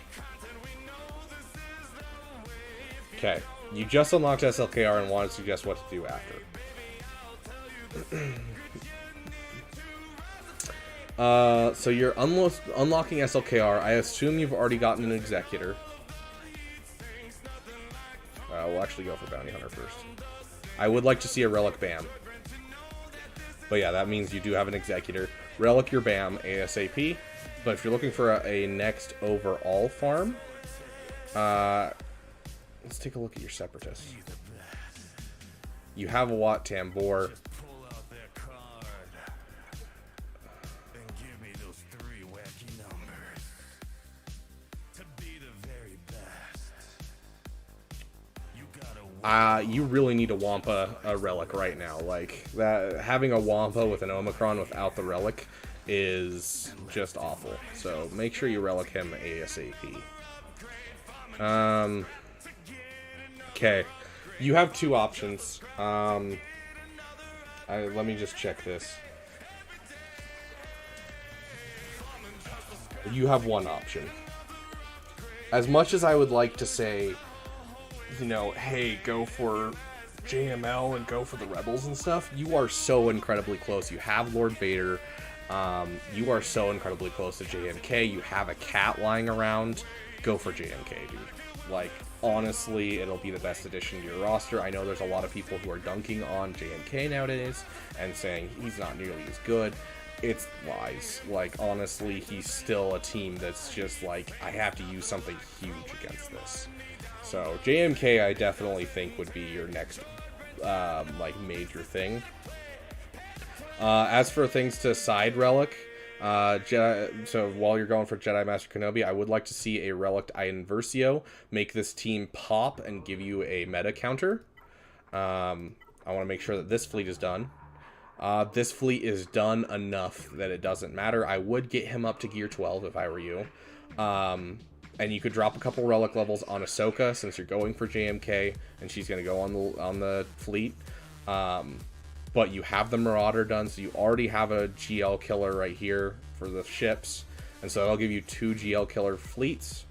And then make sure you get the Echelon. And if you have those 3 fleets done, getting yourself like a Palpmobile to go with this fleet, you're going to end up having a counter to all 3 meta fleets, which is going to be crazy. And so that would be kind of my suggestion for farming fleets. But overall, yeah, JMK is going to fit in your roster absolutely perfectly. Go for JMK.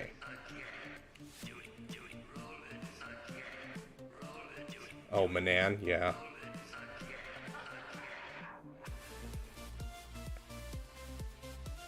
I love Dave Filoni's little, I want to make sure that I include old canon stuff with other people. And so, like, a Selkath shows up in Clone Wars, and, you know, he's Count Dooku's like, ah, yes, so-and-so. Your people used to be a peaceful people. Look how far they've fallen. Because he's a bounty hunter. And I'm like, aha, referencing KOTOR. Love it.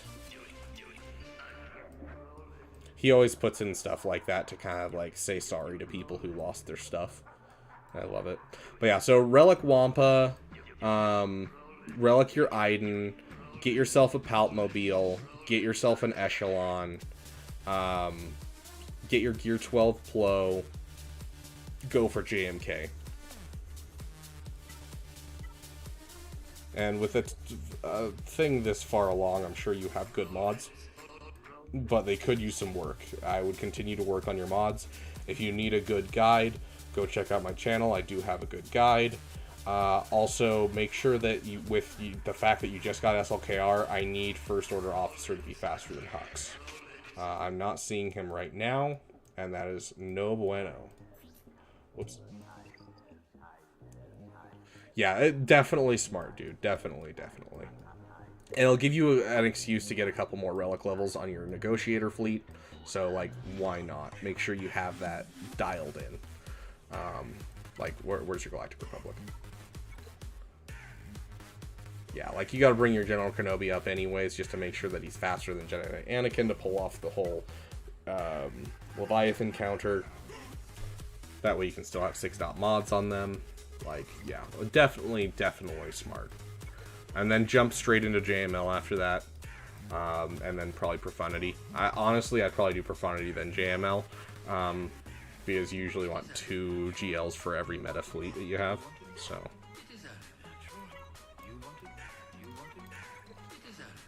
Yeah, try working on your. You could finish your Imperial Super Commando team with Maul if you wanted to. I don't know if you're using your Maul with your Lord Vader, but Lord Vader's kind of worthless right now. I don't know if you saw Arnold's video, but he's kind of worthless. Yes, ADP, I agree. Easter eggs are good. Changing storylines is bad.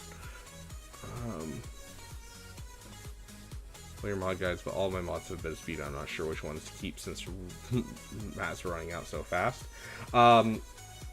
Basically, if you are trying to be stingy that way, anything that's green and only has one speed, like one speed rolled, delete it. Anything that's 3 speed, if you're really trying to be stingy, anything that's only rolled as a white that's 3 speed, delete it. So that's what I would suggest, Aaron Brockman, if you're looking for like a really stingy way to go about it. Yeah, yep, IDK, you're exactly right. Okay, Sun, is Sun still here? Yeah, the Eye of Sion was the name of the ship, although I don't know if it was spelled Sion. I think it was spelled S-I-O-N, which is why I perked up, because I was watching it with subtitles. And it wasn't Scion, as in, like, you know, SC. Nighthawk, you just join the Discord and throw your ally code in, and we'll go over it. Sun, are you still here?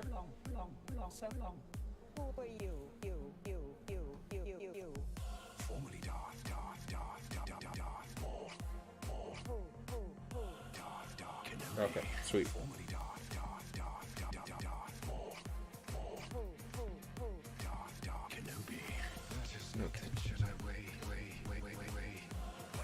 Eye of Sion is the big ring, the big hyperspace ring. That's what they call it. Is the Eye of Sion. Oh, you're asking when do we get it as a ship? We'll have a Night Sister fleet. No. I would be down for a another fleet though that has Chiss, and do something more with Thrawn and that kind of stuff. It's the battle.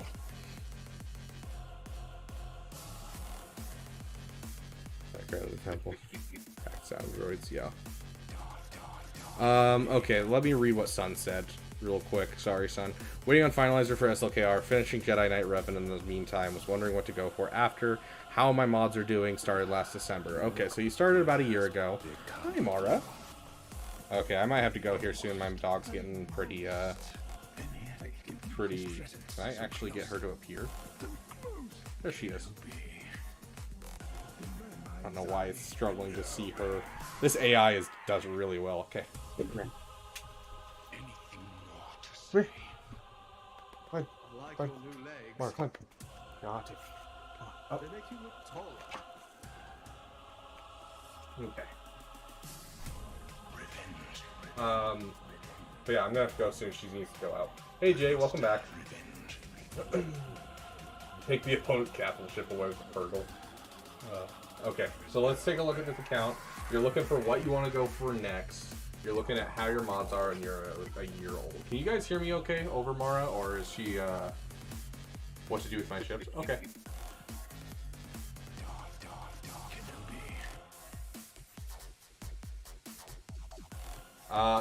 I mean, that is a really solid Mara Jade. Holy crap. Well, we gotta crash. Look what has become of you. Lost. Yeah, I'm gonna call roster reviews after this one just because she's making some boofs and farting pretty hard. And so I gotta go take her out. But let's plan on a stream on Sunday and do like a fun little, you know, just disgusting Star Wars stream. He ate the poopers. Hey, Mara.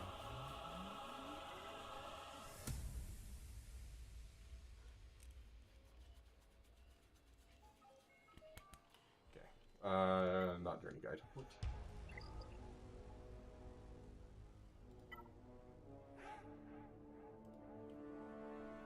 Oh. Sorry, Mara. Oh, that was funky for you. Okay.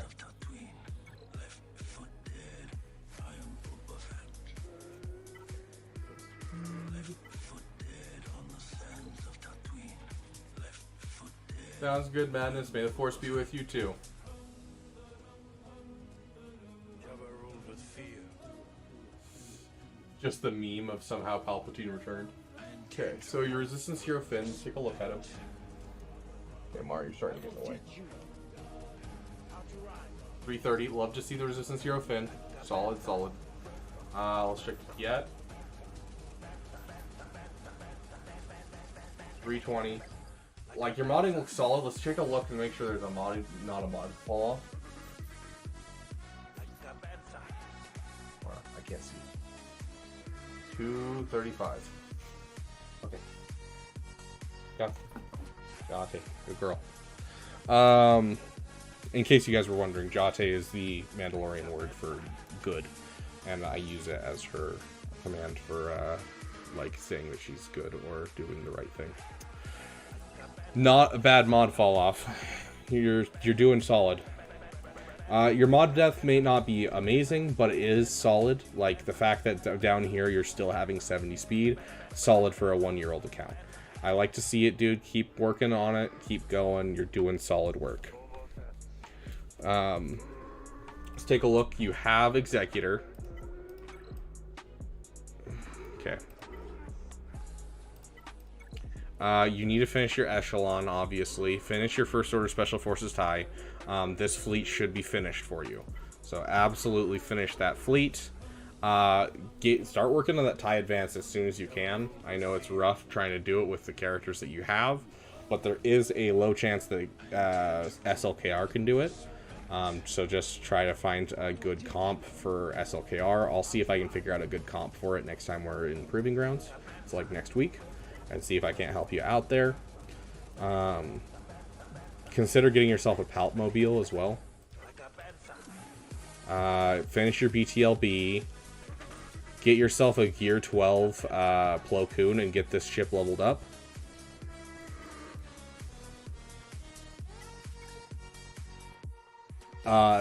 Dude, finish this team.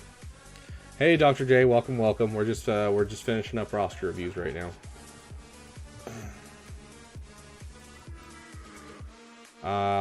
Get yourself that bomber. Now that Comeuppance is out, get yourself that bomber and finish this fleet, because that is one of the biggest problems is if you have a finalizer fleet is that you don't have a malevolence counter, and this fleet counters malevolence. This fleet also does, but you do need 5s, and you don't have a leveled up 5s currently. So that would be my suggestion, is just kind of finish your Empire fleet, finish your First Order fleet. Consider finishing your Separatist fleet, but you don't need to. It looks like you have a hand in a lot of cookie jars, and so you just need to focus down and just work on the fleets one at a time. And finish some fleets. Because you're close, you have a lot of good stuff, you just haven't finished them yet. As for what to go for after finishing SLKR, let's take a look. You already have Jedi Knight Luke. You already have a solid start towards Leia.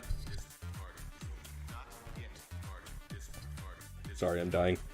You already have a solid start towards Leia. You're going to have a defensive and an offensive Galactic Legend. I would go straight for JML into Leia, into Jabba, however you want to do those. Go for it, but you're closest to JML. Like, you are knocking on... Yeah. I'm ending stream soon. Sorry, Dr. J. But we're going to have a Star Wars discussion stream on Sunday and have some fun times there. Do like a tier list for the movies and things like that. So I'm looking at this, and you might have a couple holes. Let's take a look. Okay, you relic your Dark Trooper. That's what I like to see. Yeah, so it looks like you're doing solid with your account. I'm liking where I'm seeing. I'm not seeing many holes. I'm not seeing many problems.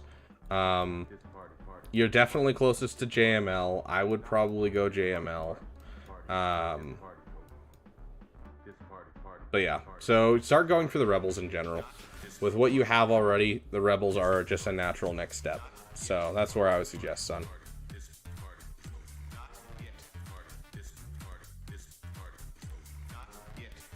Yeah, no problem, dude. Like, honestly, this roster looks great. I think the one thing you're suffering on is your off-meta fleets right now. Like, you have to finish your First Order here. Like, you have a Galactic Republic to finish. Like, you have a lot of partial fleets, but you haven't finished any of them. So, that would be the big thing that I'm worried about. Like, I might even take a break after SLKR and finish some of those. But, like, honestly, you have, like, the requirements for JML done. And so you can work on those while you're working on JML.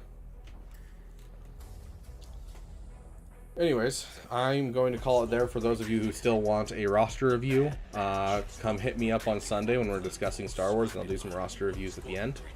But yeah, thank you guys so much for watching and coming and chilling with me on this Friday night, and I will see you guys in the next video.